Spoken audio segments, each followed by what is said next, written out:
facts sa bahin sa mga gentle giants gani nga hindi gina sila gali iya malipat, no? Kay ang aton sining mga elepante may ara ini sila sang temporal lobe nga bahin sa ila sining lawas nga ang area ang ining temporal lobe amo ining brain, no? Ang ila sining brain nga associated sa memory. Daw ang temporal lobe nila daw kaangay ini sa utok nga nag-associate sa memory naton nga mga tawo. Kag tuman ini kadako mga kabombo, kay dako man sila mo. Tuman kadako kag denser than that of our brain, mga kabombo. Therefore, elephants do not forget. No, ang mga elepante, nantuwa nyo bala kay kung ano nyo, awayo nyo ang elepante. Tandaan niya gid ka na iya. Lagso niya gid ka na iya. No, may ara na siya nga ginatake ang isa ka tawo sa elepante. Sa elephants, bagod kay ti na ginano yan ni, ginabusuhan niya. Tinatandaan gid siya kay sa nasiling na naton, ang karon nga tuig nga celebration may tema, Elephants Never Forget. Bangon sa ila sining larger and denser nga temporal lobe nga associated sa memory. Therefore, the larger and denser than the people's brain. Therefore, elephants do not forget. Okay, mga kabombo? Ati, sige. Yari na kita sa inyo si makasaysayan. Ang aton sining letter sender, mga kabombo, no? Ang aton sining letter sender, nagapakilala lamang sa kay Mira. Ining si Mira, no? Nagapanuigon sa 27 anyos. Ini siya taga Sumag, Barangay Sumag, Bacolod City. Kag ining si Mira, yara nagapuyo. Siya sini nga magulang nga babae nga si maanang niya Mara. Ay sini magulang nga babae nga si manang Mara ang may bana na kag may duha ka mga kabataan. Iya sini pinalangga nga may nablos. Si Mira ang nagatrabaho naman. Pasalamat ni siya sa iya sini iya nga manang Mara kay amo gid ni ang pa-eskwela sa iya kay temprano pa sila nga nailo sa ila sining mga ginikanan.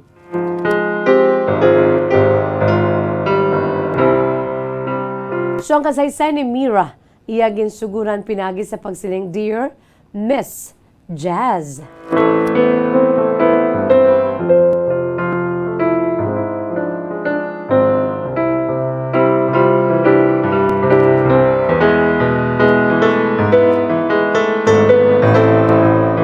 Mayong hapon sa imo Miss Jazz, sa matag palamati sa imo palatuntunan kahapon lamang. Tawag lamang ako sa kay Mira, I'm 27 years old. Yari kami diri Miss Jazz nagapuyo sa may Barangay Sumag sa may Bacolod City.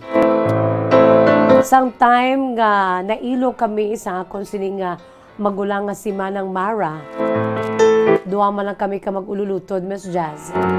Sang time nga ti una si tatay namon ang nagtaliwan, hasta nga naman na ang akong si magulang, doon na lang kami ni nanay bilin sa balay. Pero sa time nga nagtaliwan naman si nanay, ginkuha na kuya sa akong magulang nga siya, Manang Mara. Kag palanggaan na kami ni kay, syempre duwa man lang kami ka magululutod, lunsay pa kami mga babay. So some time nga to, ginkuha ko sa akong siniyang nga manang, kag nag-upod ko, no, estar diri sa may Sumag. Ang ila sinibalay ari na diri Miss Jazz. Nag-upod ko estar, upod man siya sini nga bana, si manong ko, ang akong sini nga brother-in-law, kag subo man ang amon sini duha ka mga anghel sa sulod sang balay. Miss Jazz, may ara ako duha ka mga inablos, mga huben pasubong, lunsay man sila mga babayi. Parehas sa amon ni Manang Mara. So palangga ko ged, no, kaangay nga ti mga manghod ko na lang, kag since nga may trabaho na ako, baklan ko gina sila Miss Jazz kung ano ang ila sila nga gusto. Iti bilang balik ko manabi sa kay Manang Mara, nga mo gid ang nangita pamaagi nagputoy-putoy, agod lamang makaeskwela ako sa koleyo kag makagraduar ka makaangkon sang kurso. Sa una ko nga pag-estar sa ila ni Manang Mara, syempre siguro mas just mga 5 years ago na to, wala pa man ako problema sa pagsinalayo sa sulod sa balay. Kaya syempre lain gid man kuntani nga ara ikaw sa sulod sa imo ginyapan ni Malay. Plus pa nga may topic nga ginatawag ang ako sing brother-in-law. Wala man kami problema kay hipuson, buoton, responsable ang akong sing brother-in-law. Pero sang ulihi, mas just diri na nagka-problema ang akong sing magulang kung kaysa ako pa yung nagapatunga. Kaya magulang ko mas just opposite kami. Kung ako ya wakalan, kag kung ako ya maisog, kuya mas just dungan. Kung makitaan ko ya nga hindi na mo ang ginahimo mo sa akon, o hindi ko yung magpabaya. Unlike sa magulang ko, nabisan ano pa ang ginahimo sa iya. O kung may ginahimo na nga malain ang iban sa iya, napamuroy lang na siya mas just. Kay buot na siya kung ano ko kasuplada. Hindi man suplada mas just, sa rason lang. Amo man niya kabuot ang magulang ko. Amo man siya kahipuson. Parehas sila sang banan niya. Siguro nag-click sila una-una kay amo na sinuayhan sa ila nag-istorya sang una. Kaya mo na mas just ang akong sila magulang opposite.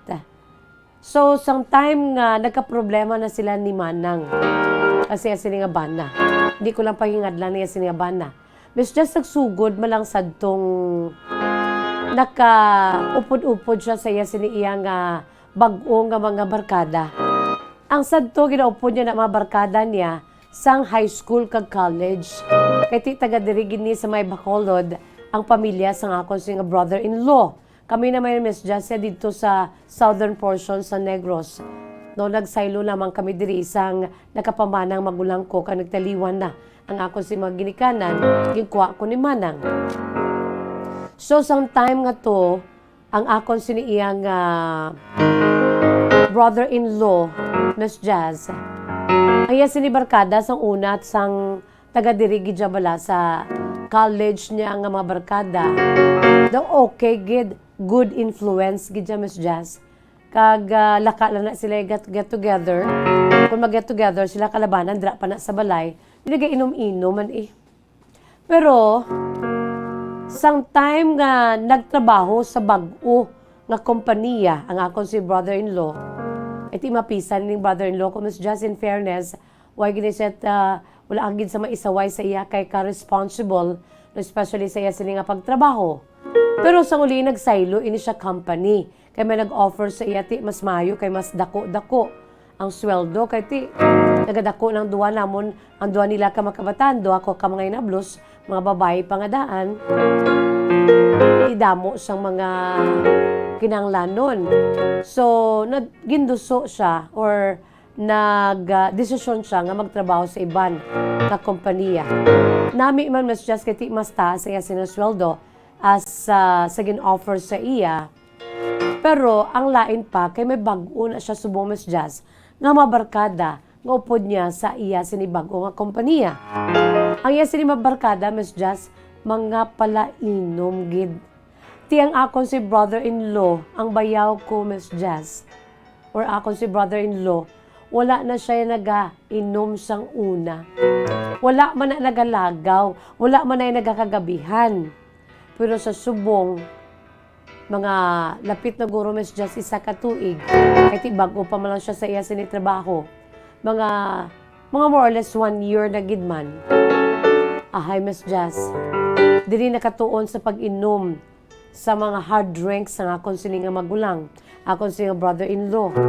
Una-una daw ka-okay man lang kahit para bala nga may suno pa sa Manang Mira ko, para mambala ko nung, o kung si Manang Mara ko, para mambala ko nung may ara man siya. Friends, ito yung mga sa una, ito nga mga barkada sa college, amat-amat naman nga nagkala-alwak, kahit nagpa-abroad siya na lang bilin. Ti kahipuson nga daan. Gusto man sang ako si magulang si Mara nga may barkada man ako siniya nga brother-in-law, iya nga bana.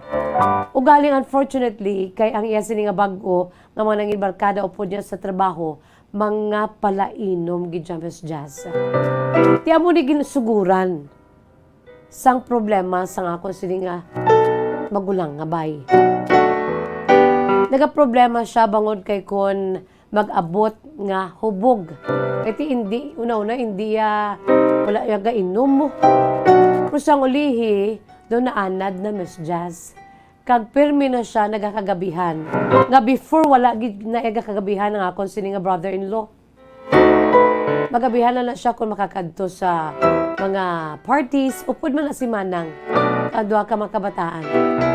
Pero, sining karon lang, Miss Jazz, siguro mga half of the year, ang ugtas sa magulang ko, grabe. Ang magulang ko sa una, chabi-chabiho na siya. Pero subong bangon siya sining nga ugtas. Daw naganiwang ang magulang ko. Di kong kaisa, Miss Jazz, ang nalainan ko pa, kay nagasinggitan na sila. Puro sila na sa una, yung mga hipuson ha, mga malhuluyaon. Seryoso bala. Pero kung mag-ilinaway, magulang ko sa una, ginambalan ko gina siya nga hindi ka gidya, hindi ka lang yung maghipos, bato ka. Ay, sa uli, Miss Jazz, ang ako si magulang, grabe nang magbato. Singgitan na, iti ang mga kabataan. Ando ako ka mga hinablos, ginapangkuha ko lang na kaginatago sa kwarto. Makita na nila, sila ang mga witnesses, gid. Prime witness kung paano mag-ilinaway ila sa magirikanan. There was once nga natupan gid. Ginpatupan sa akong si brother-in-law ang akong siniya nga magulang. Nag-violet gid iya siniya nga guya. Iya sini nga tuo nga guya. Ti nagpatunga gid ko Miss Jazz, nagbato gid ko sa brother-in-law ko.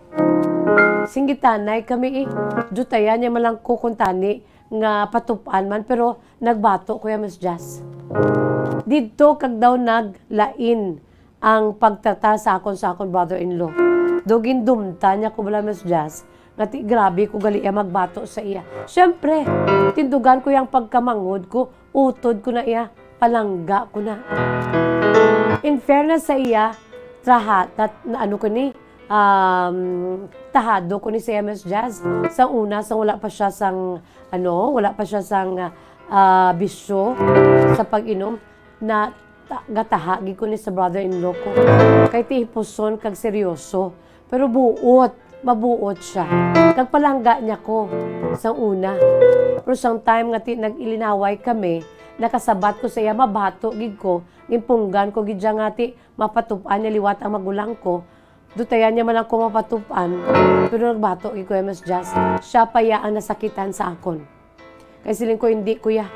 Kung ang magulang ko sa una hipos-hipos lang, ako ya hindi mo ko ipagparihuon. Kaya mabato kuya. Diri naglain ang iya nga pamatasan nga ginapakita sa akon. Hasta subong Miss Jazz sa muling amon siya problema. Kung hindi hubog ang akon sini nga brother-in-law, daw nagabalik-balik siya sa iya sini nga original nga pagkatawo Miss Jazz, pero lain na gid. Sini sa magulang ko, niya daw naginulsol ko nga gintulod ko pa na si manong mo nga magsaylo sang trabahoan. Kaya ato ya sang unay Miss Jazz, wala gid to siya ga bisyo mo, wala gid sa bisyo. Napuli na siya diretso sa balay. Pusubong kay may barkada siya, iya mismo mga office mates nga malalaki, nga ang bisyo inom, ay nagalala Miss Jazz. Kag ang ginakadlukan sa magulang ko, iti base balang magbalatian sa ulihing akon si nga brother-in-law. Ka mga bata pangadaan sang akon sini nga inablos, ila mga kabataan. So kung kaisa Miss Jazz, ako nagapatunga sa ila sini iya nga pag-ilinaway. O kaisa ginakigan mako ni Manang Mara, kay ti sini nga amo niya day. Day Mira, amon ini problema. Hindi ka mag-entra. Tiga pa nga makupatawad sa magulang ko. Pero once gani makitaan ko nga ara sila sa heated nila nga pag-ilinaway, pagsinggitanay, kapatunga gid ko Miss Jazz. Nabinagid ko na ara mga kabataan, ginapahigad ko na mga kabataan. Kaya do nagkakatroma na ang akon si mahinablos. Nabinagid nga nagalain ang personalidad sa akon sini nga brother-in-law ko nakainom. Hiposon siya, pro opposite na tanan ko nakainom. Abi mo Miss Jazz, amo ning akon sinikaron nga problema. naluoy ko sa akon sini nga sister, sa akon magulang, kay Manang Mara. Hindi man ko pwede makambal sa iya. Kakin kun ako niya, Miss Jessie, bulagan ko ni. Ang akon sini iya nga brother-in-law, kun ako ni sa magulang ko, bulagan ko ni siya ya. Anyway, ara man ko mabulig sa magulang ko. Pero galing kay ang magulang ko, palangga niya gid, iyabahan na. In fairness sa ilang duwaga palangganay, gid sila Miss Jazz. O galing amo na ni nagkalamat ay ilang relasyon, pati ng akon, bangod kay ti amo ni. Nagaugtas sa magulang ko, sa bisyo karon sa nga ako nga brother-in-law.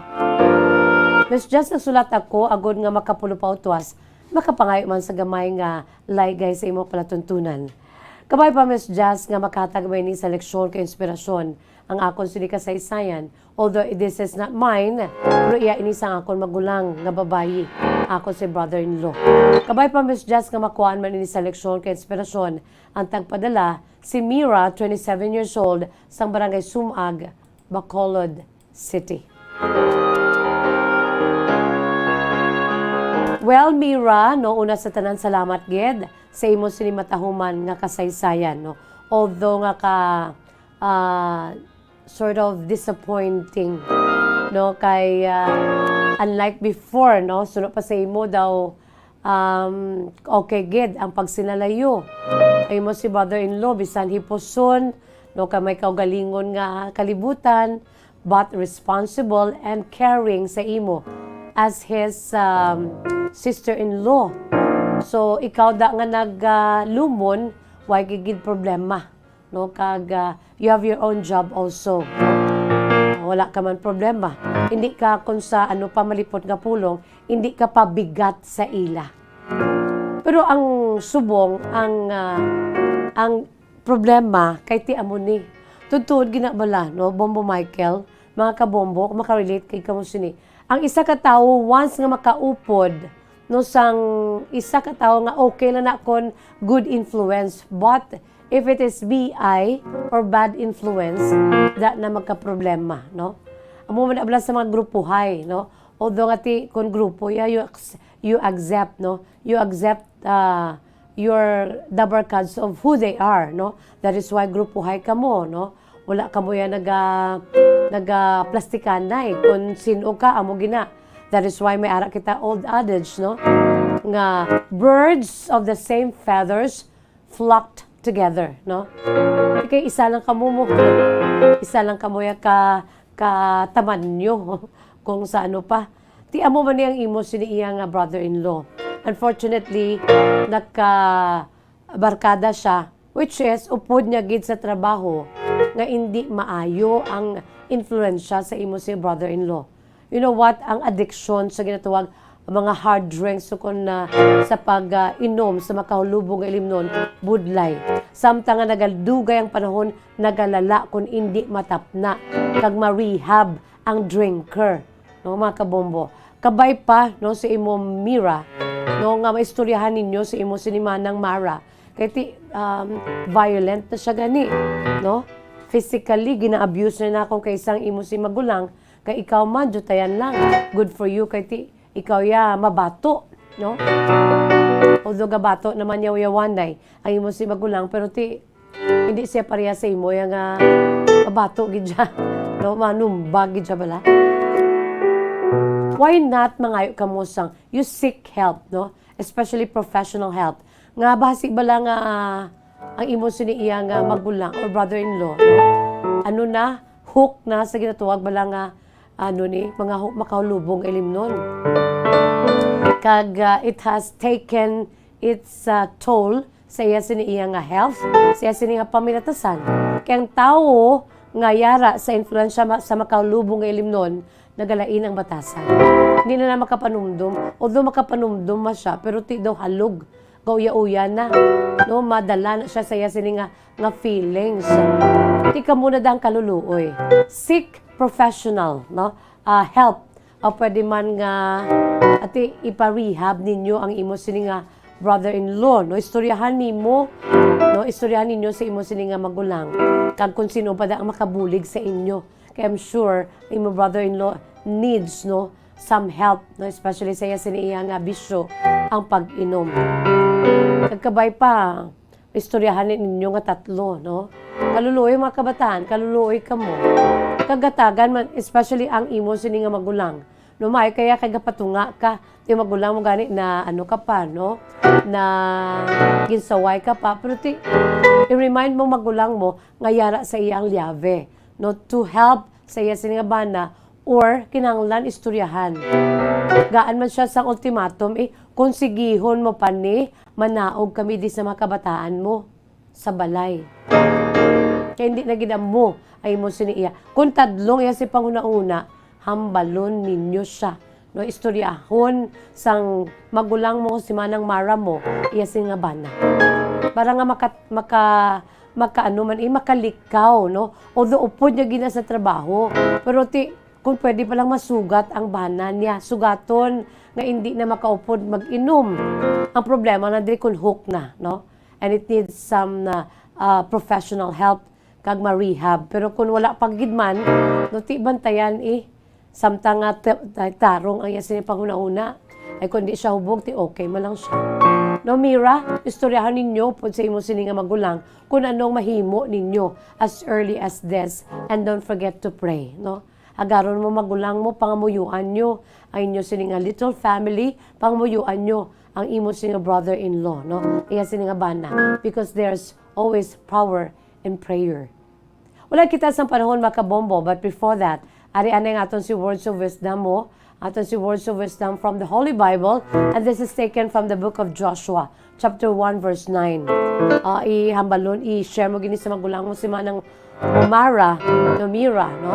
Nagambal ang Diyos sa aton tanan-tanan ngaya mga kabataan. Siling niya diri sa English nga pulong, be strong and of a good courage.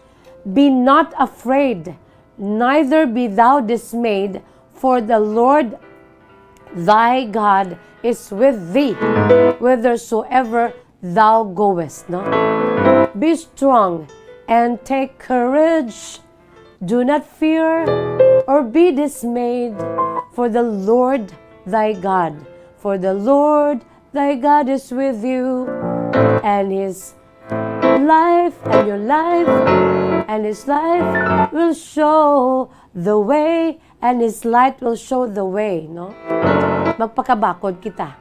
Kita mga kabataan sa Diyos, hindi kita magpakatalaw, no? Ang mga problema sa kalibutan niya, ano lang na iya, mga pamaagi lang na agod nga kundiin kita asta. As long as God is with us, no? As long as our God Emmanuel is with us, nothing to worry. Ambal niya magpakabakod ka mo. Be of good courage. Do not be afraid. Do not be dismayed, for I am with you. I'll go with you wherever you go. Dami namin ang mensahe, no? Maupod ko ya sa imo kung diin ka man magkadto, no? The Lord thy God is with thee whithersoever thou goest. Busilingon, the Lord our God is with you. We will go with you wherever you go. Emmanuel God. God is with us. Lakita sa panahon mga kabombo, is bye-bye time na. Salamat gid sa inyo sa pangupod. Inisagapon ninyo ang lagad sa kanginan. Bombo Jazz de Jesus Madrigal. Si Miss Jazz para lamang sa inyo. God bless us all. Para sa Pambansang Radyo ng Pilipinas, consistent overall, number 1 sa Bacolod, Basta Radyo Bombo! 6.5 million pesos cash siyahan. Total prizes ang ipamimigay nationwide. Sa Enhanced Swerte sa Palengke 2022 ng Bombo Radio at Star FM. Balde-baldeng papremyo na, may cash pa. Narito na ang isa sa mga weekly winners. Ako si Narcisa Rojo sang Marieta Village sa Bago City nga nagdaog sa Enhanced Swerte sa Palengke promo 2022. Inang nagapasalamat gid ako sa staff sang Bombo Radio kag Star FM kag sa sponsor sa SNB kay gipadaog ko. Sige, bato na ang premyo na Narcisa. Unang hata. 1,000, Ikaduwa nga hata. 2,000, Ikatatlo nga hata. 3,000, Ikaapat. 4,000, Ikalima. 5,000. Ari na sa akon mga kamot ang 5,000. Ang akon nga nadagan, igibakal ko ni sang akon mga intere kag para man sa akon nga tiyanggi. Kag kung sino man ang mga sasuna ko da nga gusto mag-intra, magsusulat na kamo para makahulog sa promo sang Bombo kag sa Star FM para kamo naman ang magdaog. Star FM, it's all for you. Basta Radio, Bombo number 1.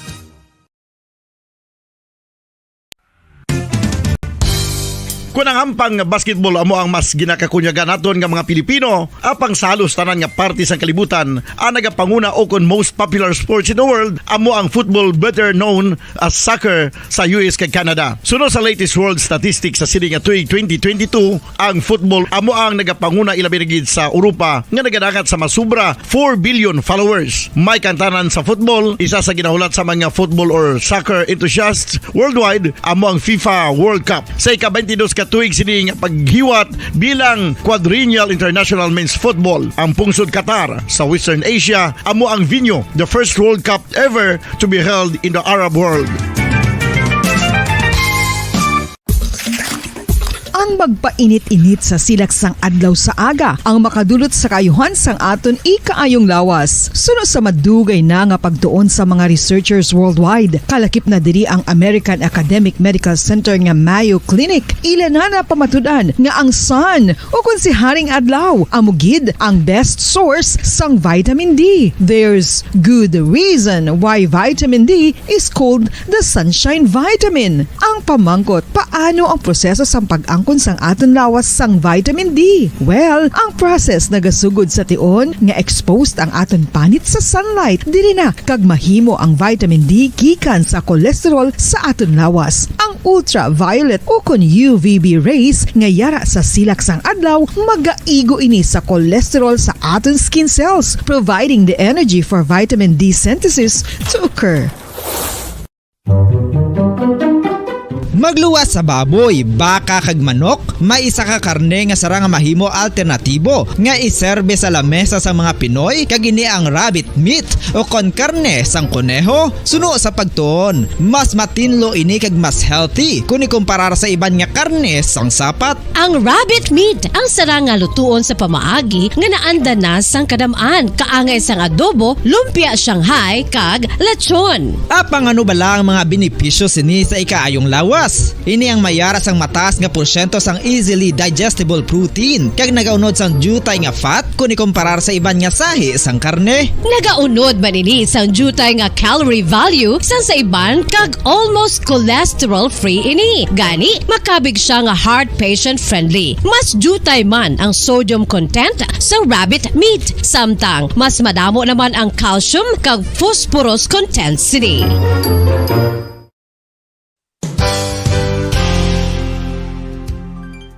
Nakaibalo-bala kamo nga ang bantugon nga simbahan sa Banwa sa Valladolid diri sa probinsya sa Negros Occidental nga ang Our Lady of Guadalupe ukon ang Nuestra Señora de Guadalupe ang mas magulang pa diin ang edad sini kung ikomparar sa amo nga banwa. Tuig 1852 sa gintukod ang kumbento kag simbahan sa Nuestra Señora de Guadalupe, walo ka tuig antes pa man natukod nga mangin isa na kabanwa ang inubayan ang ngalan ukon pagtawag sadto sang Valladolid sang tuig 1860 sa sur nga bahin sang probinsya. Ang simbahan ang gintukod sa mga Recollect missionaries tubtub nga ginpatahong pagid ini kag ginpadako sa tong 1877 nga may baroque style nga fasad kag basic nave o kon central part sang simbahan sa pagpamuno ni Recollect priest nga si Father Carlos Ubida. Ang matahom na nga kumbento kag simbahan ang natapos antes pa man nagsugod ang pag-ibwal sang Philippine Revolution sa tong tuig 1897. Sa paglipas sang malawig nga tinuig, madamo naman nga mga renovations ang ginpadigayon sa sining nga simbahan, tubtob nga natapos antes pa man mag-abot ang 20th century. Sadto ang isa sa nagapatahom sa Our Lady of Guadalupe Church, amo ang tuman katupong sang tanan nga parte sang simbahan, kag isa na diri ang original nga Doric columns, kalkip na ang may design nga salog padulong sa matahom nga elevated nga altar. Ang dingding sang Baroque style nga facade sini nga simbahan human sa coral stones. Throughout all this, the Lady of Guadalupe Church has remained to be one of the most beautiful among all Negros churches.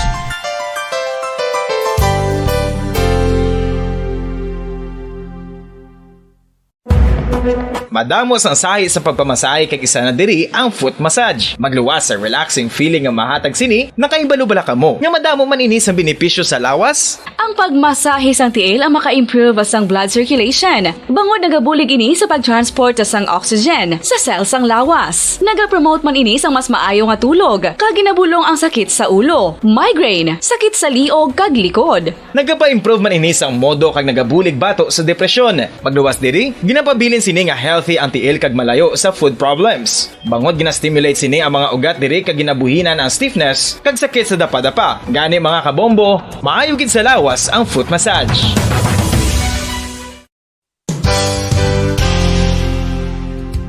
Nakahibalo-bala kamo nga ang makitaan nga dako nga konkreto nga simbahan sa sudad sang Sinay, probinsya sang Negros Occidental nga San Diego Pro Cathedral ang nahuman pagid lamang sadto sa Kawayan, Nipa, Kugon kag Amakan. Mga 246 na katuig ang nakaligan. Tuig 1736 sang gintukod ang parish sang Banwa pa lamang sadto nga silay kag nagpatukod ini sang pinakauna man nga simbahan nga nahuman lamang sa light materials. Sa pagbulig sang administrasyon sa Pungko Santo nga Gobernador Silio nga si Alejo Severino kag sang pinakauna nga pari sa lugar nga si Padre Alijo Ignacio D. Molinas nga taga Pungsod, Espanya. Ginhingadlan ang simbahan nga San Diego Parish Church sunod sa ngalan santo sa patron sini nga si San Diego de Alcala nga isa ka Franciscan saint. Tuig 1841 sangang isa naman ka parish priest nga si Father Eusebio Locsin ang nag-initiate nga bagatukod sang mas permanente nga simbahan nga nahuman sa bato kag kahoy. Ginsuguran ini sa pagpasanyog sang atop ang galvanized iron kag iban pa nga parte sang simbahan. Apang sang nag-ibwal ang revolusyon sa tong Nobyembre 5, 1898, wala ini natapos kag naunta. Tuig 1925 na sang ang mangaranon nga silay noon kag sugar baron nga si Don Jose R. Ledesma ang nagdonar sang dako nga kwarta sa pagtukod sang dako kag bag-o nga simbahan. Ang Italian architect nga si Lucio Bernasconi amo ang nagdisenyo sang bag-o nga simbahan kag sang ulihi ginhimo pa niya ini nga modelo sang pagbalik na niya sa Italia. 1927 sang nakompleto tukod ang simbahan nga may twin bell towers base sa Romanista o kon Renaissance nga disenyo. Disyembre 25, 1974 sang ang sadto obispo sang Diocese of Bacolod nga si Monsignor Camilo Gregorio ang nagdeklarar bilang pro cathedral, rason kun nga ginatawag na ini sa karon nga San Diego Pro Cathedral, the only Catholic church to be declared as pro cathedral in the Philippines.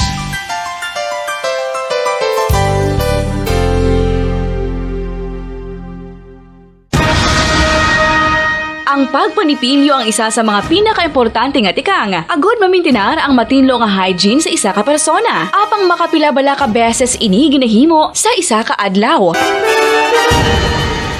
Suno sa American Dental Association, ginarekomendar ang pagpanipilyo sang makaduha ka beses sa isa ka adlaw. Sunod diri, maayo ang pagpanipilyo sa aga kag sa gabi gamit ang isa ka soft brittled brush. Para sa optimum dental health, ginapahayag sang ADA ang pagpanipilyo sang 2 ka minutos kag siguraduhon nga matinloan gid ang kada ngipon. Importante man nga tinluan ang tunga sang ngipon, isa ka bes kada adlaw. Importante man nga tinluan ang gum line, bangod posible ini nga tiniran sang bakterya. Friendly advice from Bombo Radio Bacolod.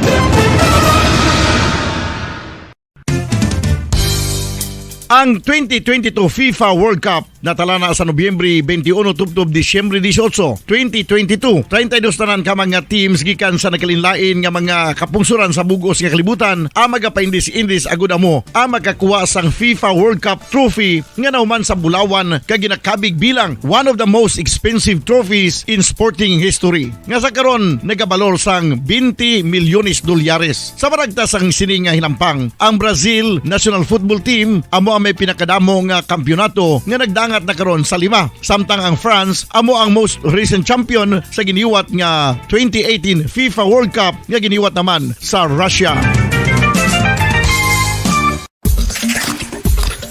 Ang vitamin D mayira sang madamo nga papel sa aton lawas. Essential ini sa pag-angkon sang good health. Ang mayor nga papel sang vitamin D among pagsugo sa mga cell sa aton gut o kuntyan agud mag-absorb sang calcium kag phosphorus. Ang duha ka mga minerals nga importante sa pagpabilin nga makusog kag healthy ang aton nga tulan sa kalawasan. Buot silingon, ang vitamin D nagabuli gini sa pag-absorb kag pagpabilin sang calcium kag phosphorus sa aton lawas. Our heart, muscles, and nerves also need calcium to function properly. Sabahin naman sang phosphorus. Ang main functions ni among pagporma kag pagpatubo sang bones and teeth. Kung kulang naman kita sa vitamin D, mangintunaan ini sang pagdevelop sang pila ka seryoso nga mga balatian, kaangay sang osteoporosis, cancer, depresyon, muscle weakness, kag manginhalinan sang kamatayon kung lala na ang balatian. Makapila ka beses kung magpangapisa sa kadlaw, maghinay-hinay lang sa pag-inom sang kape bagod may ara ini sa hindi mayo nga efekto sa lawas. Apang paano bala may buwan kung masobrahan na kita sa kape? Nahibaluan nga ang 400 mg ang caffeine o kung kapin-4 katasas ang brewed coffee sa isa ka adlaw ang makabig pa nga safe para sa pila ka mga healthy adults. Apang, dapat naman ini nga haganaganon kung makabatyag na sa mga sintomas nga nagapahibalo nga nasubrahan ka na sa kape. Ini ang ginalakipan sang pagsakit sang ulo, hindi makatulog, anxiety, kag masami nga ginanerbiyos kalakip na ang paglingin sang ulo, pagka-irritable, masami nga pagpangihi, pagpalangurog sang unod, kag pagdasig sang kuba-kuba sang dughan. Gani mga kabombo, hagan-hagan lang sa kape. Pamangkot, sino sa inyo ang may tanom nga saging nga saba sa inyo balay o kun uma? Kagkaangay sang halos kalabanan, paborito man bala ninyo ang saba nga saging? Nga wala labot pwede makaon kon fresh, luto o kon bisan hilaw, pinaagi sa pagtanok sini. Paborito ini naton nga snacks kun himuon nga banana Q, banana chips, crisp banana fritters o kun turon, namit man ini prituhon, plus ginahimo man ini bilang ketchup, banana ketchup. Kag ang luto nga saba, ginalunod ini sa mga potahe kaangay sang pochero. Yum yum. Well, sa mga utod naton dira nga hindi kumpleto ang ila adlaw kung hindi makakaon sang luto nga saging nga saba, good news! Bangod tuman kadamo gali ang makuha naton nga benepisyo sa pagkaon sang saba nga saging. Ang saging nga saba ang mahimo matawag Cardava banana. Gina-classify ini botanically bilang Musa acuminata ex balbisiana, isa ini ka hybrid cultivar nga native diri sa Pilipinas. Ginatawag man ang saba bilang praying hands. Bangod daw kaangay sang mga kamot nga nagapangamuyo ang kortes ni.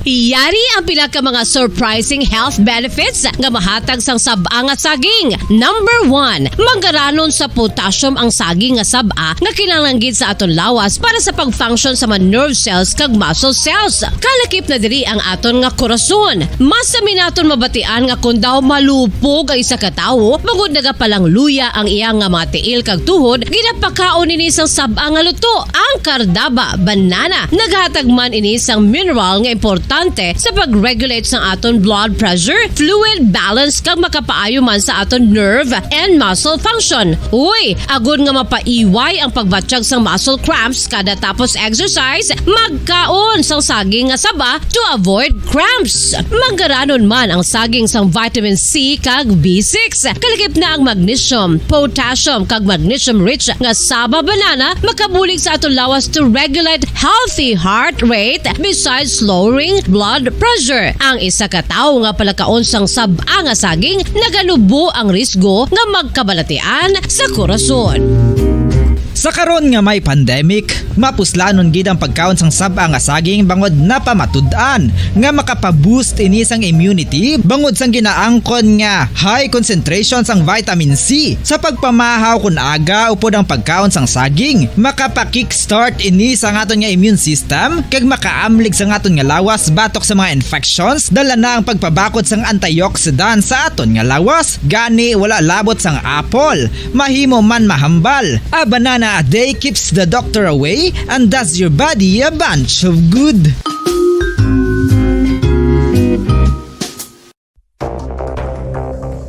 Ano ang dengue hemorrhagic fever? Ang dengue hemorrhagic fever isa kabalatian halin sa virus nga nagalaton paagi sa kagat sang babayi nga lamok nga ginatawag Aedes aegypti kag Aedes albopictus. Ini nga lamok nagakabuhi sa sudod kagwa sa palibot sang balay, nagaistar sa matinlo kag wala nagailig nga tubig kag nagapangagat sa adlaw humalin sa kaagahon tubtob sa kahaponanon.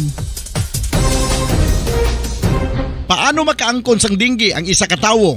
Kung ikaw ang makagat sang lamok nga nakasuyop sang dugo sang pasyente nga may dengue. Kung ikaw ang makagat sang lamok nga halin sa pagkaitlog may dala nga virus.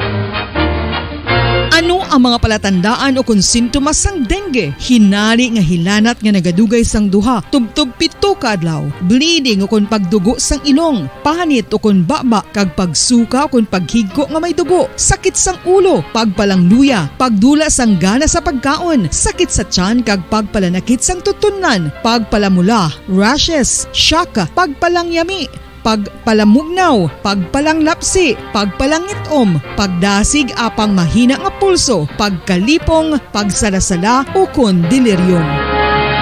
Sa karon nga uso naman ang dengue kag nagasugod na ang tigululan, ginapanugyan sa tanan nga magpanglimpyo sa aton palibot kag ugsaran, pakulbon o kon pangulaon ang tanan nga mga suludlan o kon bisan ano lang dira nga may stagnant o kon nagsupot nga tubig, agud matapna ang pagbreed sang mga lamok. Pahanumdum, nagikan sa Bombo Radio Bacolod. Basta Radio, Bombo!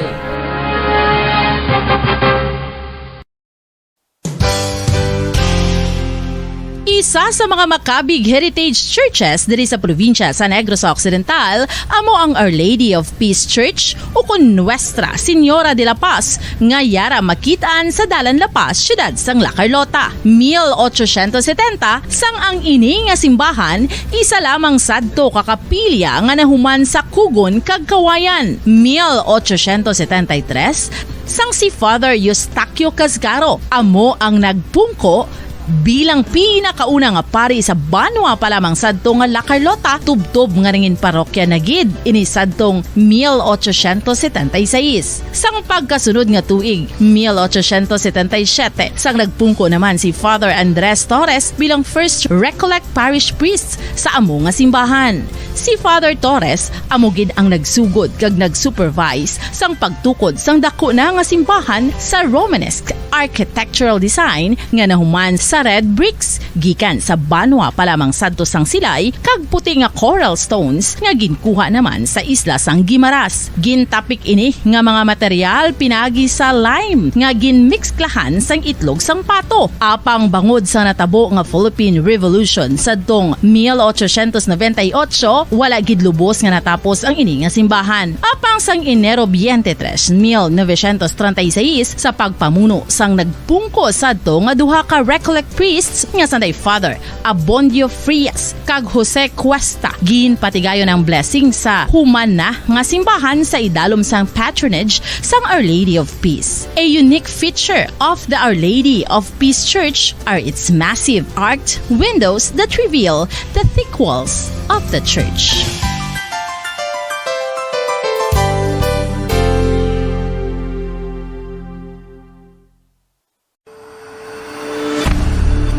FIFA World Cup 2022 Trivia. Nakahibalo bala kamo kung ano ang nadula sa Iranian national team isa ka semana antes ang 2018 World Cup match?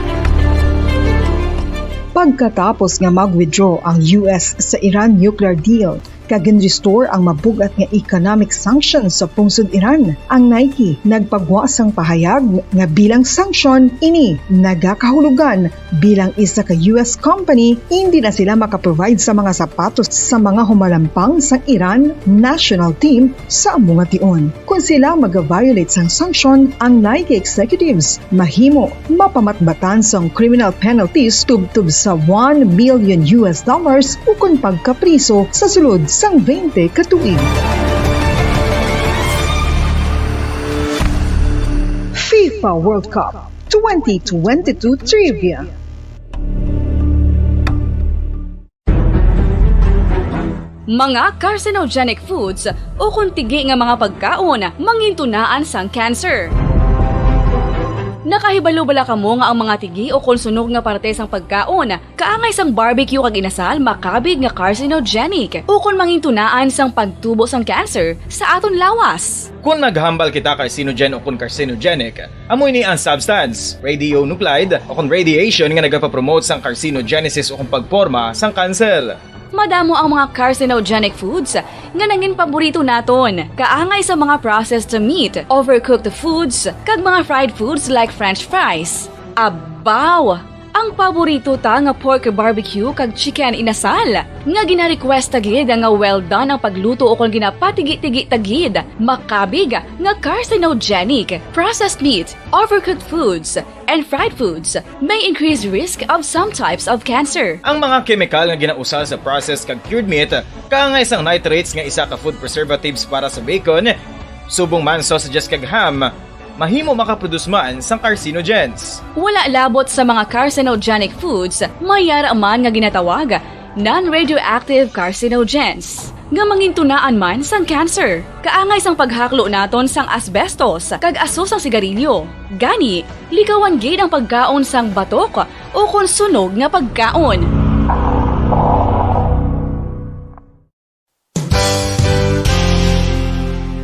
Isa sa mga heritage churches diri sa probinsya sang Negros Occidental, yara makitaan sa Lisari Street, Barangay Zone 6, Talisay City, amo ang San Nicolas de Tolentino Church. Ang ini nga simbahan tuman katahom bangod sa pagsampot pagid lamang sa fasad sini, yara ang pinasahi nga portiko o kon porch kag sa pagtangla sa tubang sang simbahan makitaan ang clean lines, ang twin towers nga may magagmay nga domes sa ibabaw sini.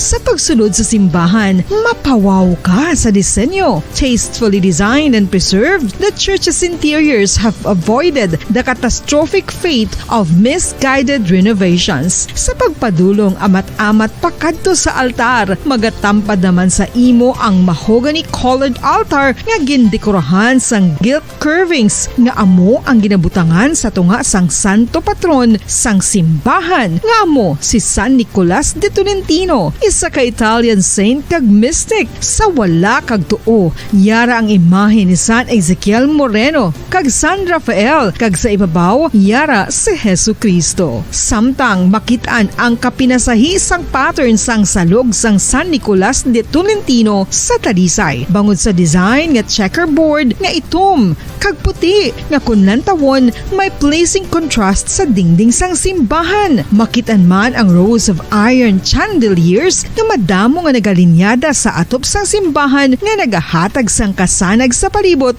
ilabi na gid sa tupong sini nga aisles sa salog separated by a row of Corinthian pilasters and stylized flat arches. Ang pundasyon sang karon nga San Nicolas de Tolentino Church una nga gindihon sadto sang isa ka pari sang Order of Augustinian Recollects nga si Father Fernando Cuenca nga nagabot diri sa Negros sadtong 1848. Samtang ang karon nga structure gintuko dinhi sa sulod sang 3 ka tuig humalin sang 1933 tubtob 1936. The Church of San Nicolas de Tolentino reminds us not only of the work of Father Cuenca but stands as a testament to the unity and faith of the people of Talisay.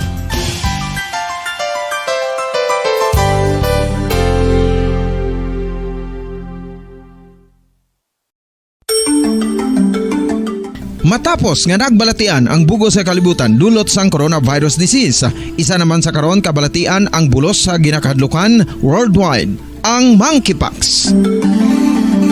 Ano ang ginatawag na monkeypox? Well, suno sa World Health Organization o kon WHO, ang monkeypox ang isa ini ka infectious disease nga dulot sang monkeypox virus. Kung maghambal naman kita monkeypox virus, isa ini ka orthopox virus nga mo ang ginatunaan sa mga sintomas nga daw kaangay sa smallpox apang less severe. Ang monkeypox ginakabig nga less contagious kag mangintunaan sang less severe nga mga balatian kung ikumpara sa smallpox. Simuloan nga ang smallpox na eradicate na ini sa tung 1980 apang ang monkeypox nagapadayon nga nagaduging sa mga kapungsuran sang Central kag West Africa. Sa karon, mayara duha ka distinct clade ukon subtype, ang West African clade kag ang Congo Basin clade nga amuman ang ginatawag Central African clade. Ang monkeypox ang ginakabig nga zoonosis, ukon isa kasahi isang balatian nga naghalin sa mga sapat padulong sa humans. Mga sapat kaangay sang squirrels, ilaga, amo kag iban pa. Human to human transmission is limited. Monkeypox is transmitted to humans through close contact with an infected person or animal or with material contaminated with the virus. Base pa sa key facts ng World Health Organization ukon WHO nga ang monkeypox virus mahimo ini matransmit ukon malaton sa iban pinaagi sa bodily fluids, lesions sa panit ukon internal mucosal surfaces kaangay sa mga naghalin sa baba ukon tutunlan sang pasyente, respiratory droplets kag mga contaminated objects ukon materials kaangay sang beddings. Samtang base naman sa fact sheet sang Mayo Clinic nga isa ka medical center sa Minnesota, USA, nga kun matapikan ang isa ka tawo sang monkeypox virus, ang initial symptoms amo ang paghilanat, paglingin sang ulo, nagahinubag ang mga lymph nodes kag pagadasnan sang pagtinubo-tubo sang mga rashes sa lawas tubtob nga magmangin flat patches ini. Amat-amat nga magaulbo o kon mangin nodules tubtob nga magbinitog-bitog kag mangin pus-filled blisters. Ini nga nagalabot sa 5 tubtob 7 ka adlaw. The rash heals by scabbing over. Makabig na nga infectious ang isa ka pasyente sa pagsugod pagid lamang sang paghilanat sini. Samtang pamangkot, may bulong na bala ang monkeypox? Well, dugang pa sa fact sheet sang WHO nga ang vaccines nga ginusar sadto sa pag-eradicate sang smallpox sa bugos sa kalibutan amuman karon ang ginatublok sa mga tao batok sa monkeypox kag ang antiviral agent nga gin-develop para sa smallpox treatment nangin lisensyado naman para sa treatment sang monkeypox. Newer vaccines have been developed of which one has been approved for prevention of monkeypox.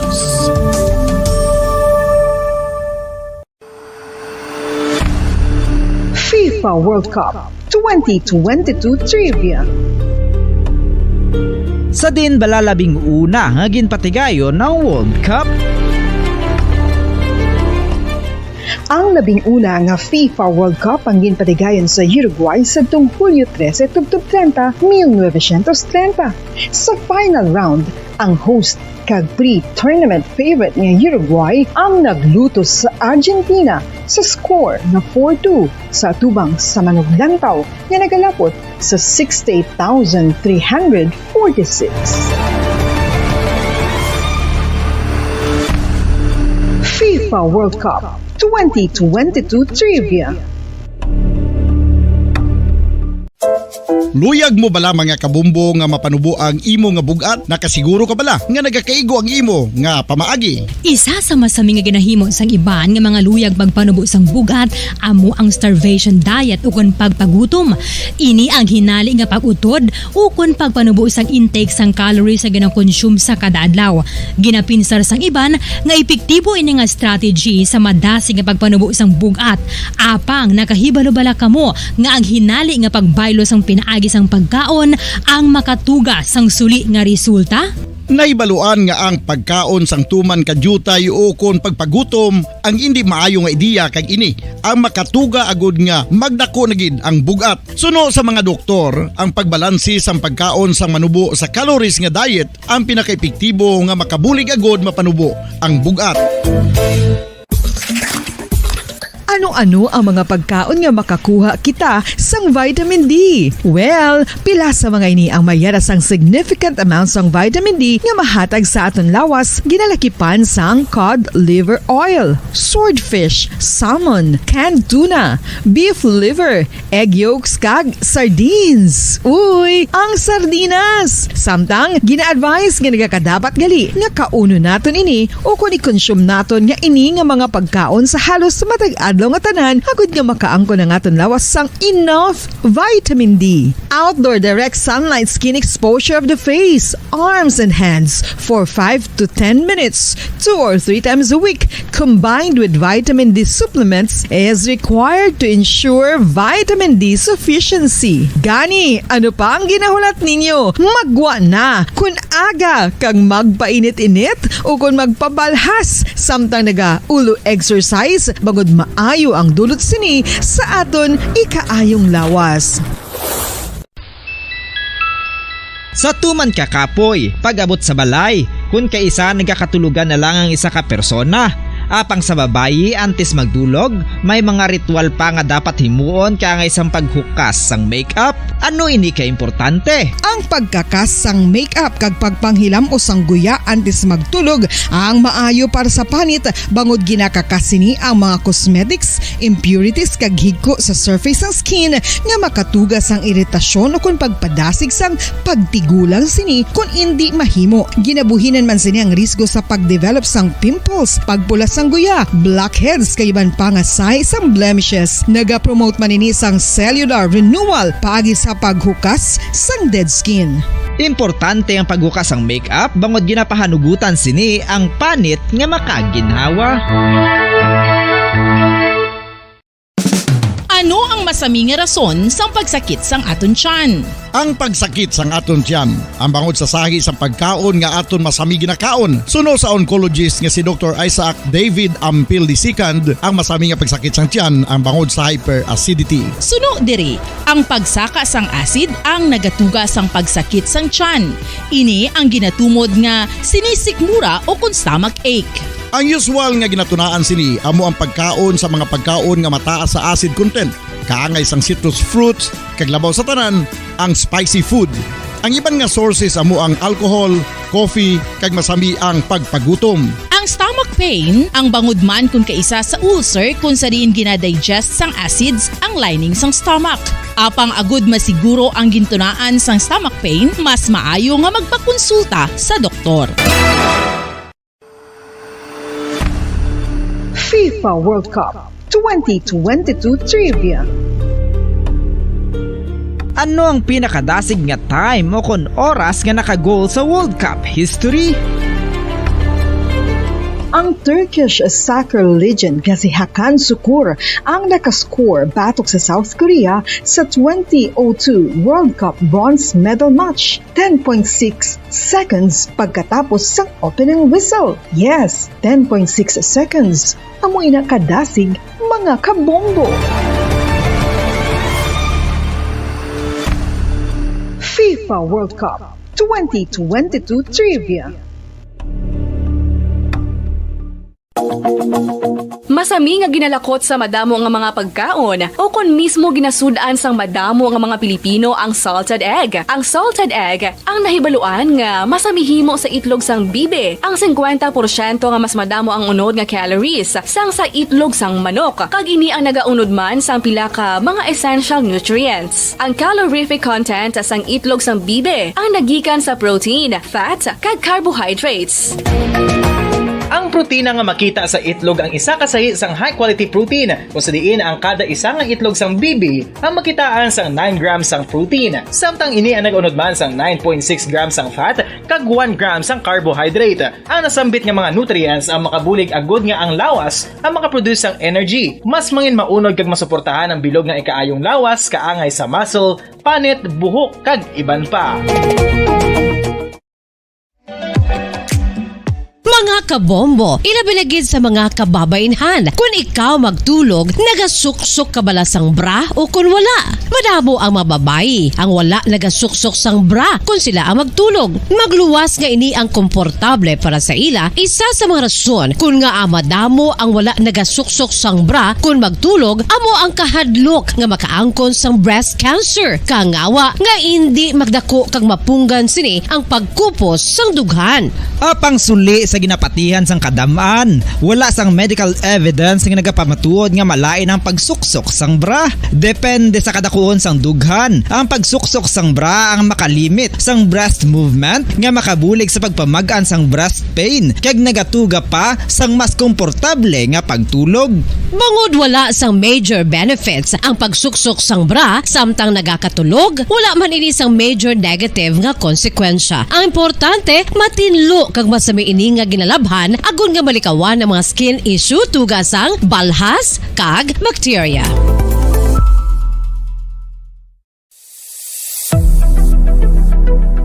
Nakahibalo bala kamo kung nga ginatawag bilang miracle liquid ang gata sang lubi? Well, ini bangod nga madamo sang mahatag nga amazing benefits sa ang coconut milk sa aton nga lawas. Suno sa pagtuon sa mga dermatologist, ilabinagid sa kay Dr. Rahul Nagar sang Max Healthcare Institute Limited, isa ka hospital chain nga nabase sa New Delhi, India, nga napamatud-ana nga may amazing benefits ang coconut milk sa aton buhok, guya kag panit. Ang gata sang lubi manggaranon sa vitamin C, E, B1, B3, B5 kag B6 kalakip ng iron, selenium, sodium, calcium, magnesium kag phosphorus. Coconut milk also contains good concentration of lauric acid, isa ka medium chain fatty acid nga nag-convert sa monolarin sa aton lawas. Ang monolarin isa naman ka compound nga nagaangkon sang antiviral kag antibacterial properties. Kaangay sa pagpati kag ginhimo sa aton nga katigulangan, ilabirigid sang aton mga lola, napamatudan man sa research nga may maayo nga madulot ang pagnusnos o kon pagmasad sang aton scalp kag buhok sa ulo gamit ang gata sang lubi. Ini bangod nga nagapa-restore sang pagka-dry, brittle kag pagka-damage sang aton buhok kaangay sang split ends. Ang coconut milk ang may ginaangkon nga excellent moisturizing properties nga makadulot sang good nourishing effect. Uy, makabulig man patubo sang buhok ang gata sang lubi pangod sa mga essential nutrients sa pag-angkon sang healthy, shiny hair. Ginpanugyan nga mag-apply sang homemade coconut milk sa aton buhok. I-gentle massage ini sa sulod sang 3-5 ka minutos kag padasunan sang pagbutang sang hot towel. Pagkatapos sang 20 minutos, shampoohan ini.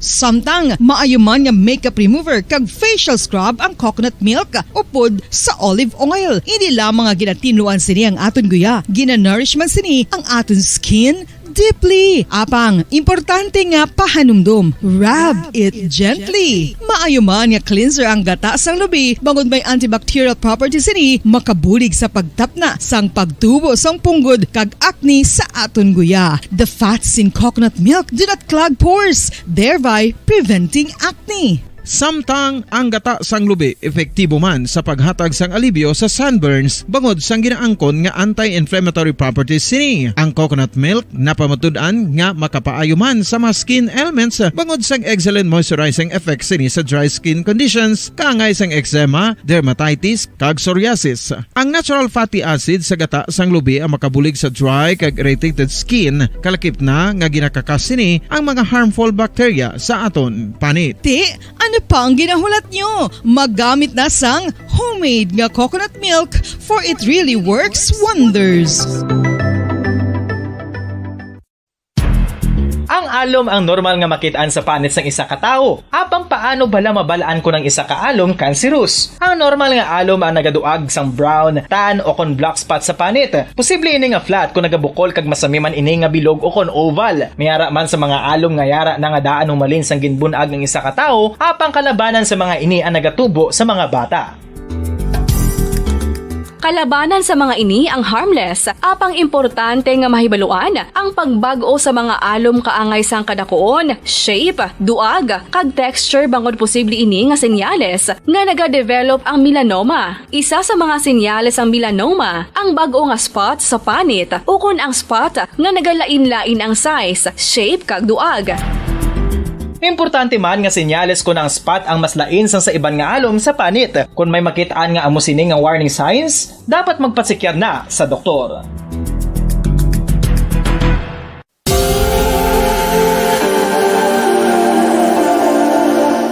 Diri sa syudad sang Bacolod ang sentro sang pagsimba, ilabi na gid sa mga tumuluo sang simbahan Romano-Katoliko amo ang San Sebastian Cathedral nga yara na hamtang sa downtown area sang syudad. Nakahibalo bala kamo nga ang ini nga simbahan ang pinakauna nga gintukod sang tong 1825 o 197 katuig nang nakaligad sang isa ka pari nga taga Barcelona, Spain, si Father Julian Gonzaga nga amo gid ang nag-envision sang pagtukod sang simbahan. Si Fray Gonzaga amo ang nangin ikaduha nga nagpungko bilang parish priest sang isa ka village o kun minuro nga amo na karon ang capital nga Bacolod City. Ang ini nga minuro gintawag sadto nga Sebastian de Magsungay o kun Pueblo de Sebastian sadtong 18th century nga amo ang ginsundan sa ngalan sang San Sebastian Cathedral kag bilang sunod sa nangin santo patron sini nga si Saint Sebastian. Sadto ang una kag original nga simbahan na human lamang sa kahoy kag galvanized iron roof apang sang pag-abot sang Abril 27 sadtong tuig 1876 o kun 146 katuig na ang nakaligad diri na gin-construct ang current structure o kun stone church sang San Sebastian Cathedral sa pagpamuno naman sang Spanish priest nga si Fray Mauricio Ferrero sang Order of the Augustinian Recollects. Si Bishop Mariano Cuartero sang Archdiocese sang Haro amo ang nag-consecrate sang simbahan sa bispera sang gabi sang kapiestahan ni Saint Sebastian sadtong January 19, 1882 tubtob 1885 sang gintukod naman ang duha ka mga tore sang lingganay sang cathedral. Ang makitan nga dako nga relo sa tunga sang San Sebastian Cathedral sa gwa nga bahin ang gindonar ni Don Luis de Luzuriaga nga nangin gobernador sadto sang Negros Occidental. The San Sebastian Cathedral is a late 19th century church in Bacolod, Negros Occidental in the Philippines. It is the seat of the Roman Catholic Diocese of Bacolod.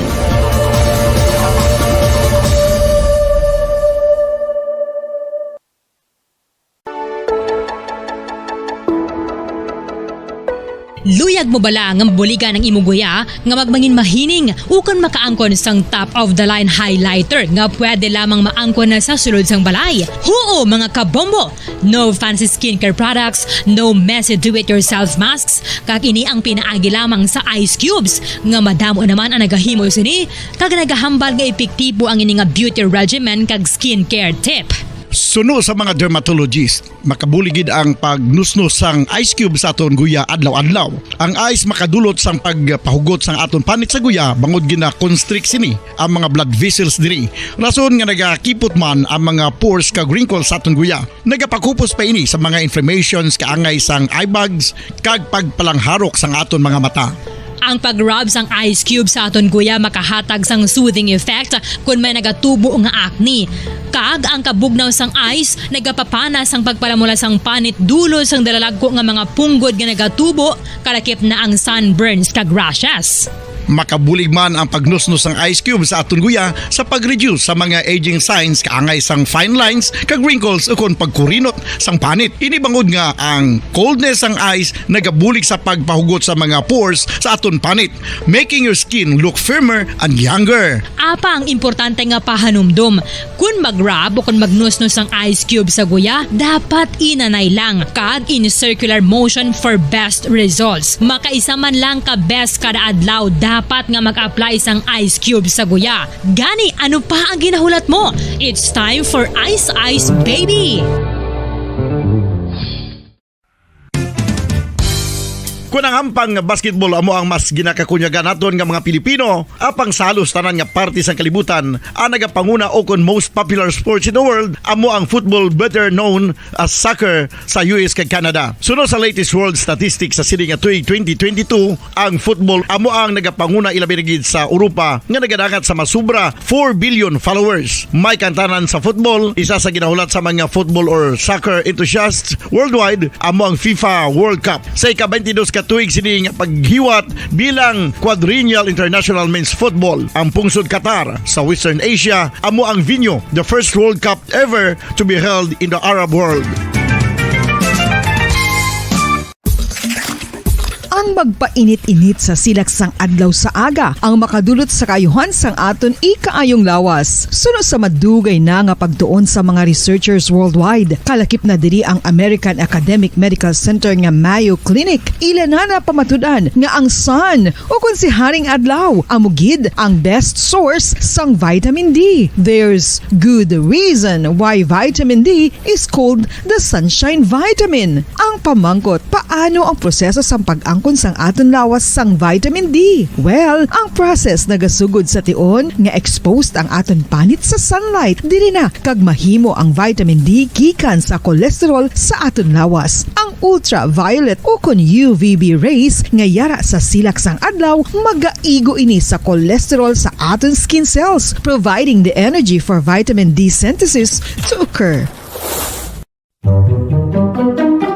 Magluwas sa baboy, baka kag manok, may isa ka karne nga sarang mahimo alternatibo nga iserbe sa lamesa sa mga Pinoy kag ini ang rabbit meat o kon karne sang kuneho. Suno sa pagtuon, mas matinlo ini kag mas healthy kung ikumparar sa iban nga karne sang sapat. Ang rabbit meat ang sarang nga lutuon sa pamaagi nga naanda na sang kadamaan, kaangay sang adobo, lumpia Shanghai kag lechon. Apang ano bala ang mga benepisyo sini sa ikaayong lawas?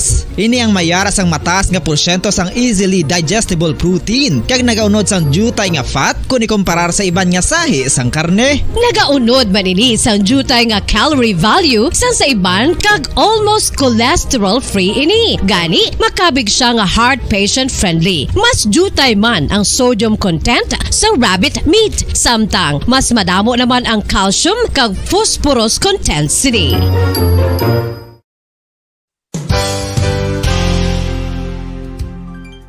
Nakaibalo-bala kamo nga ang bantugon nga simbahan sa Banwa sa Valladolid diri sa probinsya sa Negros Occidental nga ang Our Lady of Guadalupe ukon ang Nuestra Señora de Guadalupe ang mas magulang pa diin ang edad sini kung ikumparar sa amo nga banwa. Tuig 1852 sa gintukod ang kumbento kag simbahan sa Nuestra Señora de Guadalupe, walo ka tuig antes pa man natukod nga mangin isa na kabanwa ang inubayan ang ngalan ukon pagtawag sadto sang Valladolid sang tuig 1860 sa sur nga bahin sang probinsya. Ang simbahan ang gintukod sa mga Recollect missionaries tubtub nga ginpatahong pagid ini kag ginpadako sa tong 1877 nga may baroque style nga fasad kag basic nave o kon central part sang simbahan sa pagpamuno ni Recollect priest nga si Father Carlos Ubida. Ang matahom na nga kumbento kag simbahan ang natapos antes pa man nagsugod ang pag-ibwal sang Philippine Revolution sa tong tuig 1897. Sa paglipas sang malawig nga tinuig, madamo naman nga mga renovations ang ginpadigayon sa sining nga simbahan tubtob nga natapos antes pa man mag-abot ang 20th century. Sadto ang isa sa nagapatahom sa Our Lady of Guadalupe Church amo ang tuman katupong sang tanan nga parte sang simbahan kag isa na diri ang original nga Doric columns kalkip na ang may design nga salog padulong sa matahom nga elevated nga altar. Ang dingding sang baroque style nga fasad sini nga simbahan human sa coral stones. Throughout all this, the Lady of Guadalupe Church has remained to be one of the most beautiful among all Negros churches.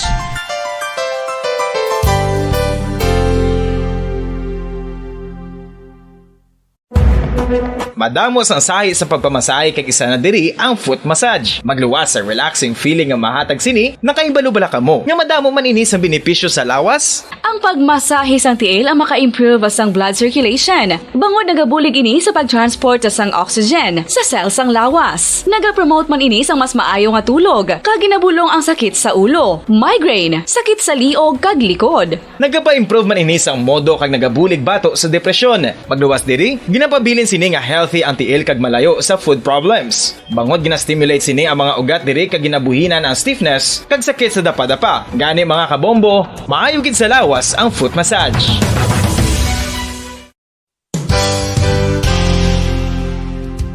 Nakahibalo bala kamo nga ang makitaan nga dako nga konkreto nga simbahan sa sudad sang Sinai, probinsya sang Negros Occidental nga San Diego Pro Cathedral ang nahuman pagid lamang sadto sa kawayan ni pa kugon kag Si Tuyang Ermitalia, nagapuyo ako sa isa ka kuiba. Siling nila, aswang ako, pero hindi ina matuod. Siling pagid sang iban, buang ako. Pero layo pagid ina sa patad. Ako, isa lang ka normal nga tinuga, nga maluyagon mag-isahanon permi. Hindi ako maluyagon magtanaw sang TV. Wala ako siyang huyog sa sugal, abo man sa politika. Pero nagapamatagin ako sang mga balita, kag drama sang Bumbu Radyo. Madamo man ako sang nahibalan nga istorya, kinaraan man ukon moderno. Kag kun maluyag ka mo mamati, kari ka mo, mag-istoryahanay kita. Mga kasaysayan ni Tuyang Ermitaña. Insulat ni Elizabeth Batiduan Navarro. Mga kasaysayan ni Tuyang Ermitaña. Kagaron, suguran ko na ang akon pagsaysay.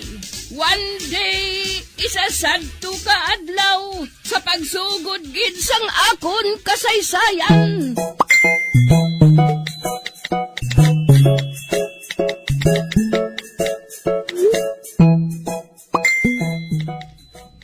Sa ano ka kabalo nga may buangan nakasulod sa bulangan waray?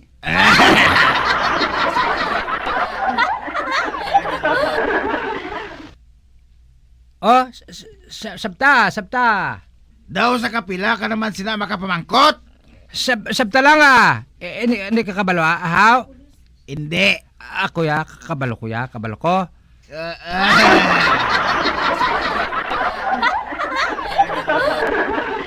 May buang nga nakasulod sa bulangan kung may tao nga magdala sang iya dog.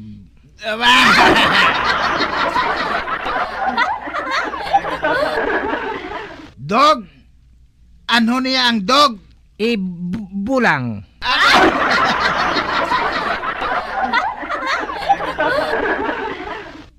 Ari pagid. Sa ano kapagid makaibalo? Nga may iban pagid nga buang nga nakasulod sa bulangan.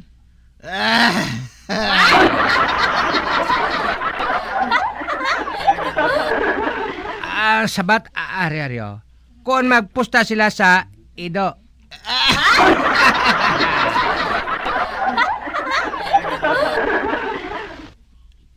Ang buot mo silingon, ido kontra manok? Oo.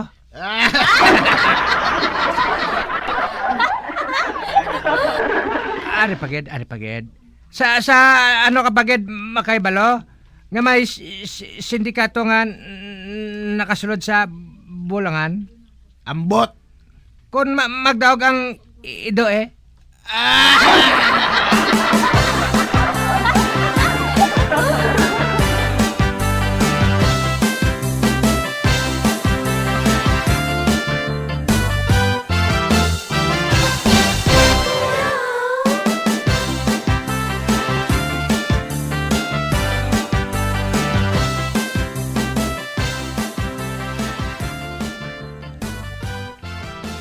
Kulapo. Nagkadto gali diri ang aton kumari nga si Brenda. Sino nga Brenda man? Oh, nalipat ka na sa iya? Ato balang bana niya. Nagabaligya sang katre nga ready-made. Si pare Rimar bala?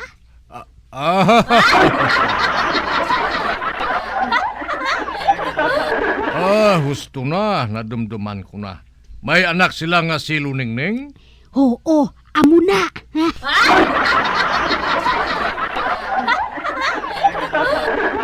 Ti, ma-birthday na karon si Luningning. 16 anyos na siya.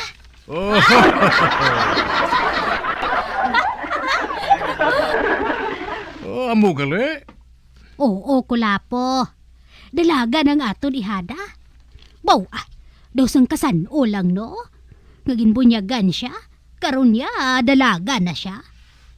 Pero wala gid kita makahatag sang regalo sa iya.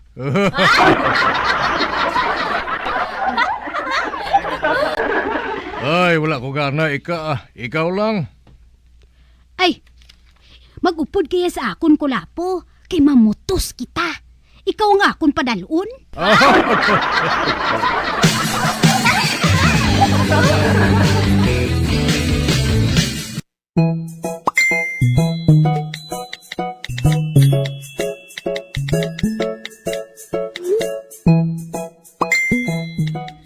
Mayadlaw ka kay Pas. Oh, mayugadlo man, Pedrito. Malo ka, ma-challenge ka naman. Oo ka kay Pas. Ikaw ang tao nga wala nagakadudla, Pedrito.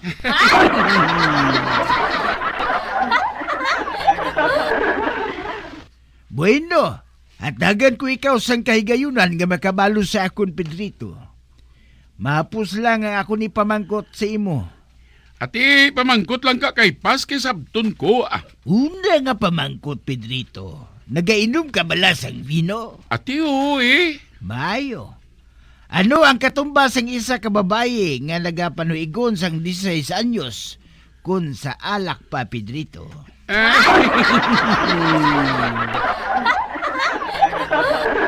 Ang panuigon sa 16 anyos nga babae may katumbas nga alak?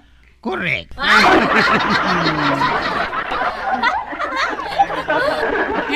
Pas,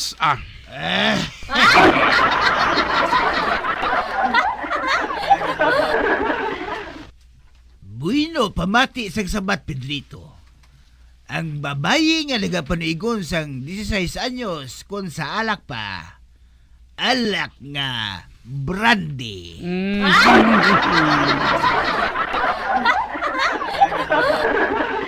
Ote, ano yan katumbas sang babae nga nagapanuigon sang 19 tumto 20? Ati, Kwan, kung katumbas sila kon sa alak pa, tuba? Sala!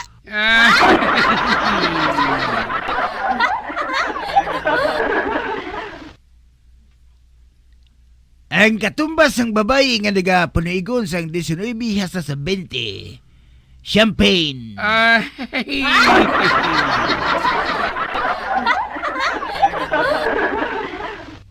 Wala ka naman makasabat, Pedrito.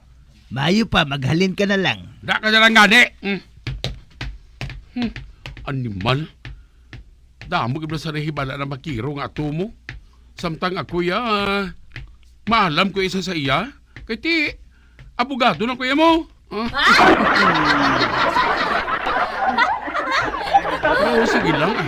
Sa diingid ba katong bakiro ngayon naman? May adlaw gid siya sa akon.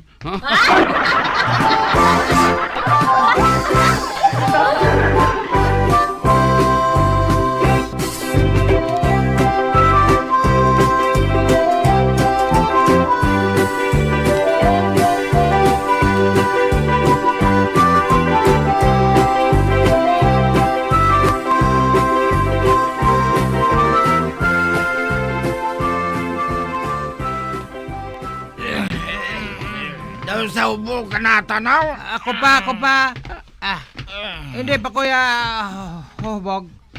Ang tuod yan may dala pa ko din nga tubay. Gisulog ko sa grapon nga may taklob.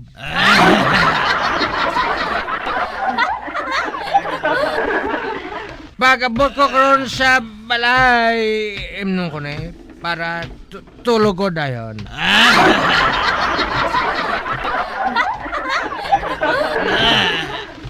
Aran na nga mo balay, mauna lang ko si imuatan. Sige, waray. Sige. Bye-bye. Sweet dreams.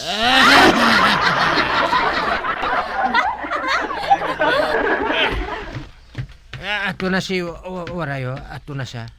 Kada ko nga tao ni si Waray mo. Naka. Dali ko puli. Mainom ba ko nga daan pagabo ko sa balay. Nami na inom tuba ay agay bunggo ko.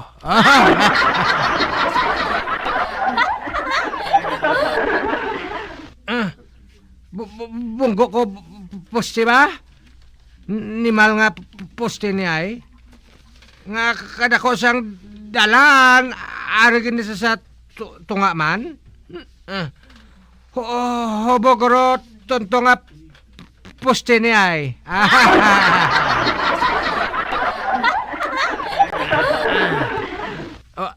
Ano ne? Nabatyagan ko nga may tulo sa akong kamot. Hindi. Kabay pa nga dugo lang ang gatulo sa akong kamot. Kabay pa. Kabay pa nga hindi lang to ba ang naula.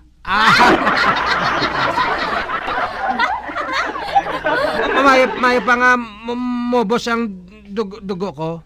Hindi lang ang tuba.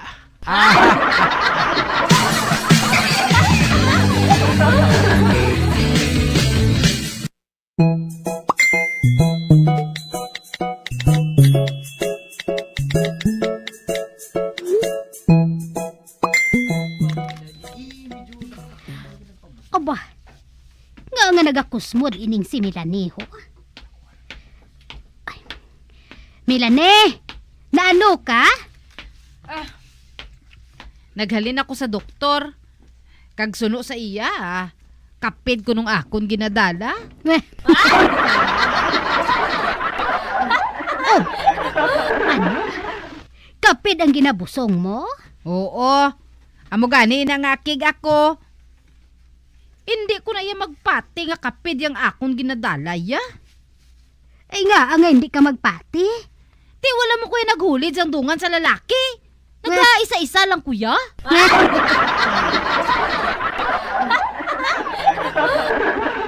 Anong pagdumdum niya sa akon? Ignorante?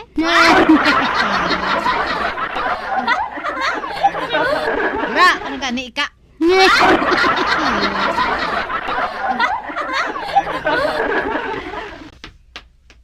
Uy, ato na siya ho? O hindi? Gaga nga babae ato ay?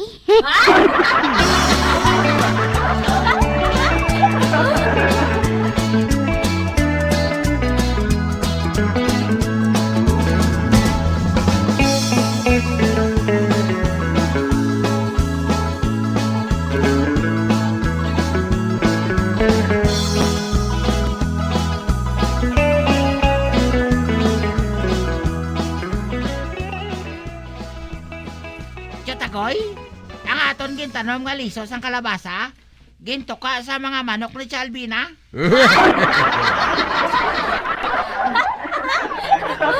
Mugali. Ati butang niya sang hilo para sa ilaga ang palibot ha.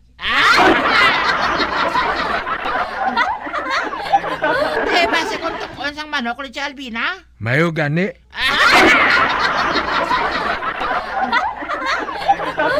Maski na sundan na ginasugo ko. Tanawang ko lang kung may mahimong barikuson ngayon na.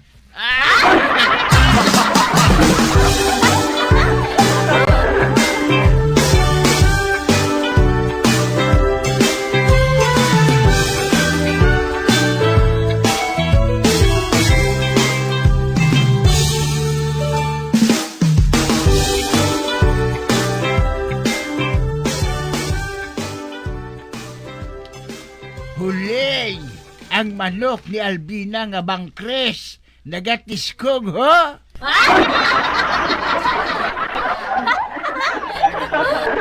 Hindi. Patay na ina Lulo Muris. Oo man.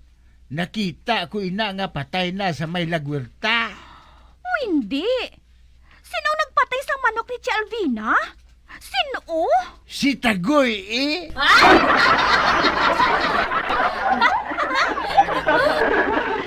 Ano? Si Tio Tagoy?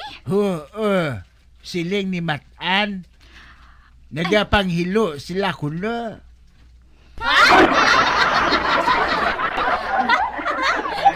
Amo gani Lolo Mures?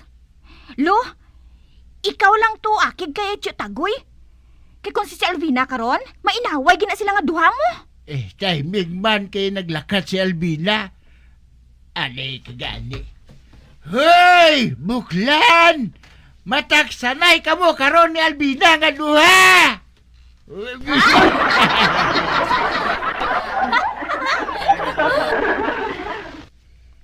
Hoy! Lolo Mores, ano ginaskandalo mo? Nga ginhiluan mo ang manok ni Albina! Nga hiluan ko ang manok ni Barikoson! Hinugay na buklan! Nagsiling si Matan nga nagapanghilo kamo sang manok! Hoy, Lolo Mores! Wala ko yung makaibalo sang natabo sa manok ni Barikoson, no? Nagpanghilo lang kami diri iya. Giniluan lang namon yung amon lagwerta. Kay man madamo diri sang ilaga. Ti may kudal man kami. Sa ano namon mahiluan ang manok ni Barikoson? Nakasulod ang manok ni Albina dira sa kudal ninyo. Ay te, anong labot ko? Sala bala niya namon nga nagsulod di ang iya manok.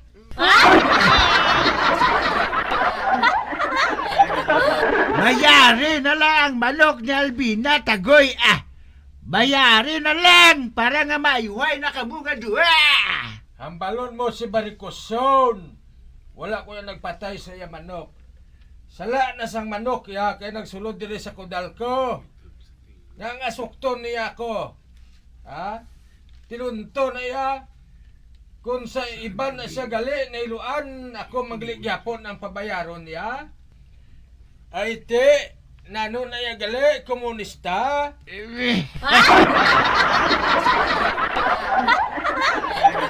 Basta bayari lang ang manok ni Albina, Tagoy.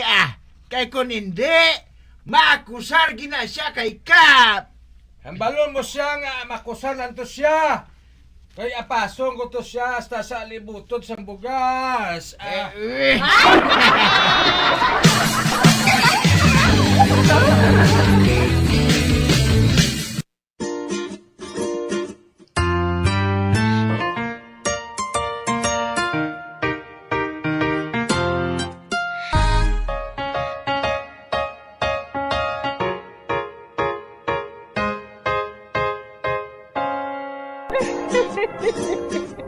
Hasta na lang nila ang akong pagsaysay.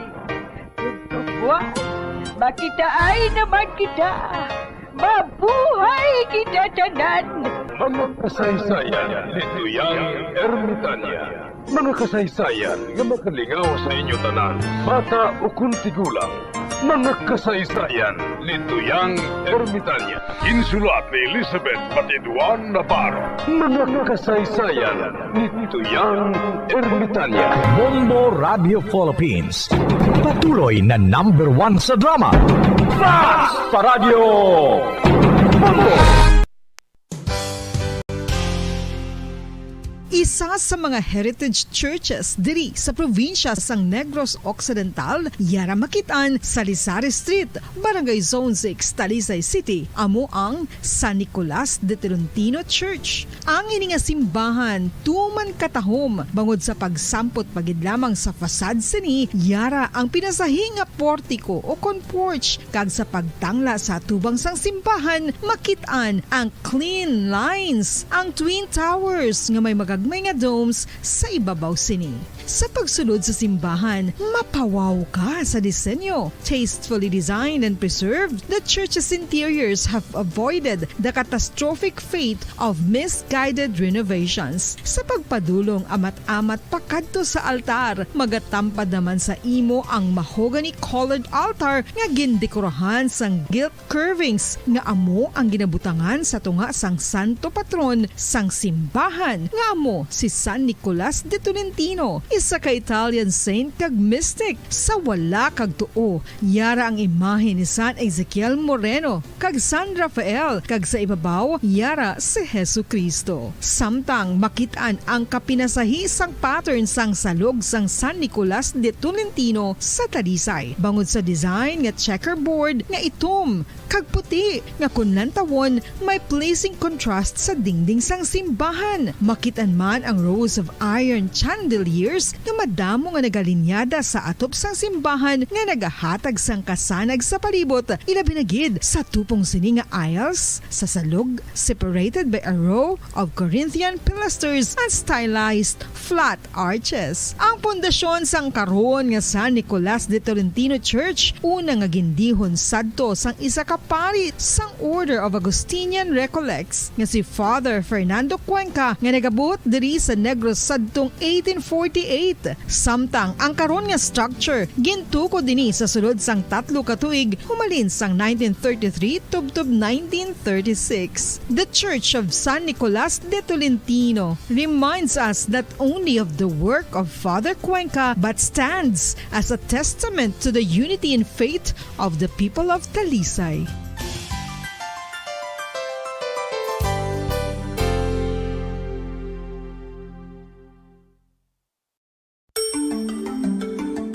Matapos nga nagbalatian ang bugos sa kalibutan dulot sang coronavirus disease, isa naman sa karon kabalatian ang bulos sa ginakahadlukan worldwide, ang monkeypox. Ano ang ginatawag na monkeypox?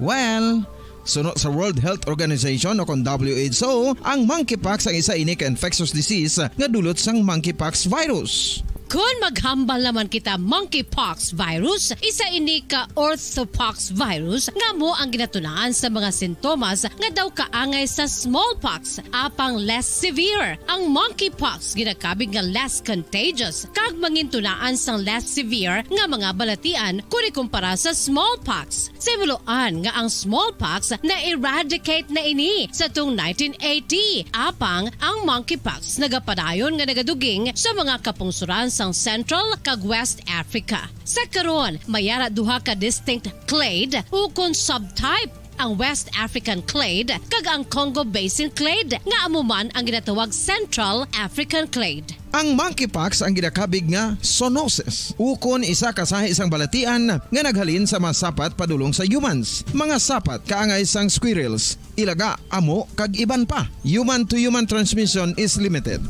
Monkeypox is transmitted to humans through close contact with an infected person or animal or with material contaminated with the virus. Base pa sa key facts ng World Health Organization ukon WHO nga ang monkeypox virus mahimo ini matransmit ukon malaton sa iban pinaagi sa bodily fluids, lesions sa panit ukon internal mucosal surfaces kaangay sa mga naghalin sa baba ukon tutunlan sang pasyente, respiratory droplets kag mga contaminated objects ukon materials kaangay sang beddings. Samtang base naman sa fact sheet sang Mayo Clinic nga isa ka medical center sa Minnesota, USA, nga kun matapikan ang isa ka tawo sang monkeypox virus, ang initial symptoms amo ang paghilanat, paglingin sang ulo, nagahinubag ang mga lymph nodes kag pagadasnan sang pagtinubo-tubo sang mga rashes sa lawas tubtob nga magmangin flat patches ini. Amat-amat nga magaulbo o kon mangin nodules tubtob nga magbinitog-bitog kag mangin pus-filled blisters. Ini nga nagalabot sa 5 tubtob 7 ka adlaw. The rash heals by scabbing over. Makabig na nga infectious ang isa ka pasyente sa pagsugod pagid lamang sang paghilanat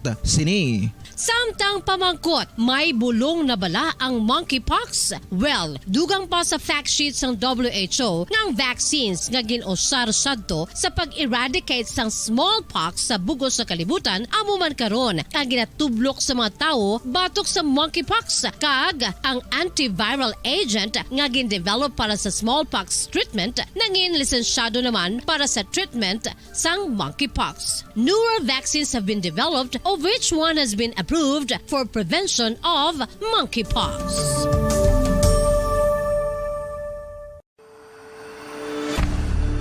FIFA World Cup 2022 Trivia. Sa din balalabing una nga ginpatigayon ng World Cup. Ang 11 nga FIFA World Cup ang ginpatigayon sa Uruguay sa tung Hulyo 13 tubtob 30, 1930. Sa final round, ang host kag pre-tournament favorite nga Uruguay ang naglutos sa Argentina sa score na 4-2 sa tubang sa manuglantaw nga nagalapot sa 68,346.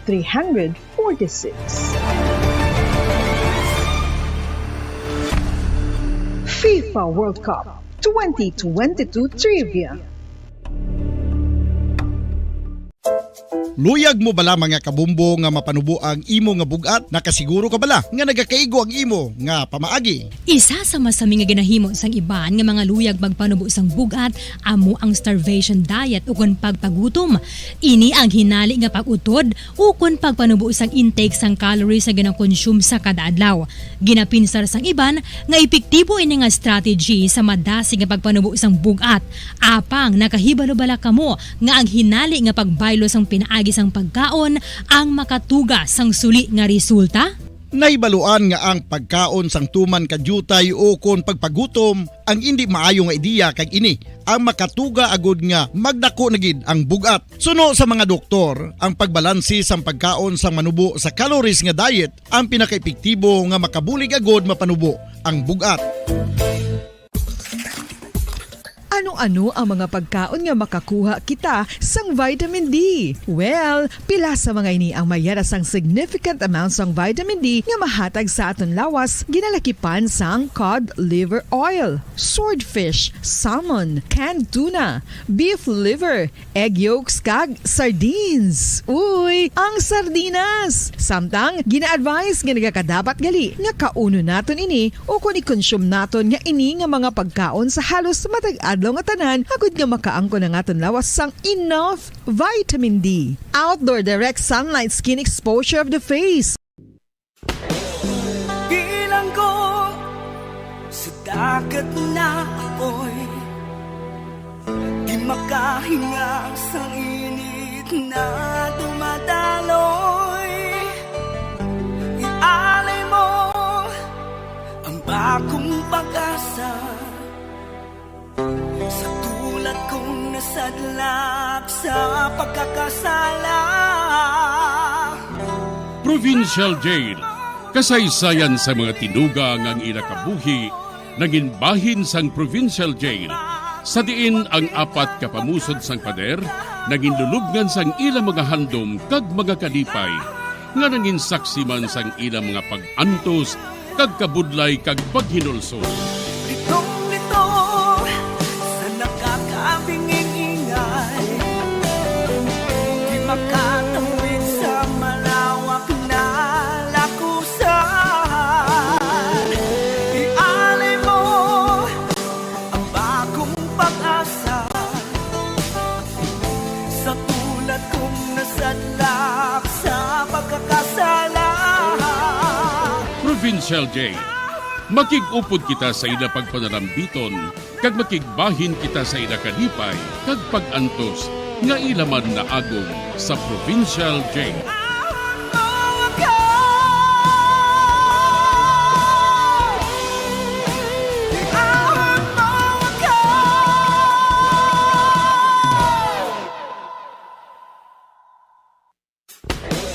Bilang ko sa dagat na apoy, di makahinga sa init na dumadaloy. Ialay mo ang bagong pag-asa sa tulad kong nasadlak sa pagkakasala. Sa liwat may ngadlaw naman sa aton tanan nga palangga nga tagparamati. Sa karon nga adlaw isa raman kasulat ang aton hatagan sang kabuhi diri sa aton panatuntunan, Provincial Jail. Iahon mo ako sa nagliliyap na apoy, na aking matikman ang tamis ng sandali. Tawgan nyo lang ko kay Nisto. Ernesto gid ang akong matuod nga ngalan. Apang mas kilala ako sa ngalan nga Nisto. Diyutay pa lang ako, nabugtawan ko na nga ginasakit pirmis ang ako namay ang akong iloy. Ang trabaho sa nga ako na may remedyo general. Nagabulang siya. Kung magdaog, masadya siya. Apang kung pierde, ang amon Iloy ang ginapasingtan niya. Kaya ang trabaho naman sa nga akong Iloy, isa kalabandira.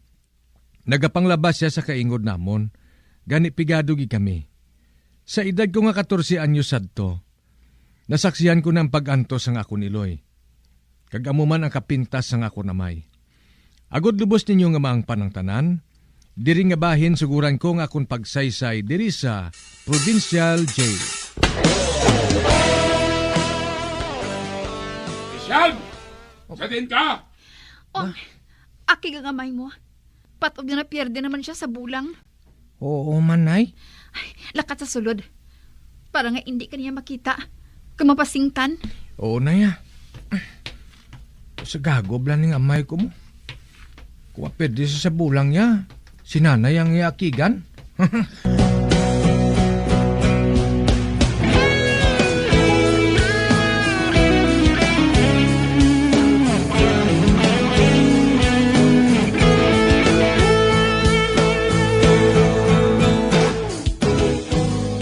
Ay, nakapanyapon ka na? Kag nga mamangkot ka? Iplastar ang pagkaon, tapos? Ano sodan? Pinamalahan nga tuloy. Amo lang na? Oo. Wala makabayad ang akong suki sa labada eh. Nga, ginapakaon ko kamusang tuloy ko may kwarta ko? O karon ibo ko na sa ulo mong tuloy ngayon na? Sinumer balahaw. Hindi ko ba napagambali sina? Kadako na sina kay Nesto. Makahuluya kung makabati siya nga nag-aaway pa kita. Bunggoon ko karon mga ulo ninyo kadwa. Nakaragani. Mangita po sa makaon ko. Ato na siya. Ay, salamat. Naghali na siya. Kami na lang ni Nesto makaon si Nia. Nesto? Dali na anak. Makaon na kita. Nay? Yung sa tatay makato? Mangita siya kuno sang manamit ng pagkaon sa gwa. Batui sa blanay. Pariobla kay Chaiska daw kay Choy Munding. Kung sumbago ni Choy Munding si Chaiska, ginasipa masa ni Chaiska. Ay anak, hindi ako makasarang kay tatay mo. Madugang na ang kasagitan ko kung magbato pa ako sa iya. Kadamos ang lalaki nga siya ginangin pamana mo na yaw. Mahibla na nga damo ka pirmi bukol sa iya. Ay, anak, amay mo siya. Utang mo sa iyang kabuhi mo. Ano? Ako pang may utang? Utang ko sa iya nga pirmi nang niya kita ginapalipasan sang gutom? Kagdason, pag gusto lang siya galiya, kung bakulo niya ako, kag buhato niya nga punching bag? Subong iya pa lang. Sa dason, ako naman ay. Nesto anak, anong plano mo nga buhaton? Hindi ka magbato sa amay mo ha? Gabaan ka. Ako pang gabaan ay? Gabaan pa ko? Nga damo ng pagantos nga ako na guman sa iya? Imo ginisala na mo? Kay man naman nakasang tao nga pareho sa iya?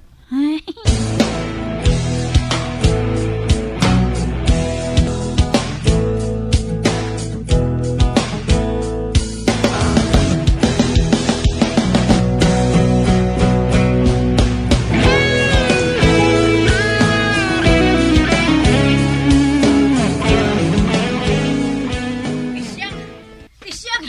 Ay, malain nga balita. Orit? Nga ano nga balita? Nakapatay sang tao si Numer. Ano? Nakapatay sang tao? Oo, Pisyang. Nagkadto siya sa diskuhan. Kaya nakakita siya dito sang away. Ginlampusan niya sang botilya ang tao. Kaginbuno pa niya ini sang buka nga botilya. Diyos ko, din siya. Gindakop siya sang pulis. Kadtuin na lang sa prisuhan. Ay.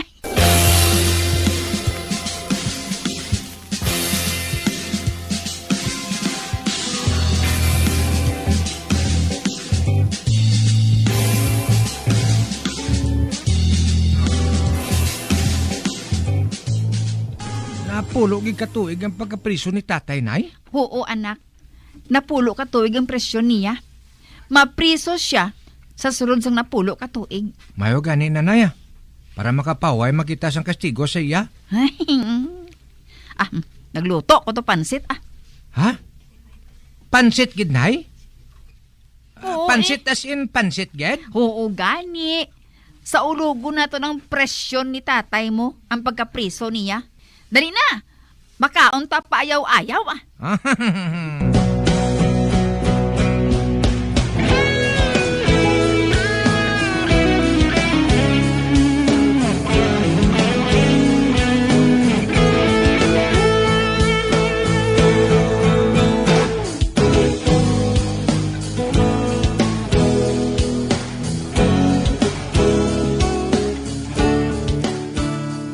Matuod ka, nay? May eskwela na ako? Oo, anak.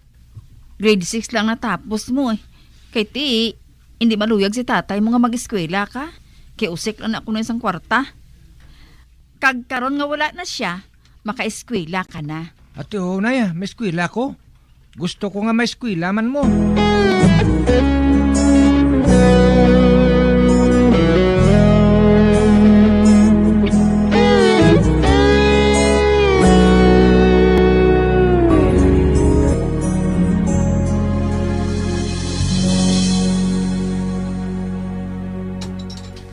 Nay? Uy, may dala ka, nay? Para sa ano na? Masaulog kita kay wala na si tatay mo. Makapahuway na ako sinisang bakol halin sa iya. Oo man.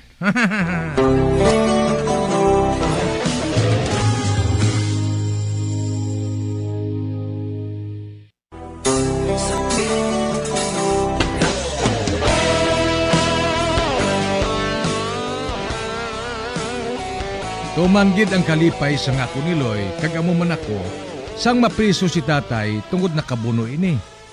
Sa pagpadayon ko pagid. Ba? Nomer? Ikaw? Hipos. May, nakagwa ka na? Pero wala pa ganin sa katuig na priso ka. Nagpalagyo ako. Kag dire ako nagdiritso sa balay. Hindi ako mag-dirit sa balay. Sa sina, wala sa may magkahibalo nga nagpanago ako dire. Kagang buhaton mo lang, ang mga serbihan mo ako. Ang tanan-tanan ng mga kinahanglanon ko, ihatag mo sa akon.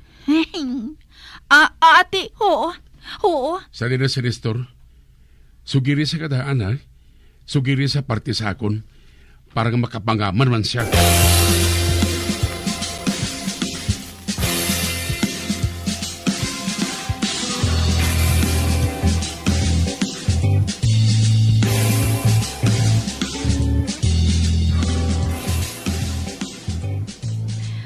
Nisto, may isugid ako sa imo. Hindi ka magahod, ha? Ha?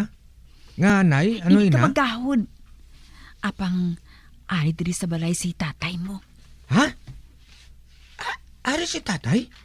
Nakagwa na siya, nay? Nagpalagyo siya sa prisohan. Ano? Nagpalagyo siya? Grabe ba? Nakapalagyo pa siya ba? Oo. Kag-ari sa diri sumong sa aton. Hindi lang siya kuno magwa, Hindi siya magwa alin diri. Kag kinahanglan, serbihan naton siya sang gusto niya.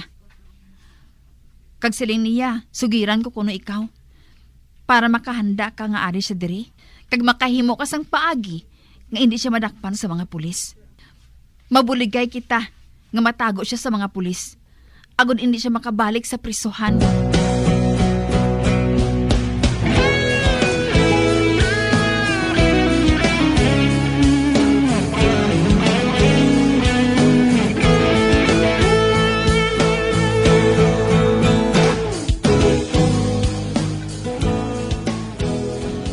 Meg, nakapalagyo ko na si tatay mo sa presuhan?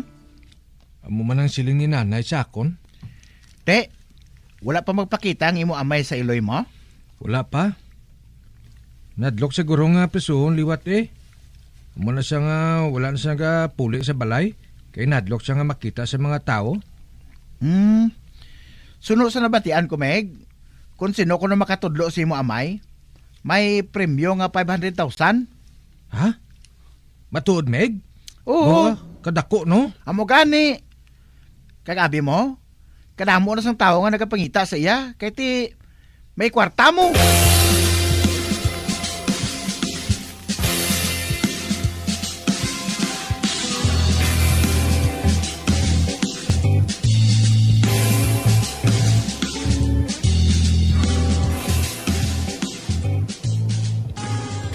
Nomer, aring pagkaon mo. Magkaon ka na. Kay mainit pang sabaw. Sabaw sa ano? Sabaw sang tabagak Gintula ko lang. Kagimutangan sang tangkong. Tangkong? Ano pagdumdum mo sa akon, baboy?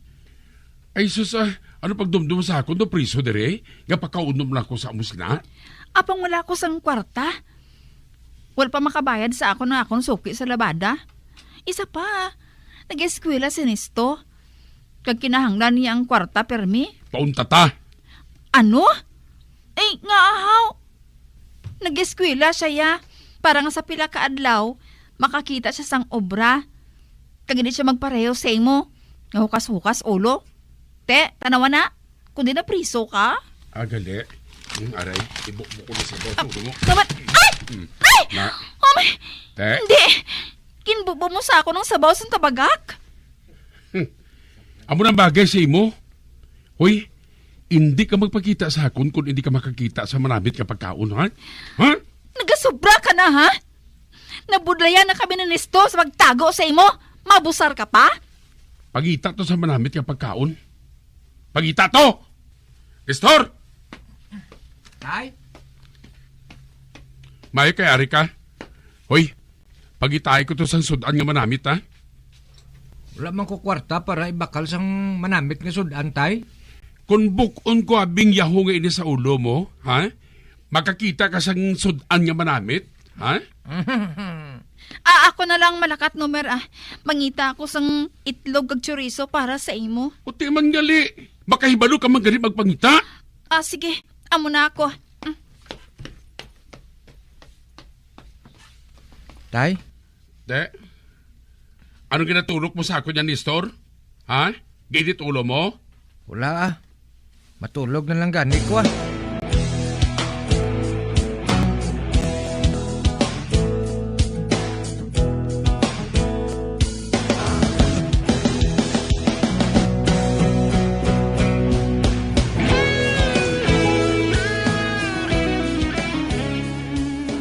Pati ano? Ano na ba tiyan mga balita sa akon dito sa Guapisyang? Wala man. Sang primero, ikaw ang ginahambalan Apang sa wala ka nila makita. Daw sa wala naman lang sa ila. Tay, may paguro tay, magpalayo ka diri sa balay. Oo, kay kun basi sa ulibla, madakpan ka, pati kami ni nanay, maumid man. Mapriso kami, tungkol nagabulig kami sa pagtago sa imo. Ano? Sinong sirin sila sa imo? Sinong Paking? Si Paking nga do hindi na ganit na makalakat? Tungod piang ina, ma-advise pa sa imo? Basib na kung piangon ko sa liwataw? Matuod ko na tay, gani kinanglan yung magaling ka dire. Dito ka lang kuno anay magpanago sa imo parinti sa uma. Para nga hindi kami maulamid ni nanay Ang silingon nyo, natak-an na ka mo magserbisyo sa akon. Natak-an na ka mo magpakaon sa akon. Sang una sang damo po ko kwarta, ginapagustuhan ko man ng kamusang kaon. Ha? Wala ko nagareklamo. Apang subong natak-an ka mo? Ha? Natak-an ka mo sa akon pagpakaon? Mayo mga wala ka mo sa mga kabalaslan. Matuod ba ni na Nomer? Maumid kami ni Nesto kung madakpan ka. Kag natago ka namon diri. Bana mo ako pisya nga. Kag amay ako ni Nesto, magpamilya kita. Kag may katungdanan ka mo, nga buligan ninyo ako.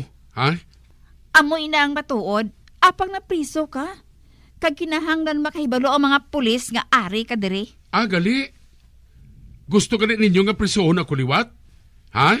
Sa sina, makapagusto ka mo sa bisan ano nga buhato ninyo? Magpangita ka sang paagi nga makahalin diri nga hindi mahibalan sa mga pulis. Maglikaw ko lang anay Dito ka panago sa uma para nga wala sa makakilala sa imo. Maano ako sa uma?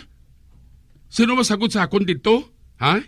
Sino ang mapakaon sa akon? Ang aton paryente gani. Baka hangop na sila Pagwaan lang nagabakasyon ka sa ila Ka nagapaayo ka sang balatian mo sa baga.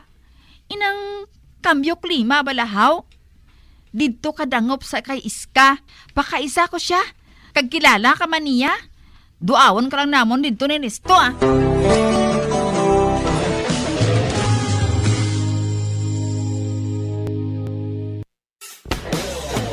Bilang ko sa dagat na apoy, di makahinga sa init na dumadaloy.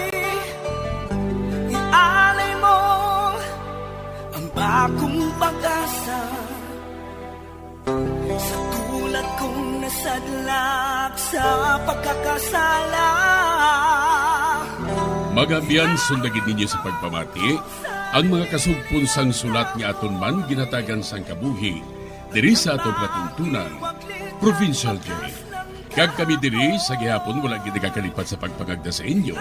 Gakun kabuman may kasaysayan, ipadala lang diri sa aton patuntunan, Provincial J. DYWB Bombo Radio, Bandalagan, Siyudad sang Bacolod. Sa direksyon ni Melvin Gatuslao.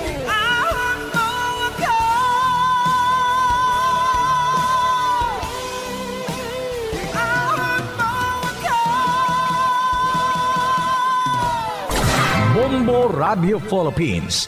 Patuloy na #1 sa drama. Basta Radio Bombo!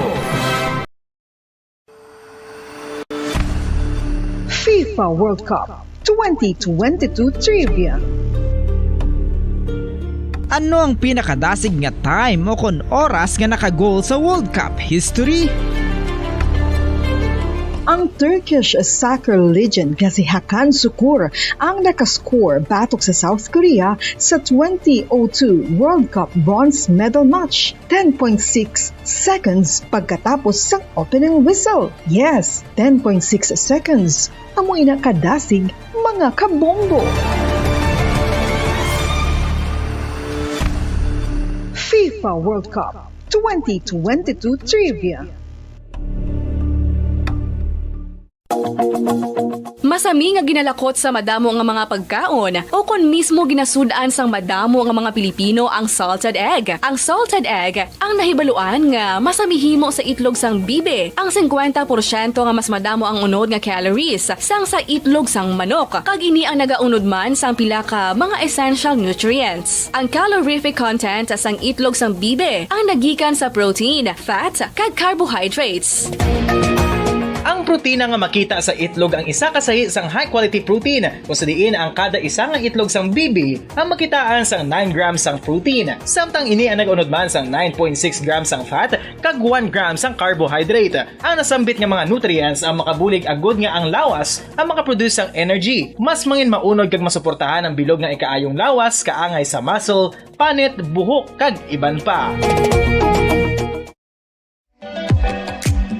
Mga kabombo, ilabilagid sa mga kababainhan. Kung ikaw magtulog, nagasuksok ka bala sang bra o kung wala. Madamo ang mababayi, ang wala nagasuksok sang bra kung sila ang magtulog. Magluwas nga ini ang komportable para sa ila, isa sa mga rason kung nga madamo ang wala nagasuksok sang bra kung magtulog, amo ang kahadlok nga makaangkon sang breast cancer. Kangawa nga hindi magdako kag mapunggan sini ang pagkupos sang dughan.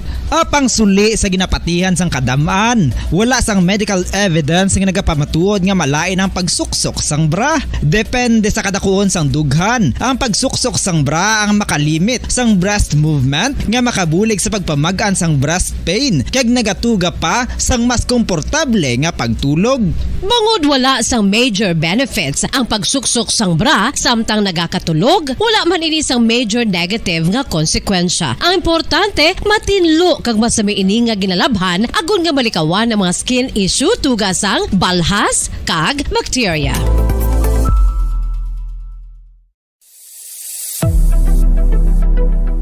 Nakahibalo bala kamo kung nga ginatawag bilang miracle liquid ang gata sang lubi? Well, ini bangod nga madamo sang mahatag nga amazing benefit sa ang coconut milk sa aton nga lawas. Suno sa pagtuon sa mga dermatologist, ilabi na gid sa kay Dr. Rahul Nagar sang Max Healthcare Institute Limited, isa ka hospital chain nga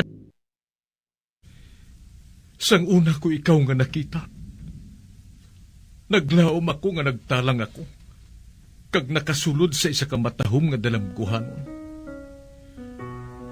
Ikaw ang babae nga madugay ko nga ginapangita kag ginahulat. Nagpangako ka nga kamatayo lang ang makapabulag sa imo kag sa ako. Apang karon, ina lang ang masiling mo. Sorry. Sorry. Nga. I am so sorry. Okay, just go. Apang hindi na magbalikin. Hindi mo ako makita nga nagahibig. Bangod ang akong mga luha. Ari lang sa sulod sa akong dugham. Apang kung magabot ang tiun nga pahibiun kanila. Magbalik ka sa ako. Ari lang ako, Dre. Kag nagahulat gihapon sa imo. Argay! Gintampa mo ako? Akig ka kay ginalukan ko ikaw? Torpe. Sorry pero I love you. Promise. Kadamo sang tsansa ang ginhatag ko sa imo para halukan mo ako. Tapos, isa lang masarangan mo? Torpe.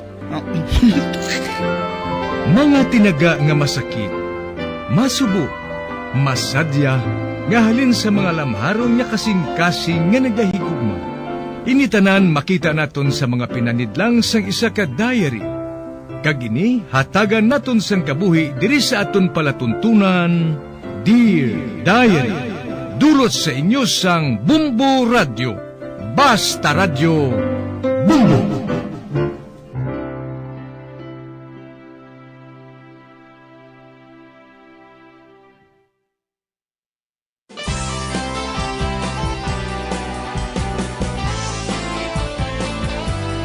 Kagkaron sa kasugpon sang sulat nga ginpadala sa aton diri sa palatuntunan, Dear Diary.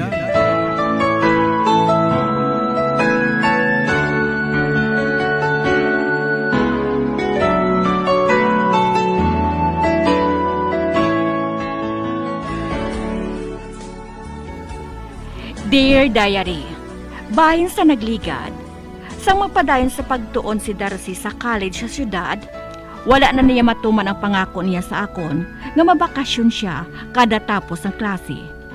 Tubtub na balitaan ko na lang nga nagatrabaho na gali siya, kag wala na kami nakitaay.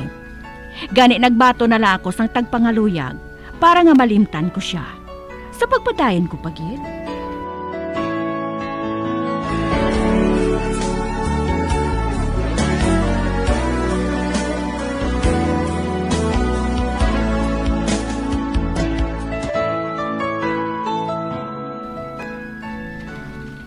Matuod, Magnolia? Ginabaton mo na ang pagigugma ko? Oo, Will. Oh, salamat. Ang dumdum ko, wala na ginakos ang paglaom sa imo. Abi mo bala, Magnolia? Ang tanan nga Santos, ginatawag ko na mo para nga mabuligan ako, nga maluyag ka man sa akon. Oh, salamat kita. Kag subong, abi mo, doon hindi ako makapati mo. Nga naluyag ka manggali sa akon. Hasta diinggit ang gugma mo sa akon, Will. Hasta nga may tubig ang bubon Kag may tubig ang suba. Ti, dali na lang mahubas ang tubig sa suba, no? Ano abi kay ginatapas niyo ang mga kahoy dira mo? Katarsagi blasi mo, Magnolia mo. Will. Kwan, sorry lang Apang, nagbagong pamatod ko Wala gali ako maluyag sa imo. Gani, magpangita ka na lang sang iban Ano?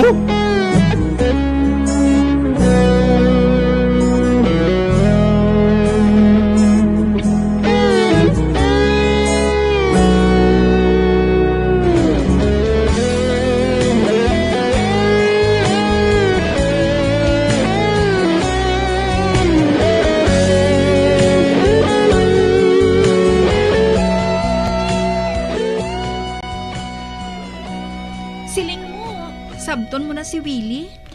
Nasabat ko na gani. Ha? Matuod? Nasabat mo na siya? Oo.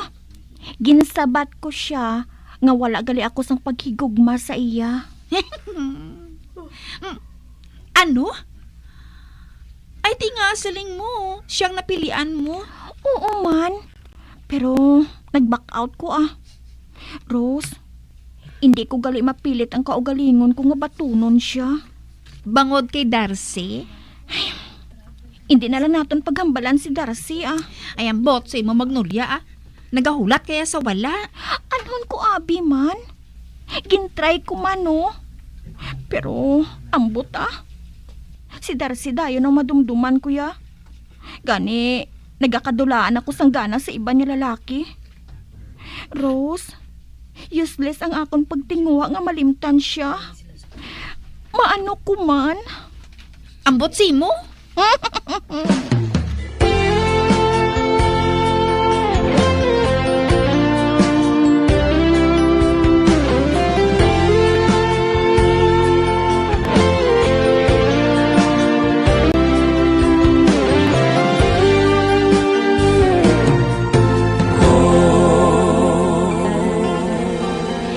Magnolia, fiesta na sa aton.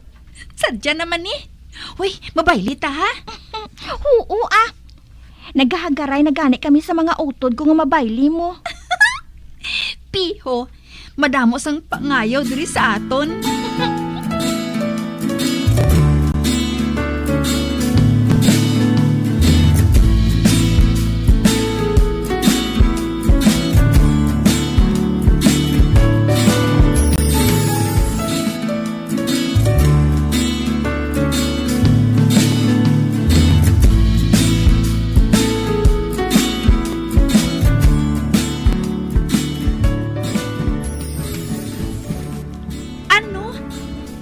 Magbayli?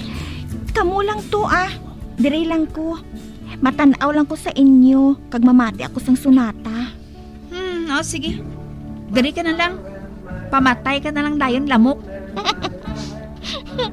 Do sa buangit bala ini si Rose mo. Oh. Hala. Ang kanta nga ina.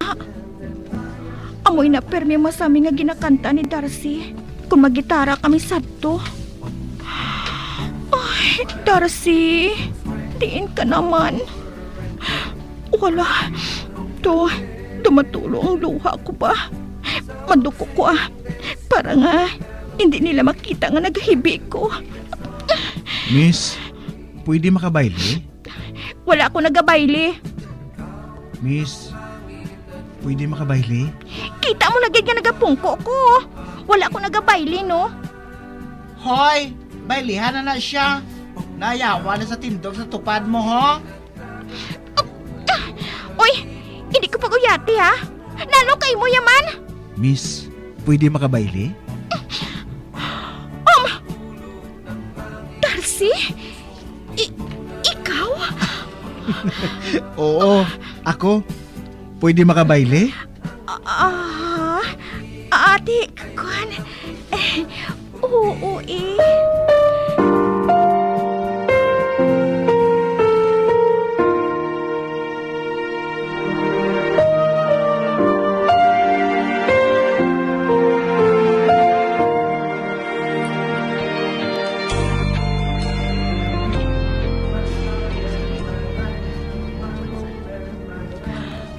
Ay, Diyos ko.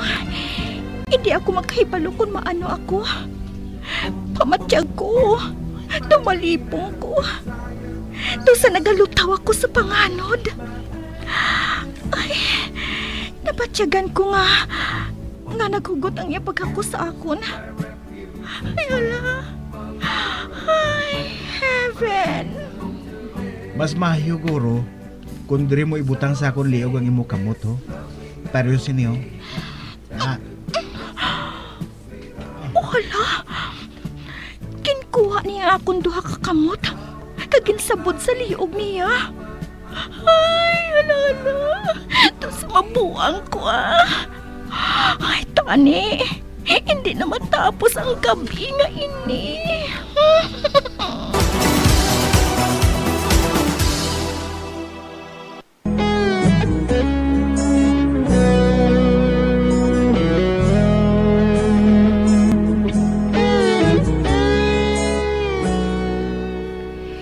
Pilit ko nga ginkalimtan si Darcy para nga hindi ako masakitan. Apang sa nagpakita siya liwat sa akon, nagbalik ang ako na batyagan sa iya. Sa pagpadayon ko pagi.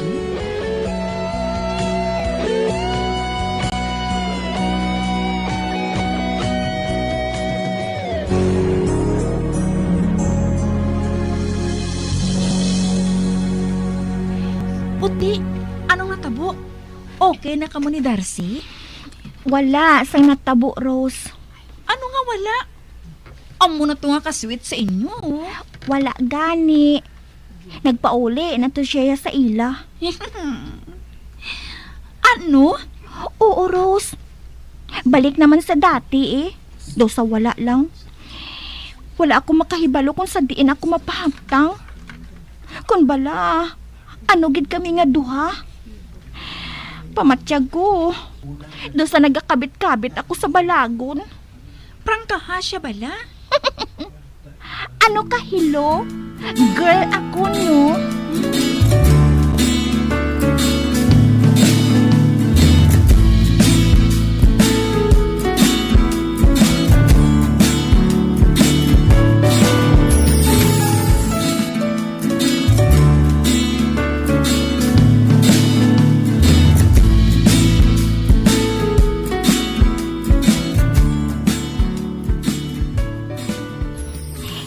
Do sa may rason man si Rose. Nga hindi ko pagbuhaton, ina. Prangkahon ko siya. Kalimtan ko, anay, nga girl ako. Hindi na ako makapadugay sang akong kahimtangan na inino. Question mark sa akon ang nagakatabo sa amon ni Darcy. Torturon ko na lang balang akon kaugalingon bangod sa iya. Hindi na ako makapadugay siniya. Kinahanglan niya mapatod ko kung ano gid ako sa kabuhi niya. Subong gid, masulat ako sa iya.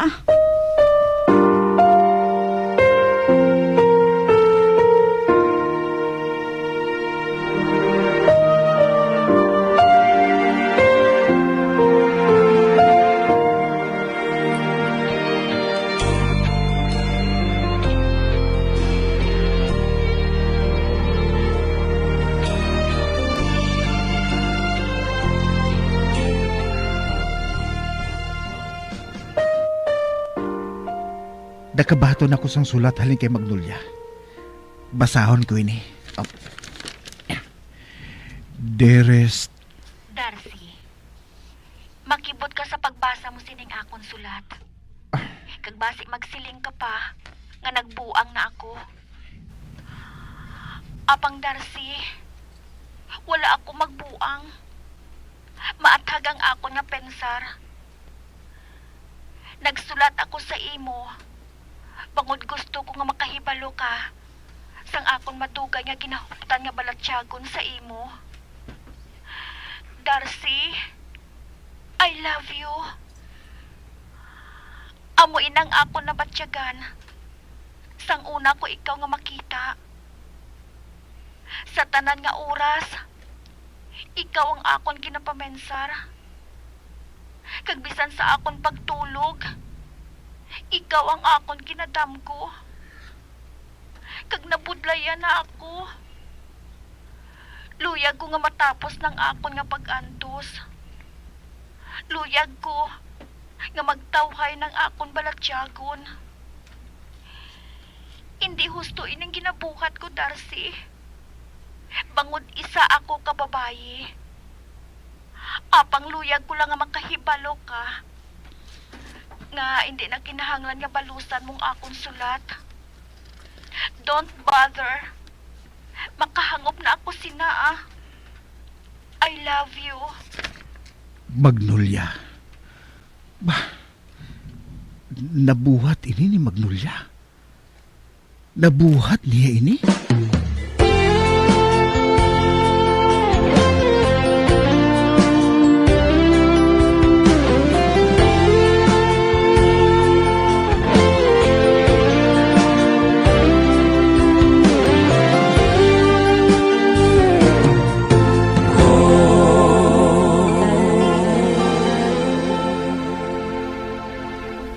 ba na nga wala ka na sa pagtamod kay Darcy?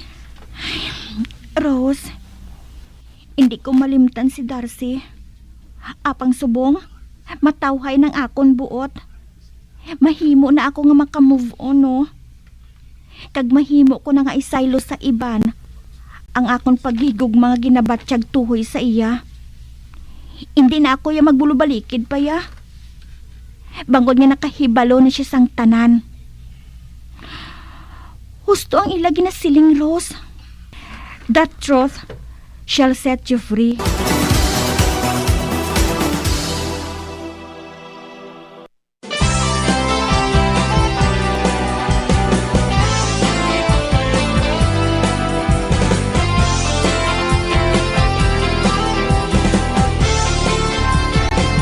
Mga abyan, sunda sa pagmamati, ang kasugpon sang sulat, nga ginpadala diri sa aton palatuntunan, Dear Diary. Padamo gid nga salamat. Basta Radyo Bumbum.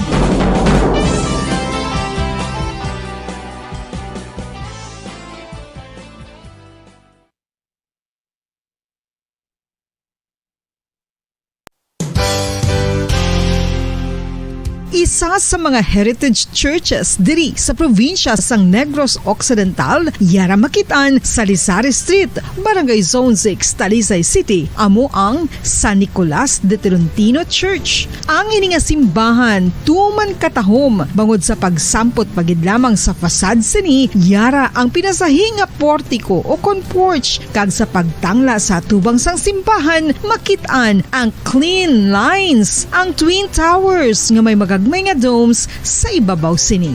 Sa pagsulod sa simbahan, mapawaw ka sa disenyo. Tastefully designed and preserved, the church's interiors have avoided the catastrophic fate of misguided renovations. Sa pagpadulong amat-amat pakadto sa altar, magatampad naman sa imo ang mahogany colored altar nga gindekorahan sang gilt curvings nga amo ang ginabutangan sa tunga sang santo patron sang simbahan nga amo si San Nicolas de Tolentino, isa ka Italian saint kag mystic. Sa wala kag tuo, yara ang imahe ni San Ezekiel Moreno kag San Rafael, kag sa ibabaw yara si Hesu Kristo. Samtang makitaan ang kapinasahi sang pattern sang salog sang San Nicolas de Tolentino sa Talisay, bangod sa design nga checkerboard nga itom kag puti nga kunlantawon may pleasing contrast sa dingding sang simbahan. Makitaan man ang rows of iron chandeliers nga madamo nga nagalinyada sa atop sang simbahan nga nagahatag sang kasanag sa palibot, ilabi na gid sa tupong sini nga aisles sa salog, separated by a row of Corinthian pilasters at stylized flat arches. Ang pundasyon sang karon nga San Nicolas de Tolentino Church una nga gindihon sadto sang isa ka pari sang Order of Augustinian Recollects nga si Father Fernando Cuenca nga nagabot diri sa Negros sadtong 1848. Samtang ang karon nga structure gintuko dinhi sa sulod sang 3 ka tuig humalin sang 1933 tubtob 1936. The Church of San Nicolas de Tolentino reminds us not only of the work of Father Cuenca but stands as a testament to the unity and faith of the people of Talisay.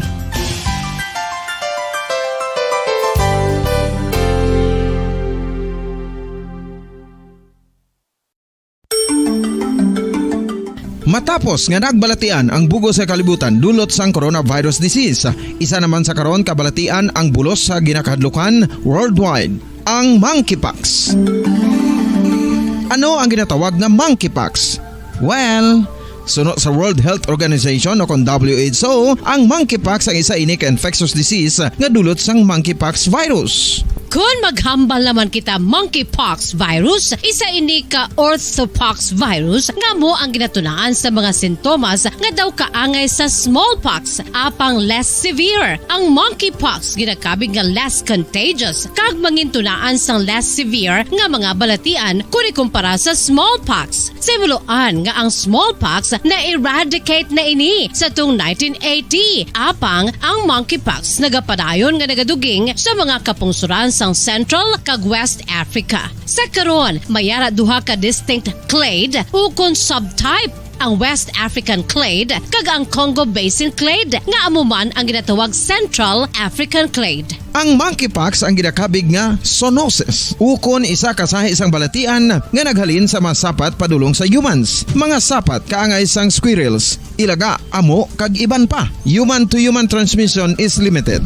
Monkeypox is transmitted to humans through close contact with an infected person or animal or with material contaminated with the virus. Base pa sa key facts ng World Health Organization o kung WHO nga ang monkeypox virus mahimo ini matransmit o kung malaton sa iban pinaagi sa bodily fluids, lesions sa panit o kung internal mucosal surfaces kaangay sa mga naghalin sa baba o kung tutunlan sang pasyente, respiratory droplets kag mga contaminated objects ukon materials kaangay sang beddings. Samtang, base naman sa fact sheet sang Mayo Clinic nga isa ka medical center sa Minnesota, USA, nga kun matapikan ang isa ka tawo sang monkeypox virus, ang initial symptoms amo ang paghilanat, paglingin sang ulo, nagahinubag ang mga lymph nodes, kag pagadasnan sang pagtinubo-tubo sang mga rashes sa lawas tubtob nga magmangin flat patches ini. Amat-amat nga magaulbo o kon mangin nodules tubtob nga magbinitog-bitog kag mangin pus-filled blisters. Ini nga nagalabot sa 5 tubtob 7 ka adlaw. The rush heals by scabbing over. Makabig na nga infectious ang isa ka pasyente sa pagsugod pagid lamang sang paghilanat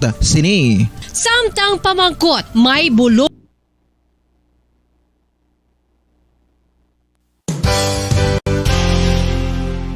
Isa sa mga heritage churches diri sa probinsya sang Negros Occidental, yara makitaan sa Rizal Street, Barangay Zone 6, Talisay City, amo ang San Nicolas de Tolentino Church. Ang ini nga simbahan tuman katahom bangod sa pagsampot pagid lamang sa fasad sini, yara ang pinasahi nga portiko o kon porch kag sa pagtangla sa na ang nakalipas sa takla na 5 sa hapon mga kabombo, antes kita mamati sa pila ka mga nagapuna nga mga balita. Yari anay Corona Patrol, may opening subong sa bayan sang Rum Festival, sang Tanduay Distillers Incorporated, dira sa may Art District, diri sa may Dalalakson, Madalagan, Bacolod City. Ara sa aton sining linya si Bomboan Sindol Sorilla. Bomboan, kamit.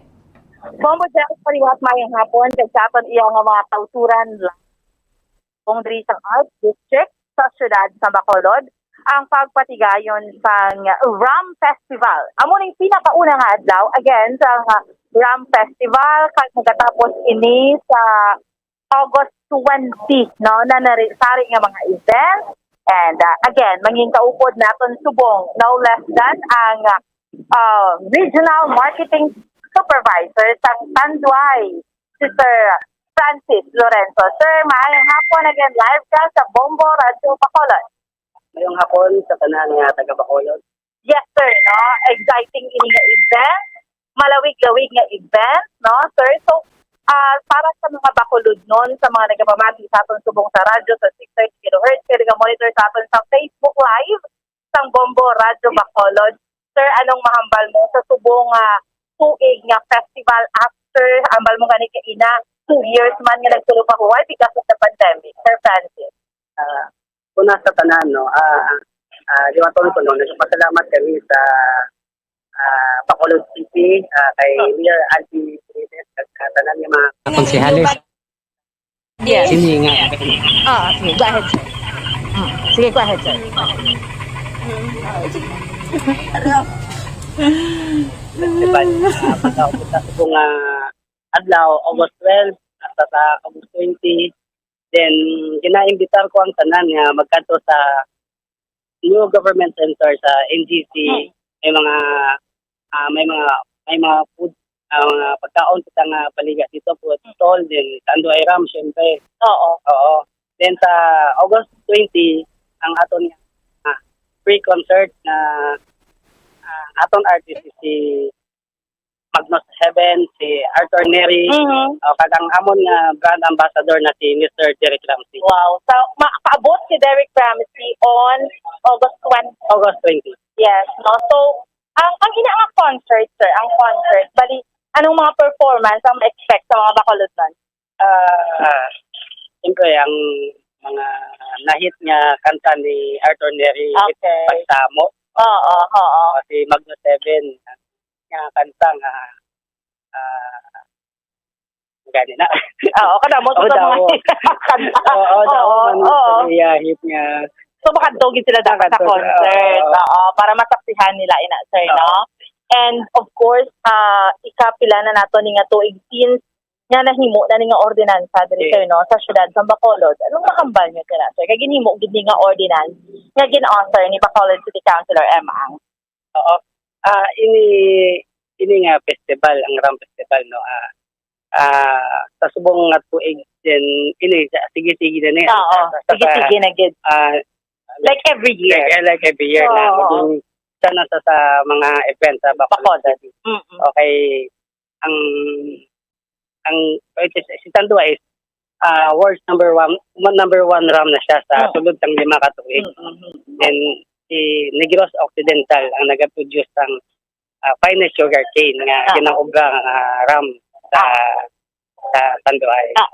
So sir, mensahe mo sa mga viewers sa mga nagmamati sa radyo, anong mensahe mo sa sininga festival? Gina-imbitar ko ang tanan sa August sa buong adlaw hasta sa August 20 para sa NGC. Magkadto kay free concert kita sa August 20 with Artillery and Magno 7. Ang hit gali ni Magno 7 yung pinagtagpo pero hindi pinadana. Damo makarelate. Wala gali. So inasa sa August 20 para ang aton brand ambassador na si Mr. Derek. All right, sige. Thank you so much, Sir Francis. Salamat gid sir. Salamat gid sa Bumbo Radio at sa tanang nga taga Bacolod.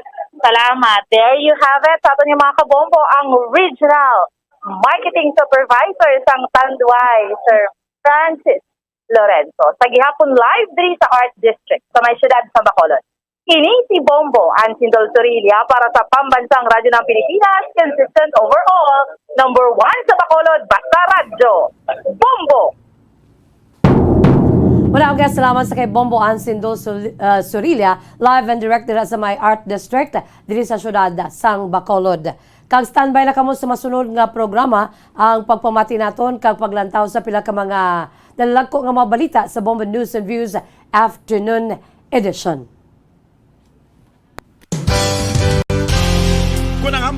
Isa sa mga heritage churches diri sa probinsya sang Negros Occidental, yara makitaan sa Rizal Street, Barangay Zone 6, Talisay City, amo ang San Nicolas de Tolentino Church. Ang ini nga simbahan tuman katahom bangod sa pagsampot pagid lamang sa fasad sini, yara ang pinasahing nga portik. May kantanan sa football, isa sa ginahulat sa mga football or soccer enthusiasts worldwide, amo ang FIFA World Cup. Sa ika-22 ka tuig sini nga paghiwat bilang Quadrennial International Men's Football. Ang pungsod Qatar sa Western Asia amo ang venue, the first World Cup ever to be held in the Arab world.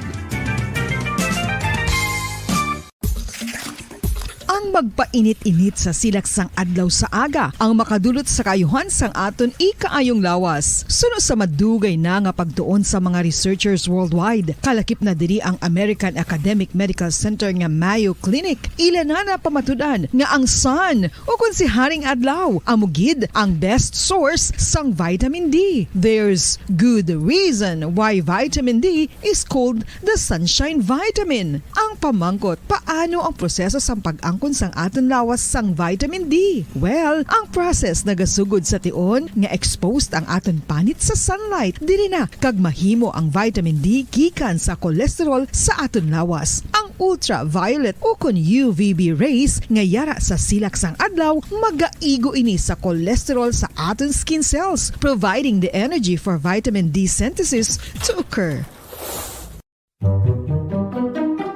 Magluwas sa baboy, baka kag manok, may isa ka karne nga sarang mahimo alternatibo nga iserbe sa lamesa sa mga Pinoy kag ini ang rabbit meat o kon karne sang kuneho. Suno sa pagtuon, mas matinlo ini kag mas healthy kung ikumparar sa iban nga karne sang sapat. Ang rabbit meat ang sarang nga lutuon sa pamaagi nga naanda na sang kadamaan, kaangay sang adobo, lumpia Shanghai kag lechon. Apang ano bala ang mga benepisyo sini sa ikaayong lawas? gatas. Ini ang mayara sang mataas nga porsyento sang easily digestible protein kag nagaunod sang jutay nga fat kung ikumparar sa iban nga sahi sang karne. Nagaunod man ini sang jutay nga calorie value sang sa iban kag almost cholesterol-free ini. Gani, makabig siya nga heart patient friendly. Mas jutay man ang sodium content sa rabbit meat. Samtang, mas madamo naman ang calcium kag phosphorus content sini.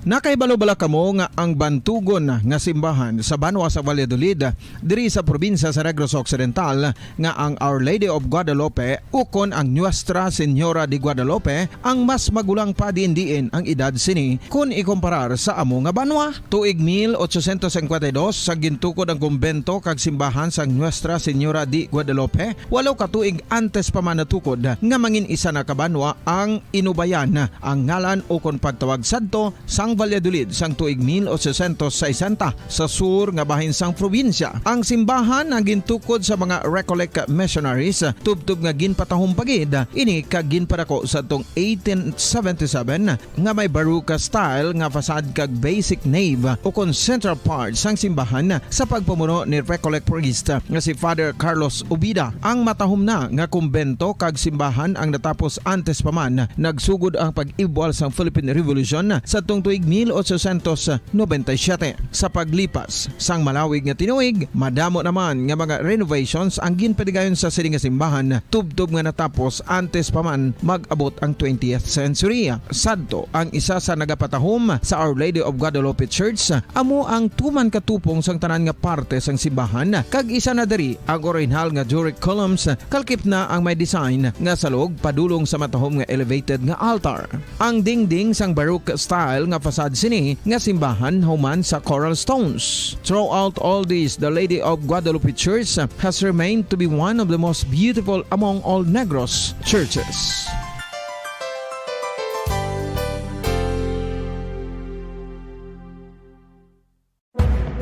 Madamos ang sahi sa pagpamasahe kag isa na diri ang foot massage. Magluwas sa relaxing feeling nga mahatag sini, nakaibalo-bala ka mo. Nga madamo man ini sa benepisyo sa lawas. Ang pagmasahe sang tiil ang maka-improve sang blood circulation. Bangod nagabulig ini sa pag-transport sang oxygen sa cells sang lawas. Nagapromote man ini sang mas maayo nga tulog, kag ginabulong ang sakit sa ulo, migraine, sakit sa liog kag likod. Nagapa-improve man ini sang modo kag nagabulig bato sa depresyon. Magluwas diri, ginapabilin sini nga healthy ang tiil kag malayo sa food problems. Bangod gina-stimulate sini ang mga ugat diri kag ginabuhinan ang stiffness kag sakit sa dapa-dapa. Gani mga kabombo, maayo gid sa lawas ang foot massage.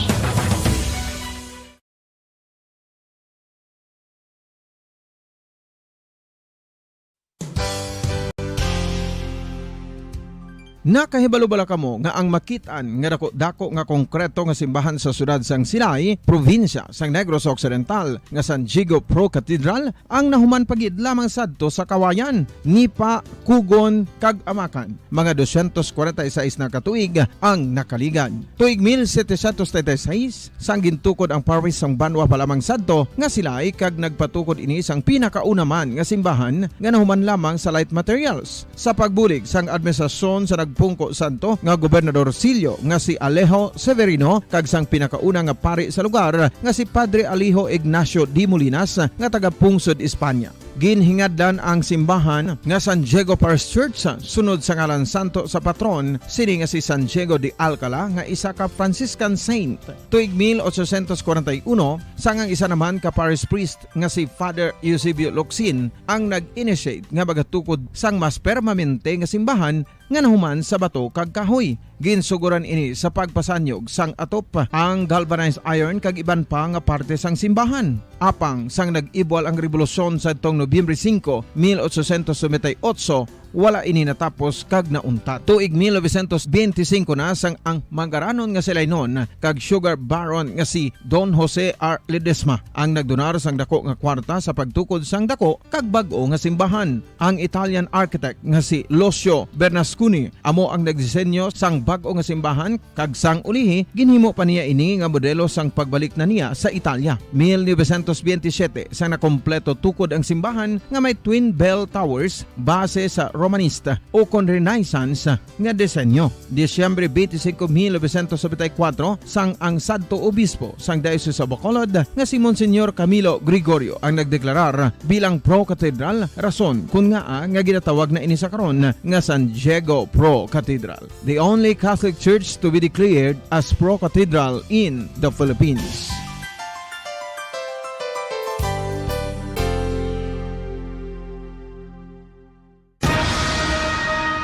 Ang pagpanipilyo ang isa sa mga pinaka-importante nga tikang. Agod mamintinar ang matinlo nga hygiene sa isa ka persona. Apang makapilabala ka beses ini ginahimo sa isa ka adlaw.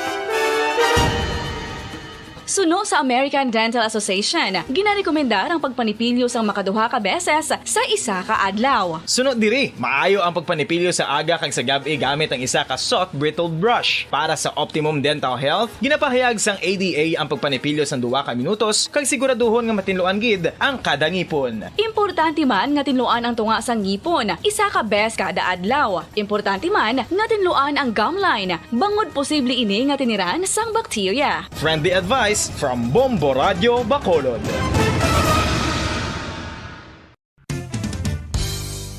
Ang 2022 FIFA World Cup natala na sa Nobyembre 21 tubtob Disyembre 18, 2022. 32 tanan ka mga teams gikan sa nakalinlain nga mga kapungsuran sa bugos nga kalibutan ang magapaindis-indis agud mo ang makakuha sang FIFA World Cup trophy nga nahuman sa Bulawan kag ginakabig bilang one of the most expensive trophies in sporting history. Nga sa karon nagabalor sang 20 milyones dolyares. Sa baragta sang sini nga hinampang, ang Brazil National Football Team amo ang may pinakadamo nga kampyonato nga nagdangat na karon sa 5, samtang ang France amo ang Oras sa Bombo Radio Bacolod Philippines Standard Time 35 minutos sa kaligid sa takda alas 5 sa hapon. Maayong hapon mga kabombo, welcome sa Bombo News and Views Afternoon Edition. Karon nga daw sang Biyernes, Agosto 12, 2022.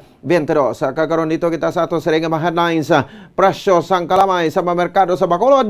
Duwa na kadlang wala nagsaka apang wala man nagnubo. Mga retailer, pabor nga buksan sa gobyerno ang budiga sang mga trader. Bacolod City Mayor Alfredo Benitez wala na kay balo nga mayara sang hindi pagintindihanay sa tunga ng Vice Governor Jeffrey Ferrer kag SRA Board Member Aurelio Gerardo Valderrama. Driver sang taxi sa Bacolod ginreklamo nga nagpanghikap sang minor de edad nga pasahero. Hitabo na kuan sang video. Taxi driver nga ginreklamo nga nang hikap, gilayon nga nakilala, gilayon man nga ginpahalin sang operator. Taxi operator sa Negros Occidental nagpasalig nga wala ginatolerar ang mga driver nga nagapang-abuso sang ilang mga pasahero. Central Negros Electric Cooperative nagpaathag sa hindi scheduled nga brownout nga naggadugay lamang sa minutos sa gilayon man nga naka-restore. Mga kabombo, oras sa Bombo Radio Bacolod Philippines Standard Time 37 minutos sa kaligid sa takna alas 5 sa hapon kakaron liton kita sa mga detalye sa mga balita kaupod sa inyo mga tag-balita. Bombo Glory Faith El Shario. Kaga ko naman si Bombo Ponce Espino. Pabor ang nagabaliga sang kalamay sa Libertad Market nga checkeron sa gobyerno ang mga budiga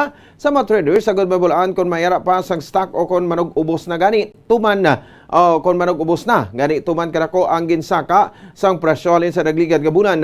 Sa interview sang Bombo Radio Bacolod kay Jimmy Sukia, wala sang pagbago sa presyo sang kalamay halin sa Miyerkules tub-tub subong adlaw. Ang refined sugar nagabili sa 98 pesos kada kilo, 70 pesos ang gross sugar, samtang 70 pesos naman ang brown sugar. Sa nagligat na 2 ka semana sa 60 pesos ang bilis ang gross sugar, tub-tub nga nagsaka sa 68 pesos, kanang 70 pesos. Ang balor sang sugar naman ang o kung brown sugar naman ang 48 pesos, ang normal nga presyo ang nagsaka sa 55 pesos, tub-tub sa 60 pesos, kag nagabili na karon sa 70 pesos. Sa karon ara na sa mga traders o kung sa mga traders ang stocks sang kalamay bagod pila na kabulang malin sa nagtapos ang galing. Nagapati si Sukiya nga wala sang kakulang sa supply bagod may gina-deliver man ang trader kung sila ang mag-order kag wala man sila ginalimitahan sa kadamuon sang order. Suno sa retailer ginabuhinan lang nila ang sinako nga ginabakal bangod nagagamay man ang ginabakal sang tamo. Sang tinekdan nga tuig malapit sa 2,000 ang sako sa refined sugar, apang sa karon nagabili na ini sa malapit sa 4,600 pesos. Sunod diri mas maayo gid kun ipa-raid sang gobyerno ang budiga sa mga trader agon mabulaan ang matuod nga rason sa pagsaka sang presyo. Ginalauman naman sini nga maganubo na ang presyo sa masunod nga semana bangod nagsugod na ang milling season. Dapat paglantaw daw wala magulang. Kaya kada order, haraman eh. ginlimit lang namon mismong order considering pagsaka, nagagamay naman ang purchases ng tao. Sabi lang nagalimit sa amon order, mas mayo ganin para nga mabalaan tagid kung ano gid ang rason nga nagsaka. Ang kamay sa pagpahag sang nagabaligya sang kalamay sa Libertad Public Market nga si Jimmy Soquinia. Ginathag ni Bacolod City Mayor Alfredo Benitez nga wala ini nakahibalo nga mayara sang hindi pagintindihan ay sa tunga nanday Vice Governor Jeffrey Ferrer kag Aurelio Gerardo Valderrama nga gid-appoint ni President Bongbong Marcos bilang planters representative sa Sugar Regulatory Administration Board. Suno kay Benitez, wala ini sang ideya sa background ni Valderrama kundi ginpahibalo ini nga siya ang gin-appoint sang presidente kag kinahanglan niya sang oath of office. Sino sa alkalde, wala ini nakahibalo kun nga siya ang ginpili bilang magakandak sang oath of office. Wala naman sa nakita nga malain ng alkalde kung sa iya nag-take oath si Valderrama bangod isa man ini ka negrense. Pagkasunod nga adlaw, nakitaan sa alkalde ang post si Vice Governor Jeffrey Ferrer batok kay Valderrama. Gintawgan ni Benitez si Ferrer agod mamangkot angot sa issue kaginpahayag sang Vice Gobernador nga siya ang na-provoke sang Sugar Group. Nagpalawag man si Valderrama sa alkalde kag iya inigin panugyan nga istoryahon ng Vice Gobernador agod nga masulbar ang issue. So diri dapat nga mag-move forward kag magtrabaho na ang kada negrense para sa kaayuhan sang tanan. So sa local chief executive, ginatugyan na niya sa presidente ang pagpili kung sino ang nagakaangay nga ibutang sa pwesto. Nagtawag man si Mr. Valderrama and I said, please sort it out. No, can you talk to the Vice Governor and find out how we can move past this issue? We're all Negrense here. Let us try to move forward and work for the common good. Si Bacolod City Mayor Alfredo Benitez. Ginpablatter sa menor de edad nga dalagitang isa ka taxi driver matapos nga ini ang ginmuli siya samtang nga nagabiyahe sa dalanon sa siyudad sa Bacolod. Viral sa karon sa social media ang turning grade 11 student matapos nga ginpost ni ang malipot nga video clips kag litrato sang paghimas sang driver sa iya nga hita samtang siya ang nagasakay sa shotgun seat sang taxi. Ang dalagita ang nagpost sa social media sa tinutuyo nga maghatag sa awareness sa mga pasahero nga kababainhan nga likawan ang pagsakay sa katupad sang driver kung nagaisanon lang sa taxi. Ginsaysay sining alas 2 sang hapon sa Agosto 10 siya ang nagsakay sa taxi agud makikita sa iyang abyan. Dugay pa sining sa umpisa maayo pa ang sugilan nila sang katupad nga driver. Tubtob nga amat-amat na nga naglakat ang kung naglakat ang kamot sining. Ginsaway man sining ang driver kag nagpamilit nga ini ang manaog na apang ini ang nagparayon sang iyang bulhaton. Dugang pa sa dalagita nga ginpahog niya pa ang driver nga pulis ang iyang amay apang kaagay nga wala ini sang kahadlok.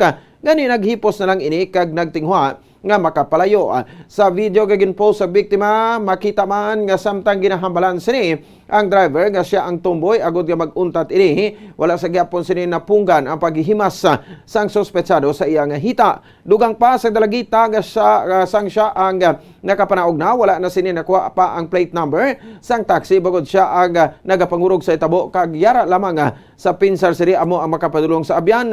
Sa ulihing post sang dalagita, ginpahagman sini nga may picture na siya sa Facebook sang nasambit nga driver apang ginpakamayo sini nga hindi na pag-i-post sa social media. Ang biktima ang nagpablatter sa Bacolod Police Station number 4 kag na-forward na ang kaso sa talatapan sang Bacolod Police kon sang Violence Against Women and Children o kon VAUCI sa siyudad sang Bacolod. Samtang nakilala na ang driver nga naghikap sang paa sang iyang pasahero nga menor de edad nga babae kag nakuhaan pa sang video. Sa impormasyon nga nakuha sang Bombo Radio, gilayon nga nakilala ang driver nga si Ramon Lumra sang Barangay 26 siyudad sang Bacolod paagi sa buligman sang iyang operator. So kay Police Lieutenant Arlene Torrendon, Chief sang Women and Children's Protection Desk sang Bacolod City Police Office, nagreklamo ang pasahero sang act of lasciviousness batok sa driver pagkasunod nga adlaw. Bangod na identify Na-identify na ang suspetsado at ubangon na lang sini ang kaso apisar nga siya ang at large sa karon. Aminado si Torendon nga may mga tao gid nga abusado kani dapat nga mangin aware kag mangin security conscious apang may mga inosente nga nagakabiktima. Nagpanugyan si Torendon sa mga babae nga kuhaon ng body number, kompanya sang taxi kag picturean ng plate number. Makabulig man kon pahibaloon ng pamilya ko nanong nga kompanya sang taxi ang ginsakyan lakip na ang body number. Mas maayo man suno kay Torendon nga sa backseat na lang masakay kag hindi sa front seat agod nga makalikaw.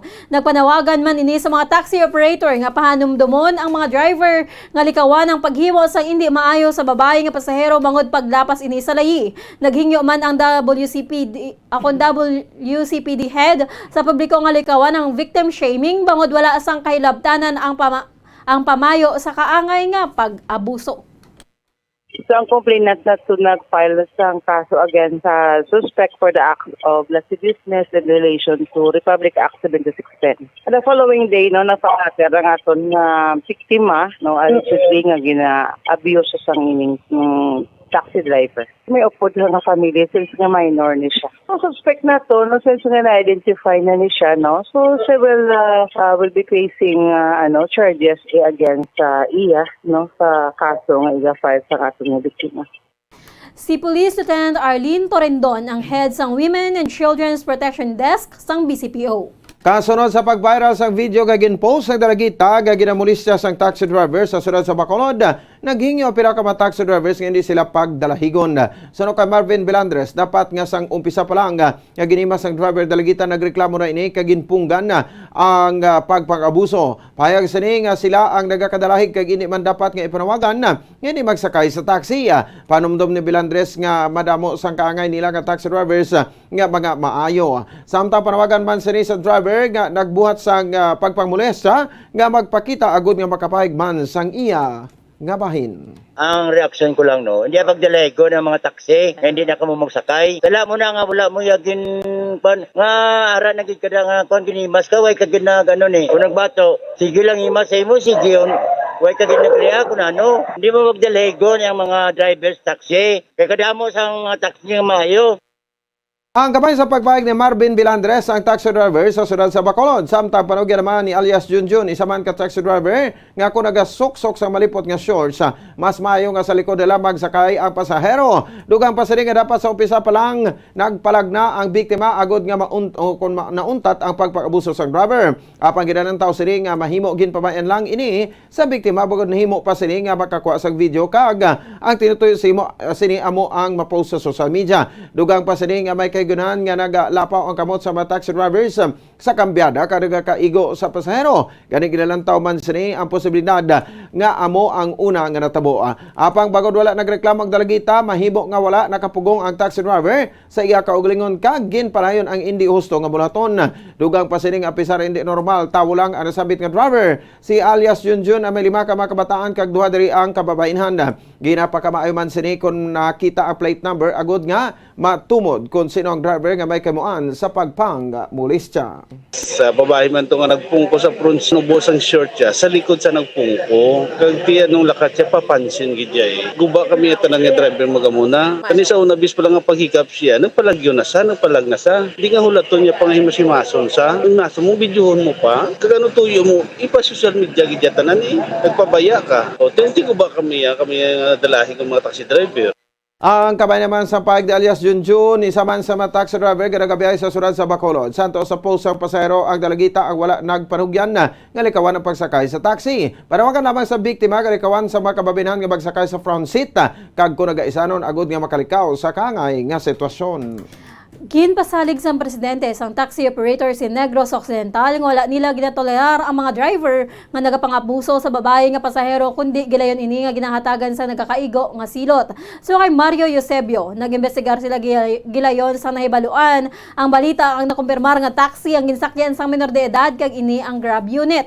Sang nahibaluan sang operator sang taxi, ginpatawag sini ang driver nga involved, ginbalin sa trabaho kag endorso sa Bacolod Police Station 4. So sa operator, wala pa nagpasaka ang complainant sa Office of the City Prosecutor habang ang Station 4 na ang mag-aasikaso sang kaso. So sa Police Station 4, hindi pa maaresto ang driver bangod wala pa sang warrant of arrest gani at large ini sa karon. Ginpasalig ni Eusebio nga patakaran na sang asosasyon ang paghatag sang penalty sa mga driver involved bangod nagaguba ini sa imahe sang taxi industry. Nagpangayo ang tono sang pasaylo sa mga pasahero sa natabo apang aminado ini nga talagsa lang ini nagakatabo kag ginahatagan gilayon sa nagakaigo nga silot. Aminado si Eusebio nga hindi mapaktan ang pamatasan sa tanan ni driver bisan sila ang screen sa nag-apply sa operator. Nagpanugyan ang tono president sa sinuman nga mahimo mabiktima nga gilayon nga magreklamo agud nga mahatagan ini sa nagakaigo nga pina. Tagaan ginaya nga kaangay nga penalty ang mga amo nga bagay kay wala na namang ginatolerar. At ang mga drivers kina involved at lagi clear up gidayon namon na kay kun sa amo na nga drivers so kailan ni clear up namon. Otherwise kung hindi man lang so ay gid problema. Kay makaguba na sa imahin sang industry. Amo na ginatagaan ang kaangay nga penalty whatsoever na kung anong nahimo niya. Tapos tiga pangayla kami pa sa hilo sa mga pasahero nga sa subong among pisama lang to natabo. Si Mario Eusebio ang presidente ng Taxi Operators in Negros Occidental. Nagpatag ang Center Negros Electric Cooperative sa hindi scheduled nga burnout nga nagadugay lamang sa minutos kay gilayon man nga nagaka-restore ka ang isang na-experience sa Bacolod halos kada adlaw subong nga semana. Suno kay Maria Luisa Paruco, ang chief sang co-promotion sa section sang Seneco, may open wire nga live wire nga natandog sang dahon sang kahoy. Kung maghangin gani nagakapatay kag sa tion nga malayo naman ang dahon nagabalik naman ang power supply. Suno kay Paruco, magaparegon sila sa line clearing agud matapas ang mga sanga sang kahoy nga nagatandog sa live wire. May mga tinion man nga nagalupok ang transformer bagod may sapat nga nagatapik diri ka ang isang tuko kag pispis. May mga lugar naman nga nagalupok ang transformer bagod overload ini tuga sa illegal connections. Panindugan ni Paruco nga wala ginahungod sang Senecong power interruption kundi may matinion nga nagluntad ang trouble nga hindi mapaktan. May ara kita mga open wires pala nga live wire nga once maghangin ginatandog sa mga linya sang kahoy so automatic matrip off na siya. So palayo naman sa mga kasanga or sa mga dahon sang kahoy basiga naman na siya. May ara man nga ang mga aton tungod bibala sa mga gaamon nga mapatigayon kita sang line clearing kay ining mga kahoy nga nagatandog sa linya sang kuryente naton usually amon silang gakos ang patay siga sa aton mga linya. Si Maria Luisa Paruco ang chief sang co-promotion section sang Seneco. Samtang nagalaon si Bacolod City Mayor Alfredo Benitez nga malakip ang AstraZeneca vaccines nga ginbakal sa syudad sang Bacolod sa congressional inquiry angot sa expired COVID vaccines nga patigayunon. So kay Benitez, hindi lang Bacolod kundi may iban pa nga local government units kag ang national nga may expired man nga bakuna nga nagabili sang binilyon ka pesos. So sa alkalde, wala pa nakapadala ang AstraZeneca sa Bacolod City government sang balance sa bill sini para sa 650,000 doses sang COVID vaccines nga gin-order sang administrasyon ni Anay Bacolod City Mayor Evelio Leonardia kung sa diin madamo nga doses ang nag-expire sa Department of Health Central Office. Naibaluan nga malapit 434,000 AstraZeneca doses nga ginbakal sa Bacolod sa idalom sa Leonardia administration ang nag-expire sa DOH Central Office sa Manila. Kag nagpahibalo ang tiglawas ng AstraZeneca kay Benitez nga ang Bacolod City government ang may balanse nga 98 million pesos. So kay Bacolod City Health Officer Dr. Carmela Hensole, madamo sa 20,000 o 20,000 dose sang malapit nga mag-expire ng AstraZeneca vaccines nga ginpadala sa Bacolod ang nag-expire sa katapusan sang bulan sang Hulyo. Natingala si Benitez nga 100,000 doses sang AstraZeneca vaccines ang gin-order sang Kapitolyo nga 2.6 million sa populasyon sa Negros Occidental, samtang ang Bacolod City Government naman ang nag-order sang 650,000 doses, bisan mas gamay ang populasyon sini nga nagadangat sa 600,000. Gina-welcome sa Bacolod Ocon sang Police Regional Office 6 ang bagong direktor sang Police Regional Office 6 Ocon PRO 6 sa interview sa Bombo Radio kay Police Lieutenant Colonel Arnel Soles, spokesperson sa Police Regional Office 6, ginpapanaog ang mando kag dangin epektibo ang pag-relieve kay Police Brigadier General Frindong Bos ang Agosto 8. Suno kay Soles, natural lamang sanay sa kapulisan na ang pagbalasa sa mga opisyales. Si Dongbo ang ginbosan ni Police Brigadier General Leo Francisco, anay chief sa Manila Police District.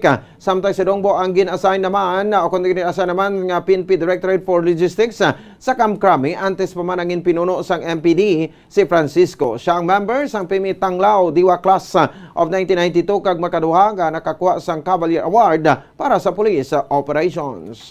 Kag sa katapusan nga balita, nadugangan sang 149 ka bago nga soldado ang 3rd Infantry Division sang Philippine Army matapos nga nakagraduate ang kanila soldier course o CSC Makilat Class 705-2021. Sila ang gin-enlist sa ranggo nga private matapos nga makompleto ang 7 ka bulan nga CSC kay Infantry Operation Course o kon INFOC nga gin-facilitate sang 3rd Division Training School o kon 3DDTS. Bilang kabahin sang tradisyon sa entrustment rights, ang bag-o nga mga privates ang nagbaton sa ilang R4 carbine issued rifle nga nagasimbolo sang supremacy sang civilian authority kumpara sa militar. Sa interview sang Bombo Radyo Bacolod kay Captain Kim Apitong, ang spokesperson sang 3rd ID sa Philippine Army, gipangunahan ni Mayor MacArthur Valdemar sang Hamindan Kapis ang entrustment ceremonies nga gin-assist man ni Major General Benedict Arevalo, ang commander sang 3rd ID. Suno kay Apitong, nakuha ni Private John Mark S. Tuyab, graduate sang Bachelor of Science in Business Administration sa La Purisima Concepcion, Bogo City, Cebu, ang 3ID Commanders Award matapos makakuha sang General Point Average na 90.64% sa tanan nga evaluated subjects kag Physical Proficiency Award nga may General Average na 98.66%. So sa spokesperson sa 3rd ID, ang graduate sang Candidate Soldier Corps CSC Makilat Class 705-2021 ang ginbutang sa mga brigades sa Western Visayas ug Central Visayas sa pagbasanyog sang puwersa sa Philippine Army batok sa insurhensya. Ginpahayag man ni Apito nga ang Armed Forces of the Philippines, Philippine Army nga magapadayon sang recruitment kag bantayan lamang nila ang announcement sa official social media page sang Philippine Army. Ang mga bagong sundalo na ito ay maa-assign po sa mga brigade at battalions para po tumulong sa anti-insurgency campaign po natin sa area po ng Western and Central Visayas. Halos pareho lang po ng dami yung quota po natin, and doon po sa mga units na nangangailangan pa ng mga kasundaluhan at mga tropa sa mga areas po na kung saan ay kailangan po natin deployan. Also, magkakaroon pa po ng iba pa pong mga recruitment yung ating pong Armed Forces of the Philippines, yung ating Philippine Army. Nabatian si Captain Kim Apito, ang spokesperson sa 3rd ID sa Philippine Army. Oras sa Bombo Radyo Bacolod Philippine Standard Time, 55 minutos lang nakaligan sa tak ng alas 5 sa hapon, mga kabombo. Inyo nabatian ang kabugusan nga pagbalita sang Bombo News and Views Afternoon Edition. Karang daw sang Biyernes, petsa 12 sa bulan sa Agosto, tuig 2022. Kag kami ang inyong mga tagbalita. Bombo Glory Faith Alciario. Kag ako naman si Bombo Ponce Espino. Nagapasalamat sa upo na pagpumati para sa Pambansang Radyo ng Pilipinas. Consistent overall number 1 sa Bacolod. Basta Radyo Bombo. Kag sa aton siling Bombo News Analysis, kag ginbasa ni Bombo Daniel Lecciones, may tigulo kalamay. Si Rafika nagasinggitan. Importasyon sang kalamay labing kinahanglan. Karon nga ang supply sini may kakulang, gani presyo nagmahal sang tuman. Panginmat dyan gid niya ang importasyon. Ambot basi may madalom gid diri nga rason. Kasami sa amo sini kadako nga transaksyon, minilyon man ang mabaton nga komisyon. Kakulang sang supply sa merkado, rason nga masyado ka dudoso. Bangod kalamay wala man nadula sa mga malaligyaan. Ang kamahalang sang presyo ang daw may kamalamalahan. Sa sining shortage nga artificial, presyo wala tupong ang kamahal. Duha diri ang magaganansya, trader kag si Rafika. Ang ini nga pangunahuna pananawan ang ginpadala ni Dominador Nemes sa Barangay Banago, Bacolod City. Sa mga tagpalamati isang Bombo Radyo Bacolod, pwede man kamo magpadala sang inyo panghuna-huna kag pananawan sa Bombo News and Views Afternoon Edition. Care of DYWB Bombo Radyo Bacolod, CBS Development Corporation Building, Lacson Street, Mandalagan, Bacolod City. O kung pinaagi man sa email address ang Bombo Radyo Bacolod, bombo_bacolod@bomboradyo.info. Kung ang hampang basketball amo ang mas ginakakunyagan naton nga mga Pilipino, apang sa halos tanan nga parte sa kalibutan, ang nagapanguna o kon most popular sports in the world, amo ang football, better known as soccer sa US kag Canada. Sunod sa latest world statistics sa sini nga tuig 2022, ang football amo ang nagapanguna ilabi na gid sa Europa nga nagadagat sa masubra 4 billion followers. May kantanan sa football, isa sa ginahulat sa mga football or soccer enthusiasts worldwide, amo ang FIFA World Cup. Sa ika-22 ka tuig sini nga paghiwat bilang quadrennial international men's football. Ang pungsod Qatar sa Western Asia amo ang venue, the first World Cup ever to be held in the Arab world. Ang magpainit-init sa silaksang adlaw sa aga ang makadulot sa kayuhan sang aton ikaayong lawas. Sunod sa madugay na nga pagtuon sa mga researchers worldwide, kalakip na diri ang American Academic Medical Center nga Mayo Clinic. Ila na pamatudan nga ang sun o kung si Haring Adlaw amugid ang best source sang vitamin D. There's good reason why vitamin D is called the sunshine vitamin. Ang pamangkot, paano ang proseso sang pag-angkon sang aton lawas sang vitamin D? Well, ang process nagasugod sa tion nga exposed ang aton panit sa sunlight dili na kag mahimo ang vitamin D gikan sa cholesterol sa aton lawas. Ang ultraviolet o kon UVB rays nga yara sa silak sang adlaw magaigo ini sa cholesterol sa aton skin cells, providing the energy for vitamin D synthesis to occur. Magluwas sa baboy, baka kag manok, may isa ka karne nga sarang mahimo alternatibo nga iserbe sa lamesa sa mga Pinoy kag ini ang rabbit meat o kon karne sang kuneho. Suno sa pagtuon, mas matinlo ini kag mas healthy kung ikumparar sa iban nga karne sang sapat. Ang rabbit meat ang sarang nga lutuon sa pamaagi nga naanda na sang kadamaan, kaangay sang adobo, lumpia Shanghai kag lechon. Apang ano bala ang mga benepisyo sini sa ikaayong lawas? Ini ang mayara sang mataas nga porsyento sang easily digestible protein kag nagaunod sang jutay nga fat kung ikumparar sa iban nga sahi sang karne. Nagaunod man ini sang jutay nga calorie value sang sa iban kag almost cholesterol free ini. Gani makabig siya nga heart patient friendly. Mas jutay man ang sodium content sa rabbit meat, samtang mas madamo naman ang calcium kag phosphorus content sini.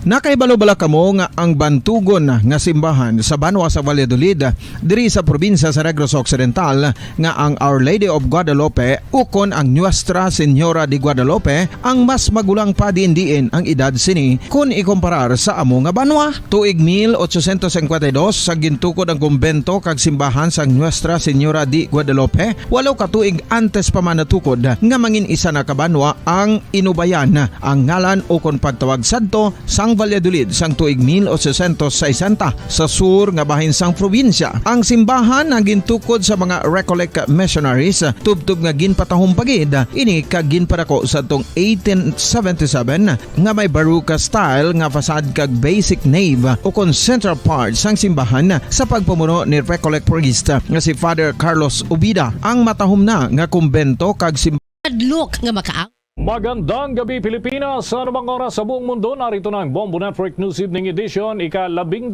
na sa buwan ng Agosto 2022 sa ulo ng ating mga balita.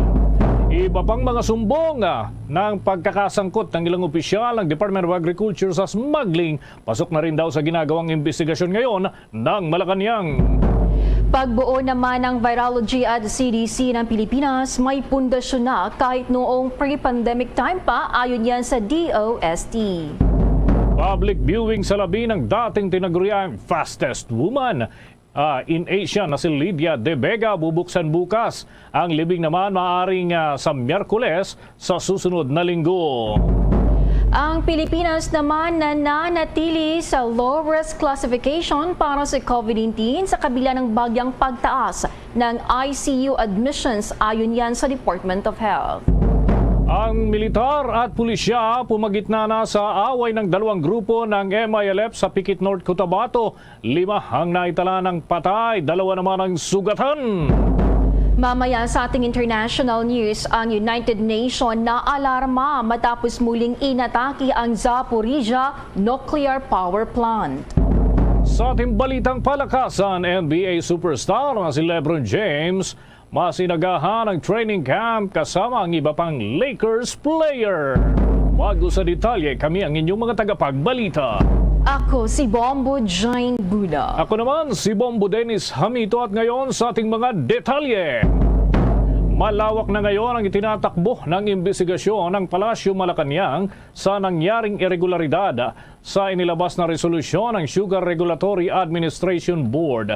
Sinabi ni Press Secretary Trixie Cruz Angeles na hindi lamang tututok sa simpleng illegal na resolusyon ng SRA ang pagsisiyasat, bagkus ay mas gustong malaman ng Pangulo kung gaano karaming mga opisyal ang mga nasasangkot, kung sino-sino ang mga ito at kung ano ang hangganan ng kanilang pagkakadawit sa naturang isyu at kung ang ginagawa ba ng mga ito ay may halong mali siya.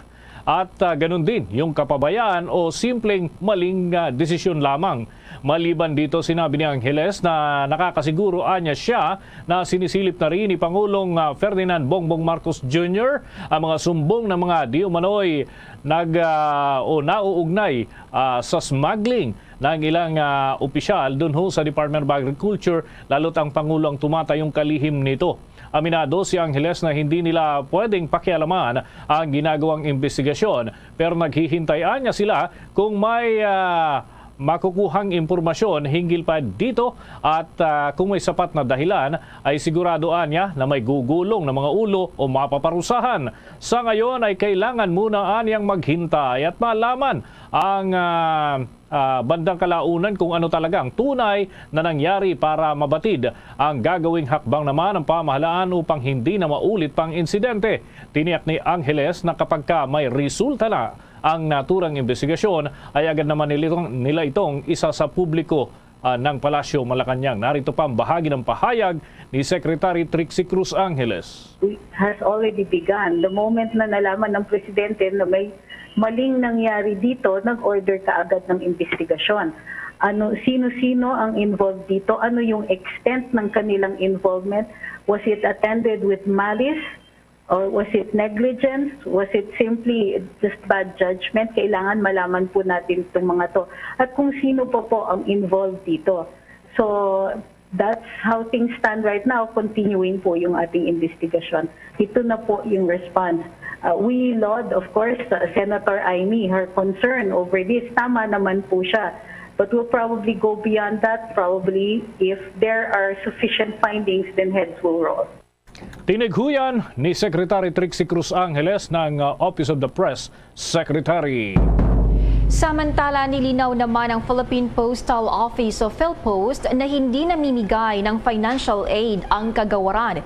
Kinumpirma ng ahensya na isang scam ang isang quiz game na umiikot ngayon sa social media.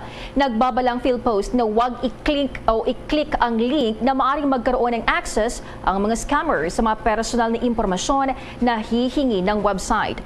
Paalala pa nito na hindi gagawin ng kailang ahensyang tumawag, mag-text at humingi ng personal na impormasyon o kaya mag-request ng bayad o magpa-click ng anumang email link para makapag-claim ng anumang package. Ang nasabing public announcement ng PhilPost ay bunsod ng link na sinishare ngayon sa social media kung saan kailangan mo lang sumagot ng 4 na katanungan at may tsansa ka nang manalo ng 7,000 pesos na ayuda at makiklaim mo ito kapag sinishare mo ang link sa ibang tao. Oras natin sa buong kapuluan, 5 minuto na makalipas ang ika-6 ng gabi. Hinihintay na lang ngayon ang Department of Migrant Workers o DMW ang pag-aproba sa 2023 national budget upang maging fully constituted na ang nasabing kagawaran. Buo na ang hanay ng mga opisyal ng naturang ahensya matapos formal nang manumpa sa tungkulin ang mga newly appointed senior officials. Kabilang sa mga bagong talagang DMW officials na nanumpa sa harap ni Secretary Susan Ople ay sina Undersecretary for Licensing and Adjudication Services Bernard Ulalia, Undersecretary for Welfare and Foreign Employment Attorney Hans Leo Kakdak, Undersecretary for Policy and International Cooperation Patricia Yvonne Conan, at ganon din si Undersecretary for Finance and International Affairs, at ganon din ang iba pa hong mga opisyal ay nanumpa na rin, kabilang ang mga itong si Maria Antoinette Velasco Allones at bagong OWA Administrator na si Arnel Ignacio. Itinuturing naman ni Oplena Dream Come True at Dream Team ang pagkakatalaga ng mga bagong opisyal ng naturang tanggapan. Ang Metro Manila Development Authority handa na sa mga hakbang para yan sa pagbubukas ng klase. May karagdagang pag-uulat si Bombo Gerald Ulit. Kumpiyansa si Metro Manila Development Authority Acting Chairman Carlo Di Mayuga na hindi makakaapekto sa maayos na pagsakay ng mga pasahero itong ipatutupad nilang expanded number coding scheme simula sa Agosto 15 sa Kalakhang, Maynila. Balik na kasi ang number coding mula alas 7 hanggang alas 10 ng umaga at alas 5 ng hapon hanggang alas 8 ng gabi sa Lunes. Nag-aalala na naman ang ilang sektor na baka mahirapan sa pagsakay ang mga pasahero, lalo na at balik eskwela na rin ang maraming mga estudyante kung ang mga sasakyan ay malilimitahan sa pagbiyahe sa ilang partikular na oras sa buong araw. Pero ayon kay MMDA Acting Chairman Carlo Di Mayuga, nakipag-ugnayan na raw sila sa Land Transportation Franchising and Regulatory Board at Land Transportation Office, at nagsabi ang mga ito na magdaragdag sila ng units para sa bus carousel. Sa panig-anya ng MMDA, magdaragdag sila ng 2,336 na traffic enforcers para makatulong sa pagmamando ng daloy ng trapiko. Tuloy din umano ang libreng sakay nila mula sa Commonwealth Avenue hanggang Welcome Rotonda. Nakipag-ugnayan na rin anya sila sa mga school administrators, sa mga Parents Teachers Association of PTA, ang Philippine National Police at local traffic bureaus ng National Capital Region para talakayin ang road safety contingency sa mga school zone. Well, nakipagpulong ang MMDA noong Hunyo sa mga school administrators, Parent Teachers Associations, Philippine National Police at local traffic bureaus sa NCR para pag-usapan ng road safety contingencies sa bawat school zone. Nagpapatuloy ang paglalagay ng mga thermoplastic pavement markings, road signages. Isa sa natalakay ang pagpapalawig ng number coding scheme. Ipatutupad na ito tuwing 7 a.m. hanggang 10 a.m. at 5 p.m. hanggang 8 p.m. po, simula August 15, para ito sa inaasahang dami ng sasakyan sa lansangan sa harap ng pagbabalik ng face-to-face classes sa August 22. Nasa 387,000 na ang dami ng mga sasakyan dumadaan sa EDSA. Inaasahan natin na aabot pa ang dami ng sasakyan na dumadaan dyan ng 436,000 kapag nagsimula na ang face-to-face classes. Mas mataas ito sa pre-pandemic level natin na 405,000. Samantala, naglagay na rin daw ng road signages at inaayos sa mga sidewalk. Nagtabas na rin ng mga sanga ng mga puno sa kalsada at isinasaayos na ang mga parkway. Para sa Bombo Network News, Bombo Gerald B. Ulit para sa Pambansang Radyo ng Pilipinas, Basta Radio, Bombo! Naghatid yan sa atin sa oras na 10 minuto na makalipas ang ika-6 ng gabi. Umaabot na sa 3,759 ang bilang ng aftershocks na naitala sa lalawigan ng Abra at mga karating na lugar. Yan ay mula ng maranasan ng 7.0 magnitude na lindol noong nakalipas na buwan.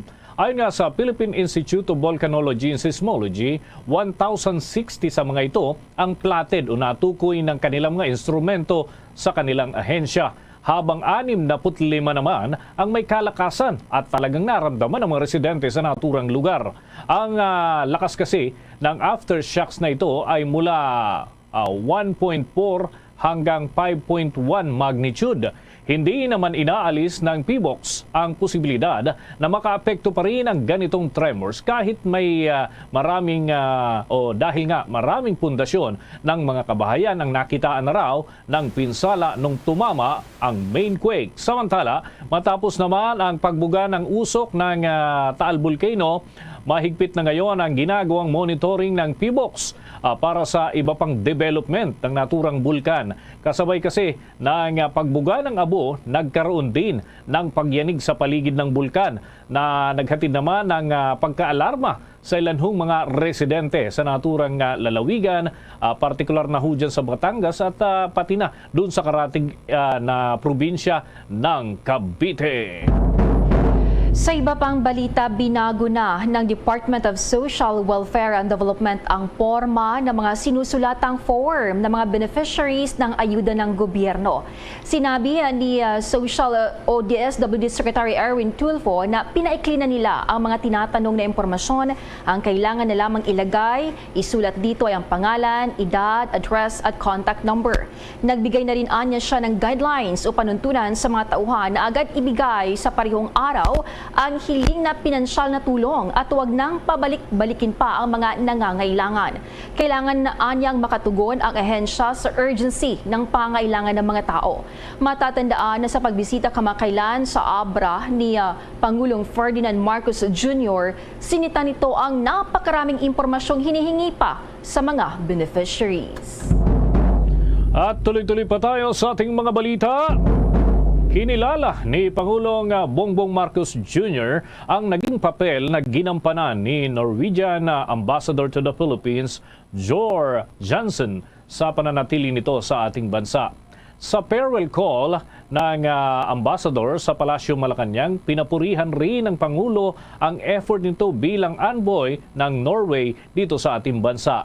Matatandaan na si Jansen ay isa sa mga foreign dignitaries na nag-courtesy visit sa Pangulo noong kakaupo pa lamang nito sa kanyang pwesto, buwan huyan ng Hunyo. Sa pulong na ito ay sumentro ang diskusyon sa climate change. Napag-usapan din ang peace process sa Bangsamoro region at ang plano ng Norway na pagdadala ng mas marami pang investment dito sa Pilipinas, partikular na ang may kinalaman sa renewable energy. Oras natin, 13 minutos na makalipas ang 6:00 ng gabi. Abangan mamaya mga kabombo, pagbuo ng Virology Institute o Virology Center at yung Center for Disease Control and Prevention ng Pilipinas may pundasyon na raw kahit noon pang pre-pandemic time. Ayon po yan sa DOST. At mamaya sa ating balitang palakasan, ang NBA superstar na si LeBron James mas inagahan daw ang training camp kasama ang iba pang Lakers player. Yan at iba pang mga balita, susunod na. Simula dati pa, favorite ko na magkape tuwing umuulan. At simula dati pa, favorite ko na ang Dunkin' Brewed Coffee. Kasi simula dati pa, its signature taste never changes. Kahit ilang tag-ulan pa ang dumaan. Simula dati pa, there's nothing like Dunkin' Brewed Coffee. At ngayon, sa pagpapatuloy ng iba pang pangunahing mga balita. Patuloy pa rin ang trabaho ng mga overseas Filipino workers OFW sa Taiwan. Ito ay sa kabila ng tensyon na dulot ng usaping politika sa pagitan ng China. Sa kabila ng pagsasagawa na 3 araw na live fire drill sa karagatan malapit sa Taiwan, ang People's Liberation Army ng China nananatiling mapayapa ang Taiwan. Tuloy-tuloy ang kanilang pang-araw-araw na gawain ng mga tao at wala ring nakataas na alert level. Nanawagan ang Filipino community sa kanilang pamilya na walang dapat ipag-alala sa kanilang sitwasyon. Magugunitang kamakailan, pinulong ng Polo Owa Taipei ang Philcom leaders para yan sa Awareness at Preparedness Information Campaign. Para ito sa pangkalahatang paghahanda, hindi lang sa kasalukuyang tensyon, kundi pati na rin sa mga parating na kalamidad na maaring makaapekto sa mga Pinoy. Oras natin mga kabombo, mga ka-Star Nation, 16 na minuto na makalipas ang 6:00 ng gabi. Kumpiyansa naman si DOST Director Julio Cesar Sicat na hindi mahihirapan ang pamahalaan na makapag-umpisa sa binabalak na Virology at Center for Disease Control and Prevention o CDC.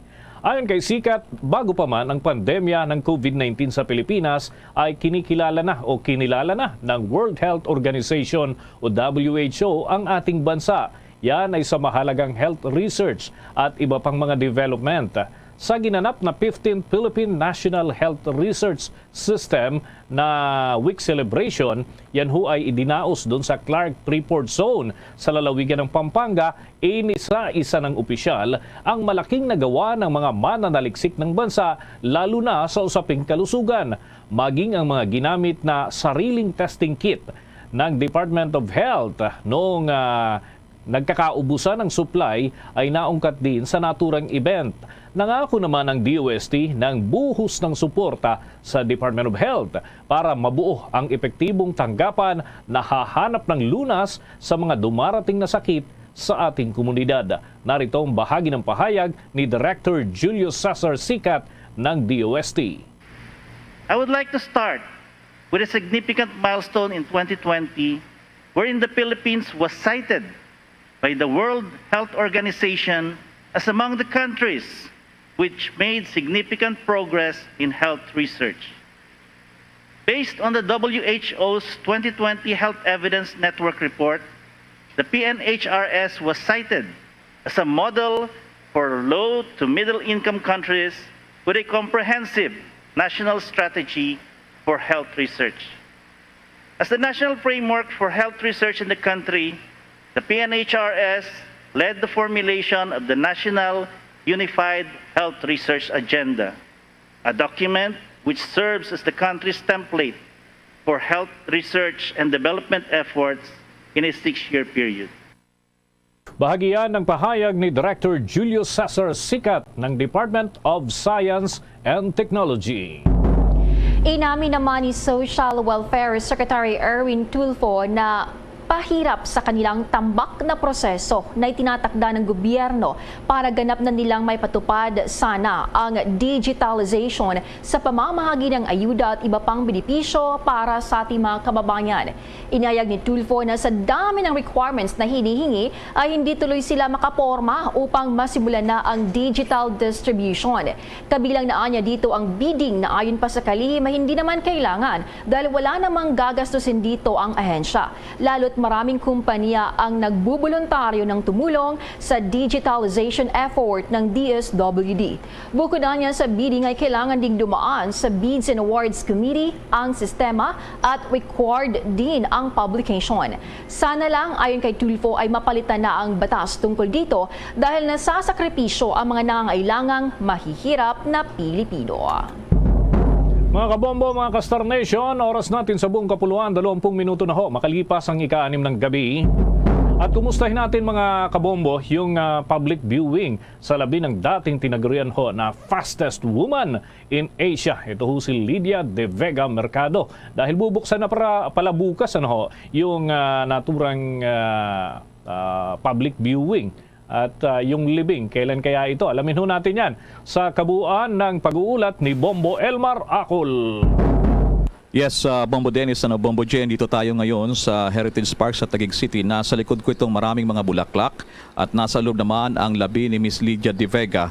Actually, Bombo Dennis, ay dalawang chapel itong inuukupahan para naman sa ilang araw na pagdalamay dito sa Taguig City. At kaugnay niyan ay nakapanayan natin itong neto natin sa anak ni Lydia De Vega. Actually, si Lydia De Vega ay kilala ito noon sa tawag na DI, kung saan ay ibinahagi ng kanyang anak na si Stephanie De Vega Mercado Koning-Swarter na bukas ay bubuksan nila sa public viewing itong labi ng kanilang ina.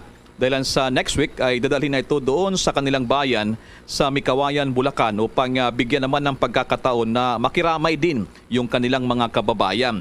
Yung tentative schedule mga kabomba kay Star Nation sa libing ay sa Miyerkules next week. Doon din sa Bulacan sa tabi ng kanyang anak. Dahil sa isa sa mga anak nitong si Lydia De Vega ay pumanaw noon at yung kanyang ama na si Tatang De Vega na sumikat din noon na naging personal coach niya. Narito pa ang dagdag pang pagkumpirma, paliwanag ni Stephanie De Vega Mercado. So far, we're planning with Heritage Park kung paano namin gagawin yung public viewing, but it's definitely included siya sa plan namin for everyone to see my mom na who wants to see my mom. We just want to plan everything muna ng maayos bago namin masabi sa lahat. But definitely there will be public viewing. Kasi my mom will be here until Monday. So most probably if plans are okay now, we can start it by tomorrow. Yes, until Monday kasi we will move her naman to her hometown in May Kawayan, Bulacan para yung mga Bulakeños naman will be able to visit her naman and pay their last respects for my mom. 3 days. So we're targeting her burial on Wednesday sa Bulacan din. So she will be with my younger brother who also passed and my lolo si Tatang De Vega. Magkakasama sila. So yan si Stephanie Mercado, dating volleyball player. So yan, Bombo Dennis, ang pagkumpirma ng pamilya. Ang mismong anak yan ni Lydia De Vega, Bombo Dennis. Okay. Bombo Elmar, kumusta ko na lamang nandyan ba yung ibang kamag-anak? Dumating ba itong mga ito? Dahil nabalita natin na yung iba sa kanila ay nasa abroad o nasa iba yung dagat. Nagsiuwi na ba yung mga kamag-anak, Bombo Elmar? At sino pa yung ibang present nung bumisita kayo o nakapunta kayo doon mismo sa area ng Labi at hanggang sa mga oras na ito, Bombo Elmar? That's right, Bombo Dennis. Actually, itong ngayong araw ay para muna sa mga close friends at family, pero nakapasok yung Bombo Radio dito. Yung makikita nyo sa video ngayon, nandyan yung ina ni Miss De Vega. Buhay pa pala ito, Bombo Dennis. Iyak ng iyak, walang tigil. Isa sa mga naikwento sa atin, Bombo Dennis, hindi alam ng ina ni Lydia Vega yung kanyang breast cancer. Pero ngayon, tanggap naman ng ina dahil sa at least at peace na yung kanyang anak na ang tawag na rito nila, Wonder Woman, Bombo Dennis, kay Lydia De Vega, na maraming umiidolo at dating tinaguri ang fastest woman in Asia. So sabi niya, at least at peace na yung kanilang anak at kasama yung kanyang tatay, si Tatang De Vega, na naging personal coach din noon nitong si Lydia De Vega. Nandito rin si Paulo Mercado, na naging coach din to ni isang engineer ito, naging coach din ni Lydia De Vega noon. At napansin natin doon, if you're facing dito sa Ataol sa Cabaong, nasa kanan yung kanyang photo at may jogging pants pa nga dito at may mga gold medals nandito sa table, nakalatag. At nandito yung ilang tropeyo niya at yan sa table, sa kanan dito, Bombo Dennis, if you're facing dito sa harap nitong Cabaong nitong si Miss Lydia De Vega, Bombo Dennis. Okay. So, kung nasulyapan ba, Bombo Elmar, yung mukha ng ating tinitingala talagang atleta na si Lydia De Vega, nagkaroon ba kayo ng pagkakataon na masilip yung mismong ataol ni Miss De Vega, Bombo Elmar? Yes, Bombo Dennis, dahil sa hindi naman to Bombo Dennis, at namatay nga sa breast cancer for so long, 2018 pa ito na nalaman. So yun ang kanyang dito, yung sistema, yung itsura dito, Bombo Dennis. So nasa Cabaong ang bangkay, ang labi nitong si Miss Lydia De Vega, Bombo Dennis. Okay. So anong requirements pagka public viewing, dahil kinukonsidera din pala ng pamilya na kahit papaano masilayan, lalo na dun sa lalawigan ng Cavite, ay bibigyan ng tsansa yung mga kababayan nitong si Lydia De Vega na makasulyap man lamang. So anong requirements? Meron na bang nabanggit dyan na, Bombo Elmar? Dahil syempre under pandemic pa rin tayo. During yung wake nitong si former President FBR, napakahigpit, so ngayon, ano naman yung hinihingi para payagan na makapasok dyan, Bombo Elmar? Actually, Bombo Dennis, hindi naman gaano mahigpit, liban lamang sa kanilang schedule itinerary na para for close family muna ito. At yung usual pa rin na health protocols, Bombo Dennis, yung usual pa rin na face mask at na rin itong sa kanya naman na dapat temperature check din na, Bombo Dennis. Ay sige. At siguro parating na rin natin yung ating pakikiramay mula dito sa Bombo Radio Philippines para dyan sa pamilya De Vega Mercado. Lalo't talagang kumbaga may tuturing na parang national treasure na rin itong si Miss Lydia De Vega, Bombo Elmar. Ang tawag sa kanya dati, maraming siyang bansag, the darling of Philippine sports. So, at nagpabot na rin tayo ng condolences para sa niwang pamilya.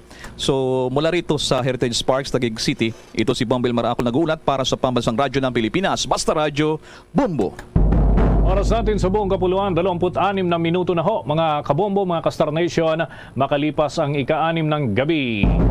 At sa pagpapatuloy ng ating mga balita, ipinanawagan ng mga may-ari ng maliliit na negosyo at digital workers na rin na dapat daw ay malimitahan at ma-regulate yung sa bank transfer at transaction fees.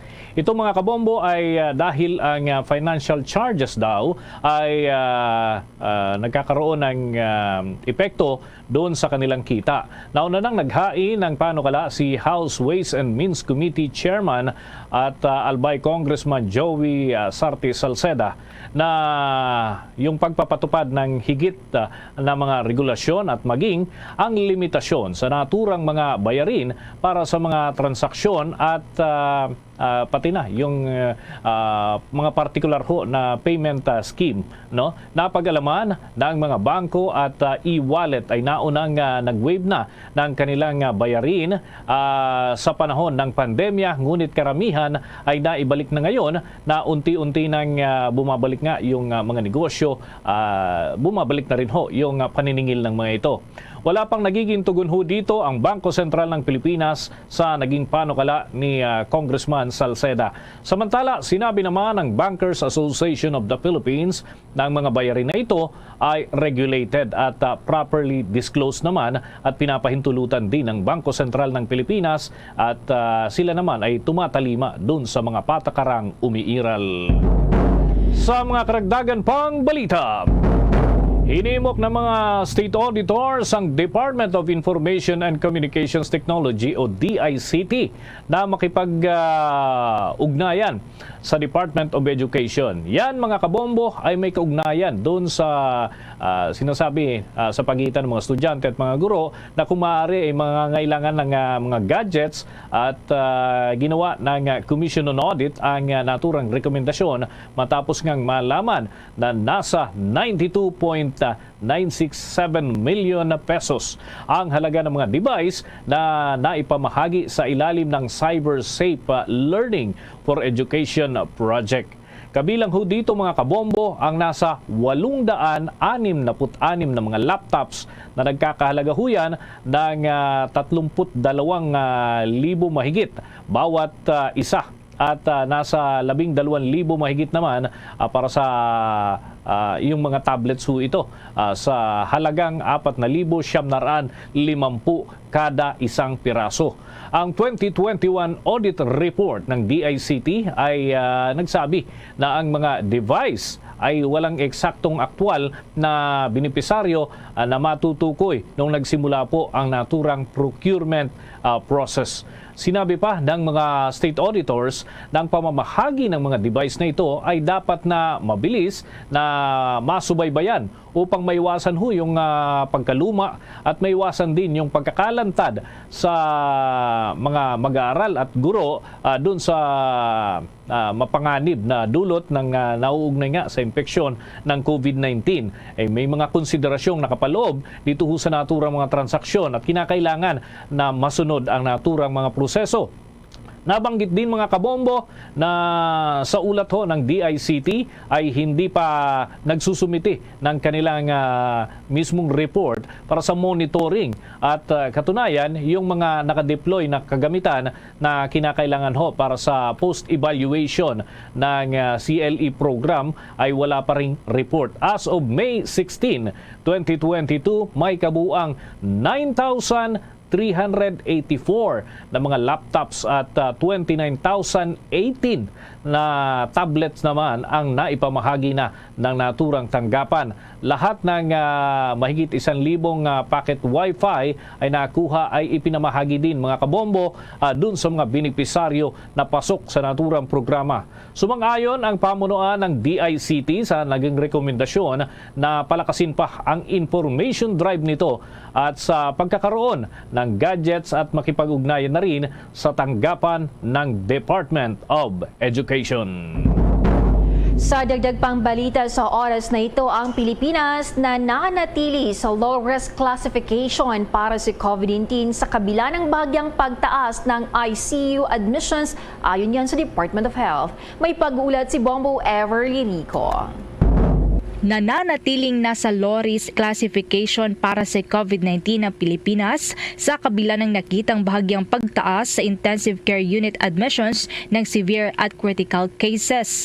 Ayon kay Health Officer in Charge Undersecretary Maria Rosario Vergere, ang average daily attack rate o ADAR ay nasa 3.51 cases sa kada 100,000 populasyon.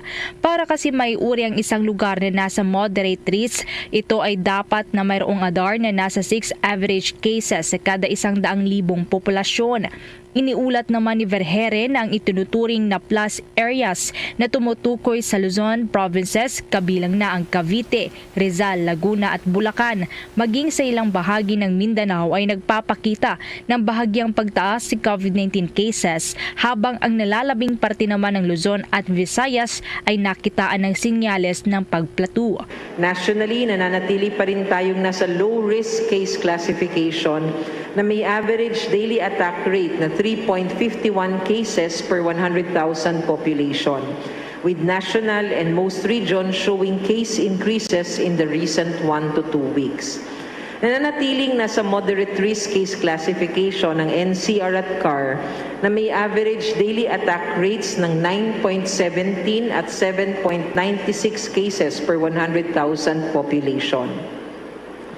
Samantala, nasa low-risk case classification ang mga natitirang rehiyon. Ngunit nalalapit na pong maabot ng Region 2 at saka ng Region 4A ang ating ADAR threshold with 4.52 at 5.09 respectively. Sa ganitong lagay, tumaas na po ang ating national positivity rate mula 18% last week. Ngayon po, it is 18.5%. Pagdating naman sa mga pasyenteng nakakaranas ng severe at critical na COVID-19 na na-admit sa mga intensive care units ay bahagyang tumaas mula sa dating 26%. Ayon kay Vergere, nagsimula ang steady uptrend o pagtaas sa ICU admissions sa severe at critical COVID-19 cases sa buong bansa noong unang bahagi ng Hulyo ng kasalukuyang taon. Halos kapantay na nagkasalukuyang bilang ng ICU admissions para sa severe at critical cases sa level na naitalang admissions noong buwan ng Marso. Sa kasalukuyan ay mayroong kabuang 871 na mga severe at critical cases na naka-admit. Ito ay katumbas ng 9.27% ng kabuang admissions.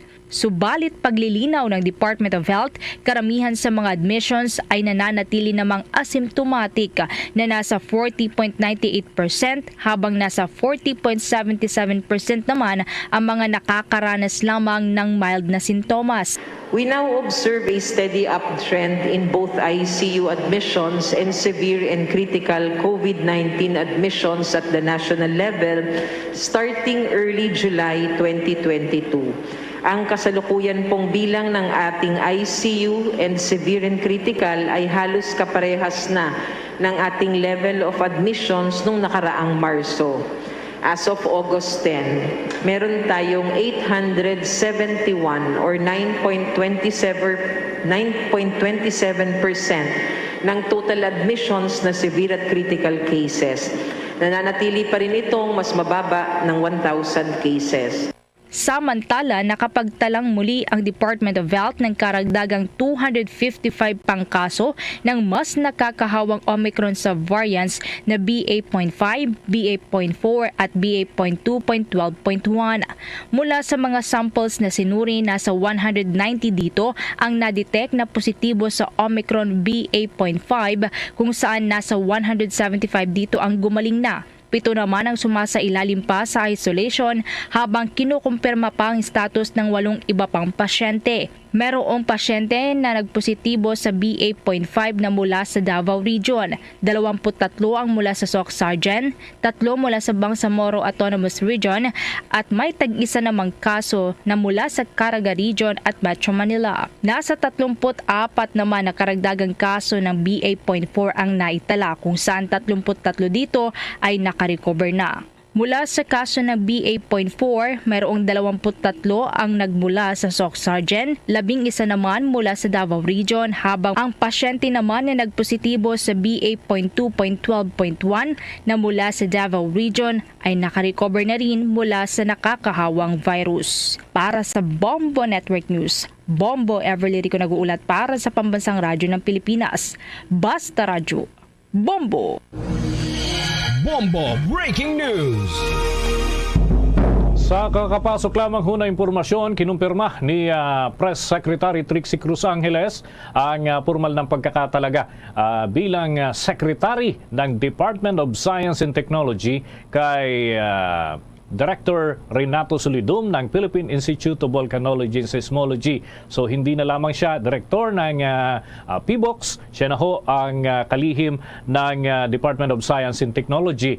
Batay ho dito sa record ni Director Solidum o ni Secretary Solidum, siya ho ay isang geologist at nagkamit ng BS Geology degree mula sa University of the Philippines.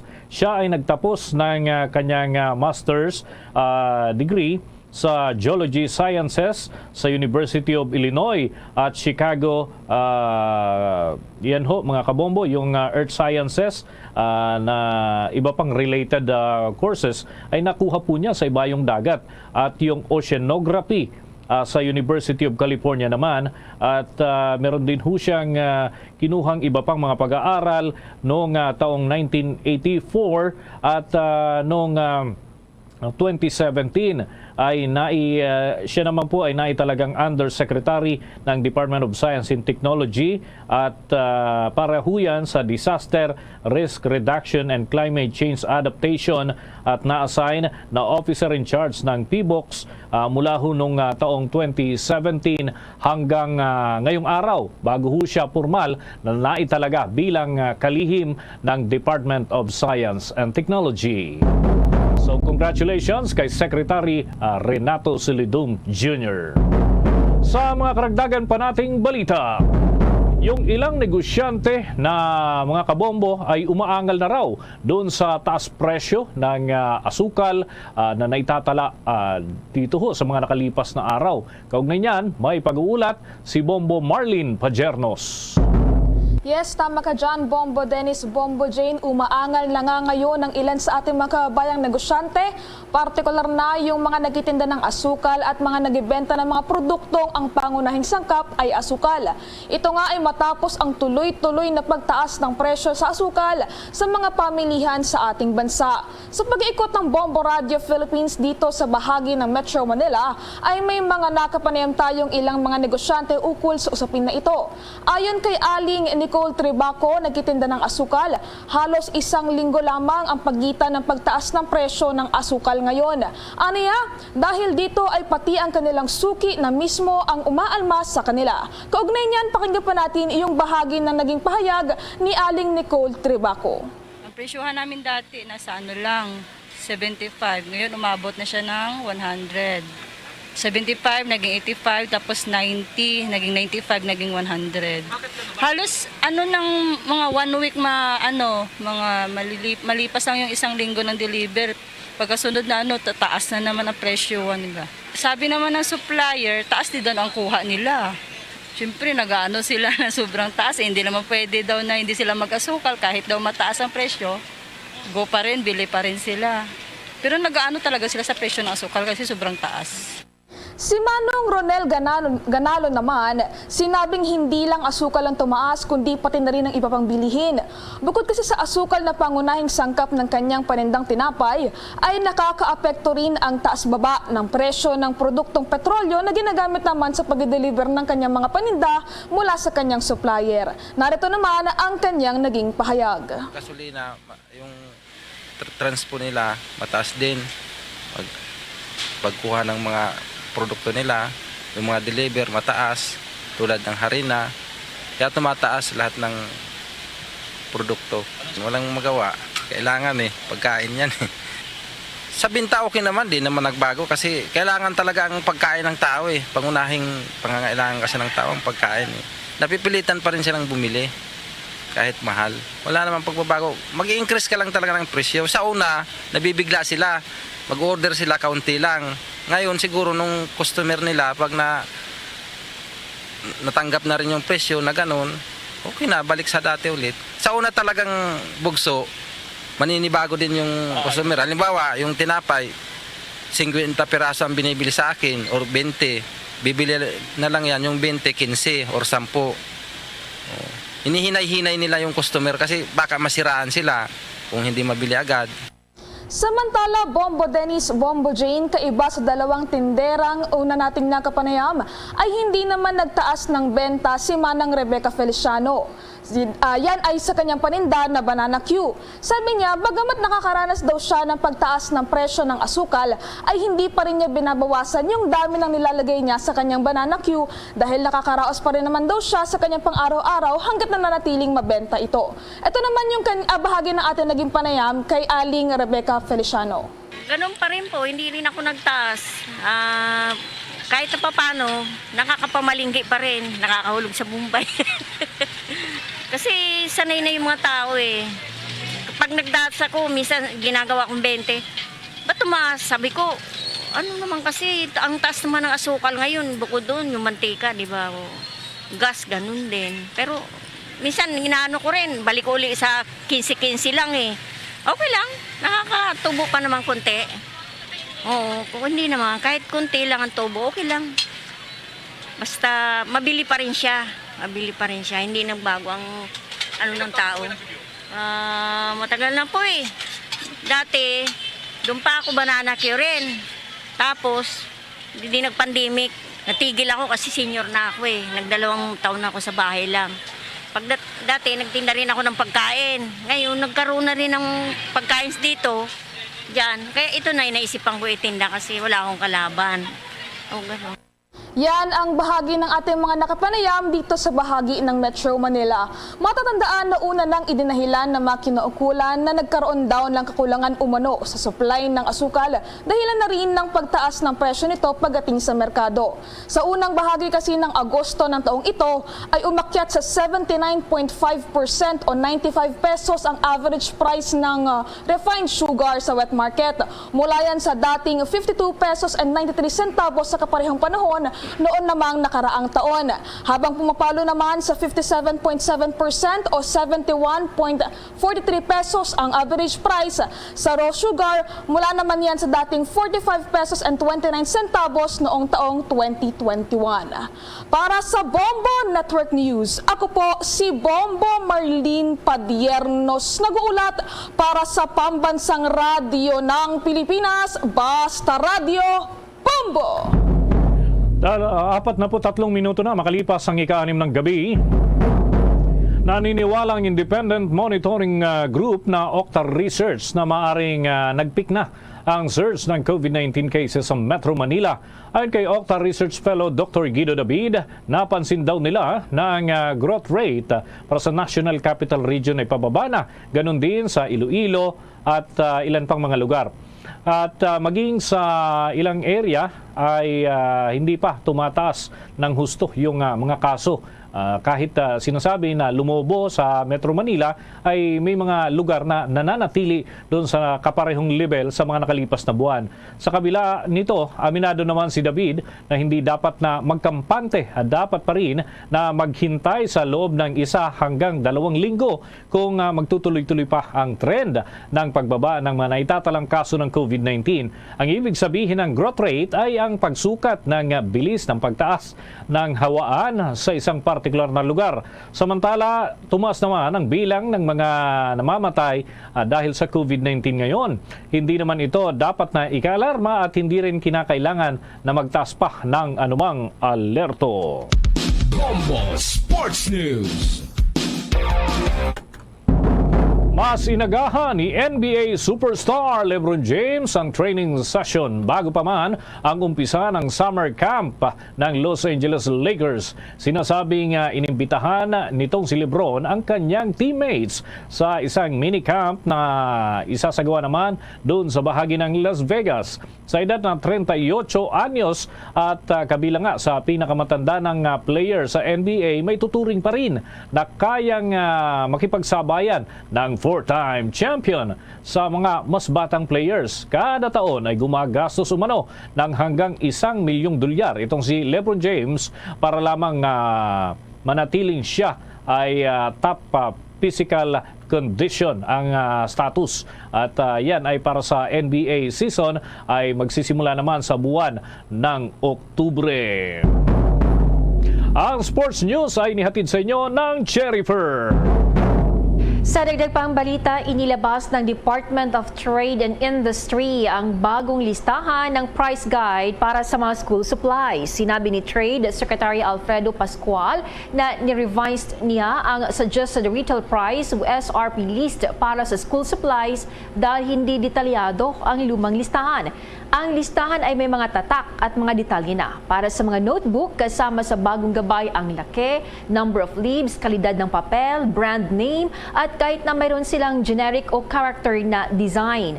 Ang impormasyong ito ay makakatulong sa mga magulang at mag-aaral na ihambing ang mga presyo sa mga tindahan. Ngunit para sa Philippine Stationers Association, hindi na kailangan maglabas ng SRP sa mga school supplies. Sabi ng Pangulo nito na si Charles C. Dagdag pa niya, sa pangkalahatan ay mababa ang presyo ng mga gamit para sa paaralan. Mahirap ding magtakda ng punto ng presyo dahil may mga ordinaryong brand at premium ang ilang item. May babala mga kabombo ang DSWD sa publiko laban ho dun sa mga peking dokumento para makakuha ng emergency na tulong para sa sinumang individual mula ho sa naturang tanggapan. Sinabi nga ng DSWD sa kanilang anunsyo na mapapadali yung kahilingan para daw sa tulong sa pamamagitan ng assistance to individuals in crisis situation. Ngunit nagbabala sila na may mga yung mga magsusumiti ho ay minsan peke yung ginagamit at yan ho ay nakukuha sa internet at iba pang pamamaraan. Ang assistance ho na ito para sa mga individual na nasa krisis ay nasa ilalim nga ng programa ng DSWD para sa tulong sa mga pamilya. Ngunit ito ho mga kabombo ay kinakailangan ng proper evaluation. Ito ay sumasaklaw din ang tulong para sa serbisyong medikal, living, pagkain, transportasyon, edukasyon at iba pang suporta. Sa pagsisikap ho na gawing mas accessible ang programa ay ini-streamline na nga ho ito ng naturang opisina at upang matiyak na ang mga kinakailangan ay mismo yung angkop ng mga benepisaryo ang mabibigyan. Nauna nang nagbabala ang DSWD na ang mga picture at iba pang mga individual na nakikipagsabuatan at gumagawa ho ng mga illegal na aktibidad ay kanilang kakasuhan o hahabulin. At yan ay sa tulong na rin ng taong bayan kung may mga matatanggap silang sumbong ukol dun sa mga peking dokumento para magamit naman dito sa mga serbisyo ng naturang ahensya. Bombo Weather Update. Mga kabombo, pinag-iingat pa rin ng Pag-asa DOST ang ating mga kababayan na nasa western section ng ating bansa, lalo na ho sa western section ng Southern Luzon dahil may mga pag-ulan pa rin hong mararanasan hanggang sa weekend. Ang Metro Manila at iba pang mga karatig na lugar ay meron din mga posibleng mga pag-ulan at magkakaroon ng mga pagbaha kung sakasakali na tatagal ang mga pagbuhos ng ulan. Sa dagdag pang balita, umano'y bagong faction ng MILF na Salamat Wing, pinabulaanan ang aligasyong sila ay bugus at kalaban ng gobyerno. Alamin ang karagdagang detalye sa report yan ng Star FM Cotabato. Hindi bugos ang Salamat Wing at mas lalong hindi sila kalaban ng gobyerno. Ito ang giniit ni Salamat Wing Political Affairs Chairman Id Cabalo sa naging panayam ng Star FM Cotabato. Anya, walang katotohanan ng alegasyon ng MILF Central Committee na walang ibang hangarin ng Salamat Wing kundi agawin ang pamamahala sa BARMM. Hindi rin anya sila kontrolado ng traditional politicians. Ayon kay Cabalo, sila rin ay mga MILF na hindi pinansin o pinagwalang bahala ng kasalukuyang administrasyon ng MILF. Sila ay kabilang din sa mga lumaban at nagbuwis ng buhay para makamit ang kapayapaan sa Bangsamoro Region pero iilan lang ang nakikinabang. Layo nilang baguhin ang mga patakaran at upang makamit ang totoong kapayapaan sa Burma. Idinagdag pa ni Cabalo na hindi kalaban ang MILF Salamat Faction kundi kakampi rin na kumikwestiyon sa patakaran ng MILF dahil ito ay bahagi ng demokratikong pamamaraan. Ang layunin po natin ay maituwid natin yung mga kamalian dito sa BAM sapagkat mahal natin ang BAM sapagkat ito po ang produkto ng ating pag-struggle. At sa yung pong pagpili sa mga membro ng BTA, kasama na po yan. Sapagkat kung aniliyan po yung ating mga kasama, may pagkakataon po na maituwid natin yung mga mali dyan. Matatandaan na una nang sinabi ni MILF Chairman Ahod Kagi Murad Ibrahim na walang basihan, misguided at tanging ang hangarin ng Salamat Wing ay sirain ang kanilang grupo. Sila rin anya ay kontrolado ng mga traditional politicians. Hindi lang nasa likod, talagang lantaran na sumusuporta sa kanya. Pero dapat pangalanan nila kung yan ba mismo ay talagang pag-exercise nilang right to self-determination. Para sa Bombo Network News, ito si Star DJ Tom ng 93.7 Star FM Cotabato para sa Pambansang Radyo ng Pilipinas. Basta Radyo, Bombo! Ang militar at pulisya pumagitna na sa away ng dalawang grupo ng MILF sa Pikit, North Cotabato. 5 na ho ang naitalang nasawi at 2 ang sugatan. Doon ho sa naturang lugar, alamin natin ang update mula sa Bombo Radio Coronadal.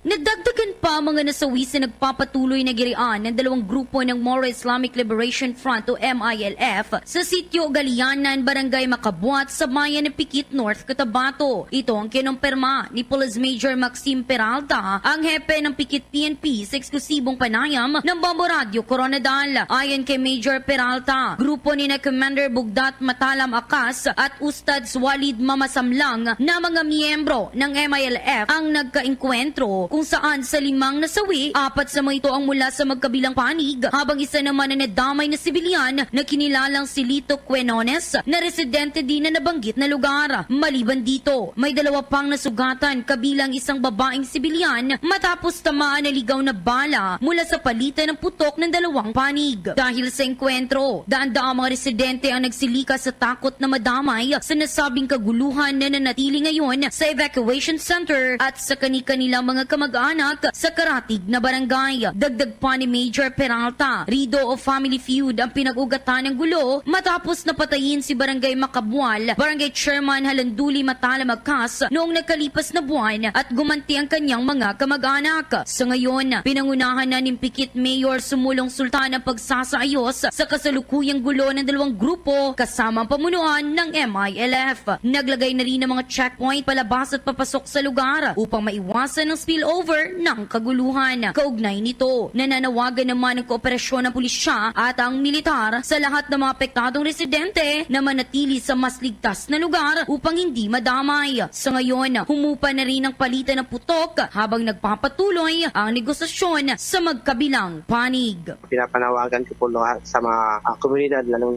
dito sa bayan ng Pikit, na kung may mga conflict po tayo or mga hindi pagkakaunawaan, ayusin na lang po sa level natin para hindi po tayo dumating sa kung saan magkakaroon tayo ng armed confrontation na may mga madamay pa po na ipa. Kung may problema po, maalot pong dumulog dito sa istasyon ng ating kapisan, pati na po sa LGUs or sa Philippine Army. Si Police Major Maxime Peralta, ang hepe ng Pikit PNP sa eksklusibong panayam ng Bombo Radio Coronadal. At yan ang ulat mula dito sa Bombo Radio Coronadal. Sa Bombo Network News, ito si Bombo Donhart Militar para sa Pambansang Radyo ng Pilipinas at consistent number 1 sa probinsya ng South Cotabato, Basta Radio, Bombo! Bombo International News. Naalarma ng United Nations ang muling pang-aatake sa Ukraine's Zaporizhzhia Nuclear Power Plant. Nagsisihan pa ang Ukraine at Russia kaugnay sa ginawang pang-aatake ng nasabing planta.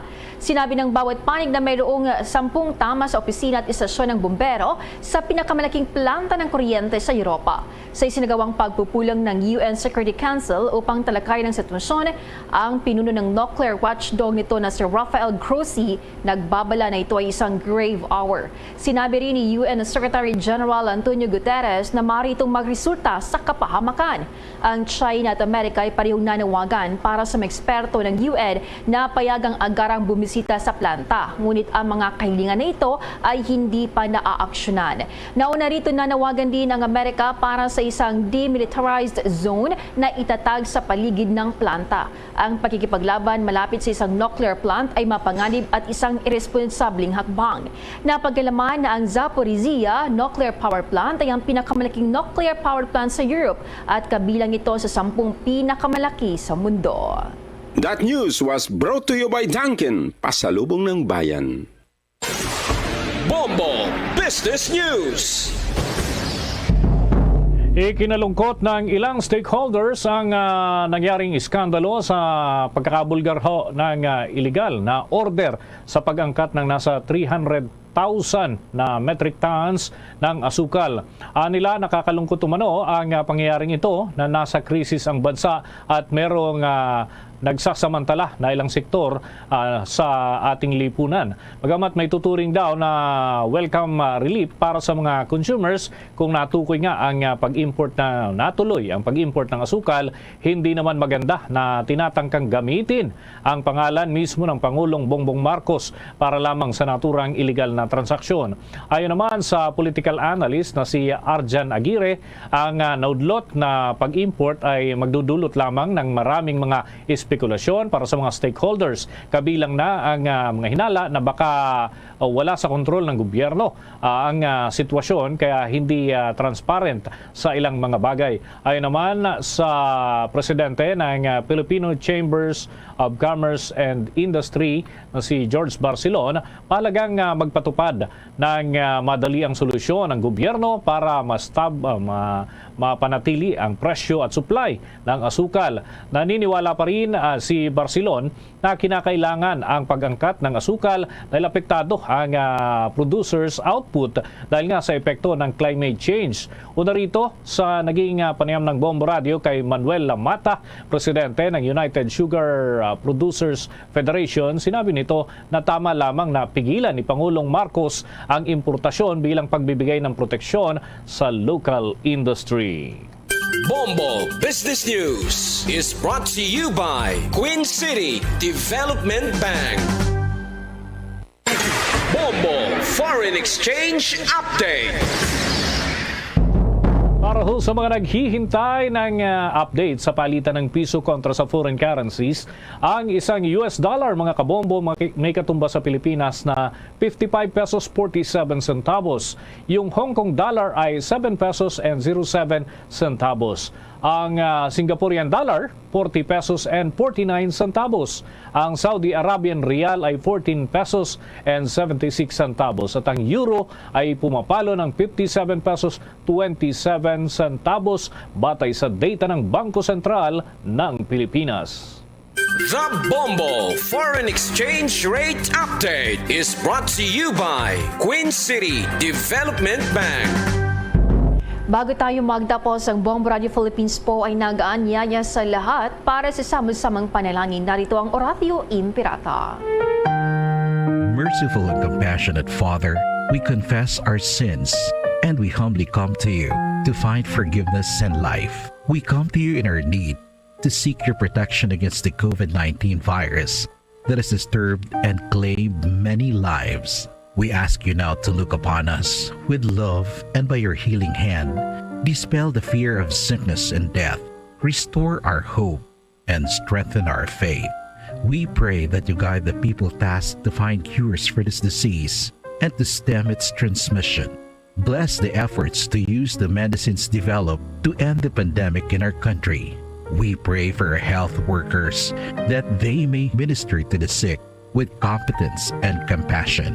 Grant them health in mind and body, strength in their commitment, protection from the disease. We pray for those afflicted. May they be restored to health. Protect those who care for them. Grant eternal rest to those who have died. Give us the grace in these trying times to work for the good of all and to help those in need. May our concern and compassion for each other see us through this crisis and lead us to conversion and holiness. Grant all these through our Lord Jesus Christ, your Son, who lives and reigns with you in the unity of the Holy Spirit, God, forever and ever. Amen. We fly to your protection. O Holy Mother of God, do not despise our petition in our necessities, but deliver us always from all dangers. O glorious and blessed Virgin. Amen. Our Lady, health of the sick, pray for us. Saint Joseph, pray for us. Saint Raphael the Archangel, pray for us. San Roque, pray for us. San Lorenzo Ruiz, pray for us. San Pedro Calungsod, pray for us. At yan ang Bombo Network News. Kami ang inyong mga naging tagapagbalita. Ako si Bombo Jane Buna. Ako naman si Bombo Dennis Hamito para sa Pambansang Radyo ng Pilipinas, Basta Radio. Bombo! Marabagit nga salamat sa Bombo News Center. Oras sa Bombo Radio Bacolod, Philippine Standard Time. 2 minutos sa kaligid sa takna, kalas sa 7 sa gabi. Maayong gabi sa sang Bacolod, Negros Occidental, Western Visayas, Bilog nga kalibutan, nagaplag na palatuntunan zona libre. Karon niya daw sang Biyernes sa petsa 12 kita sabahin sa bulan sang Agosto tuig 2022. Sa ato sining nga pagpanagad pagulog na ita karon nga gabi may kopod na ang iyo sining alagad si Bombo Ponsispino. Tugtog na kita alas 9 ang takna sining nga gabi sa pagdulong sa iyo kapagpatpat sa pira ka madragwan nga mga balita. Balita lokal, balita national, balita sa ruwasang pungsod, pira ka madragwan nga mga balita sa patag sa nampang kag sa artista.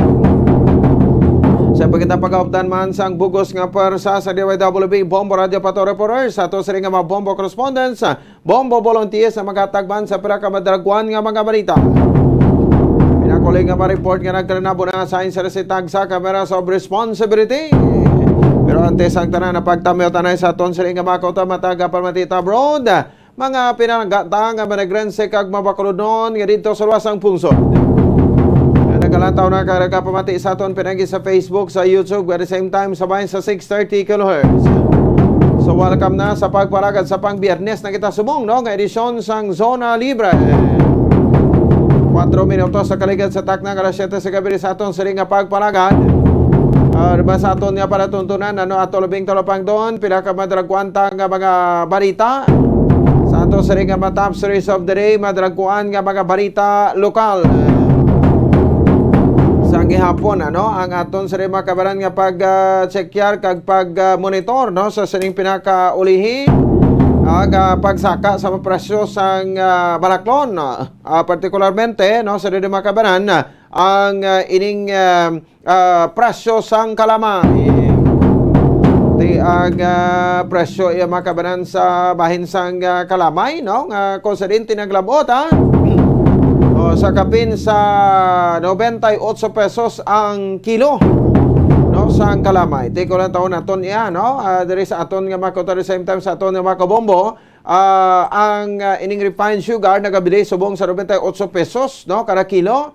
70 pesos naman ang raw sugar, samtang 70 pesos naman ang brown sugar. Ang raw sugar muning wash brown niya, brown ginayang color niya, so mas ma-clear ang raw sugar. Ang refined sugar, sa dimaka sa nasiling tana, nagabili 98 pesos kada kilo. So sa niligan simana or duha ka simana, may 60 pesos gabili sa raw sugar, tub-tub ka nagsaka ini sa 68 pesos. So nangin 70 pesos naman subong. Ang brown sugar ngati sa una 48 pesos ang normal nga presyo, nagsaka sa 55 pesos tub 60 pesos kaya nagabili ni karon sang 70 pesos.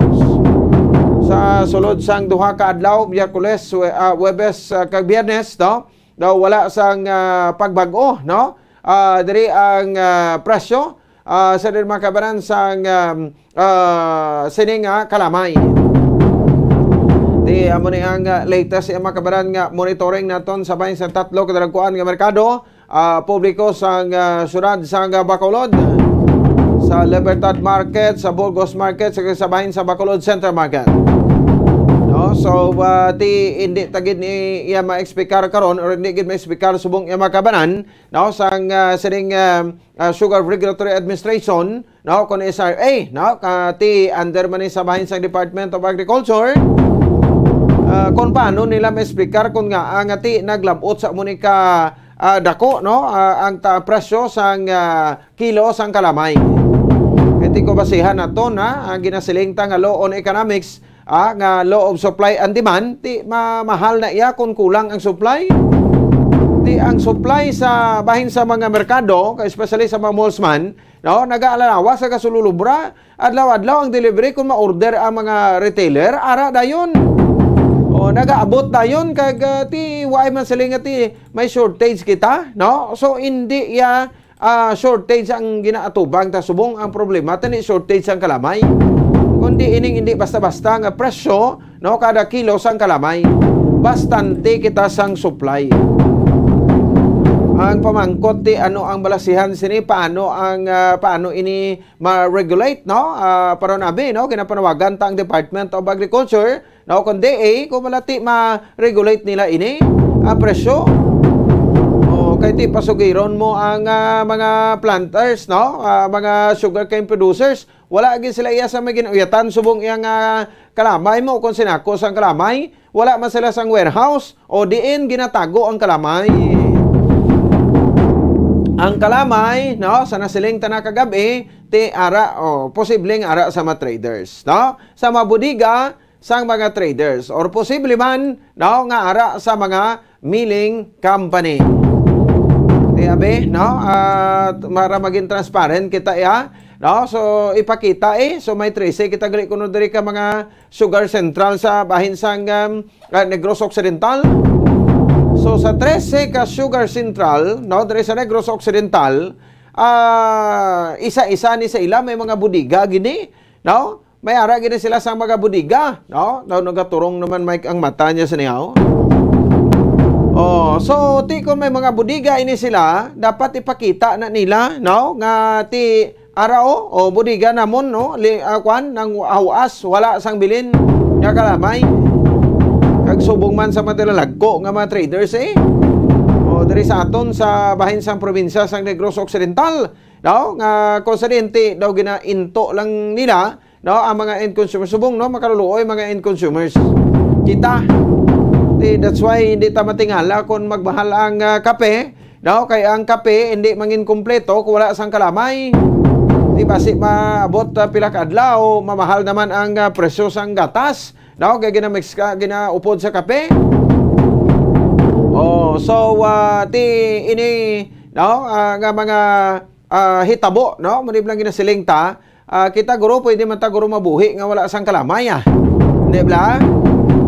No, kay ti iban sa ato mga kuturan gani daw ay na gani na limitasyon sa ila sa tagsak mo kulingon gapahala na lang pahala kaon sa mga sweets o cakes no mga candies mga drinks no tanan o ga pinagusto na hasta nga ti daw hindi na mayo madangtan nagatalaas ang sugar nagakautod ang tiil bangod sang diabetes so ti pwede man na siguro no nga naron ta ko gulingon ta nga hindi kita be magkuan gid no kay although iban subong may mga kuana may mga paglimit sa pagbakal sang kinanglanon ya hindi lang tanay maggamit gid tudo sang kalamay kay tuman kamahal kung pamahalan sang traders ang kuan sini ang presyo no pamahalan nila tilang taon tabi ko may mabakal sa kalamay kasi nasiling kuya, hindi kuya magpating, hindi mabuhi ang tawo ko ay klamay stupad niya. Mabuhi man ta Japon, no? Amo na gani ang nami kay nga likaw kita sa pagtaas ang sugar intake ta. Pagustuhin na lang sila no? Mga traders na, no? Mga mga sugar centrals ni, i-hold nyo na lang da ang inyong no? I-hold nyo na lang da ang inyong mga kalamay sa inyong mga bodega. No? Hindi na lang kamo magbaligya or mabaligya magi kamo pero ti paano maka-order sa inyo mga retailers kay ti mahal-mahal ang presyo. Lantawon ta kung sino ang wala sang income kay kita manawagan na lang kita, no? Bayino lang din na lang kamo da magbakal sang kalamay na subong. Kita naman mabalos bla sila, no? Kita naman ya mawilga, No, mabuikot kita be. O, munang nami pero di sa Negros Occidental o sino man pinahog nyo, bisan na pila ka tuig di kami makilit anay isang kalamay. Okay lang. No, gamit na nata mga natural sweeteners daw kuan na lang ta, no? Ma-engage na lang ta sang kuan sang business sa kuan ba sa honeybee ni. O mo na lang na gamiton ta. At least organic pa, bulong pa. O kag hindi pa gid tanto gid makahalit sa ato sa nga kalawasan. Kay once nga magtaas ang sugar mo, sugar intake nimo, sugar sa lawas mo, sulubra, no? Kag magka-diabetes ka, yawan ka na. That's why nga bisan hindi mat kami makita isang kalamay, okay lang. May ini padudlaon no? Ini mga traders nga daway ginapasanto ang ang presyo sang kalamay kada kilo.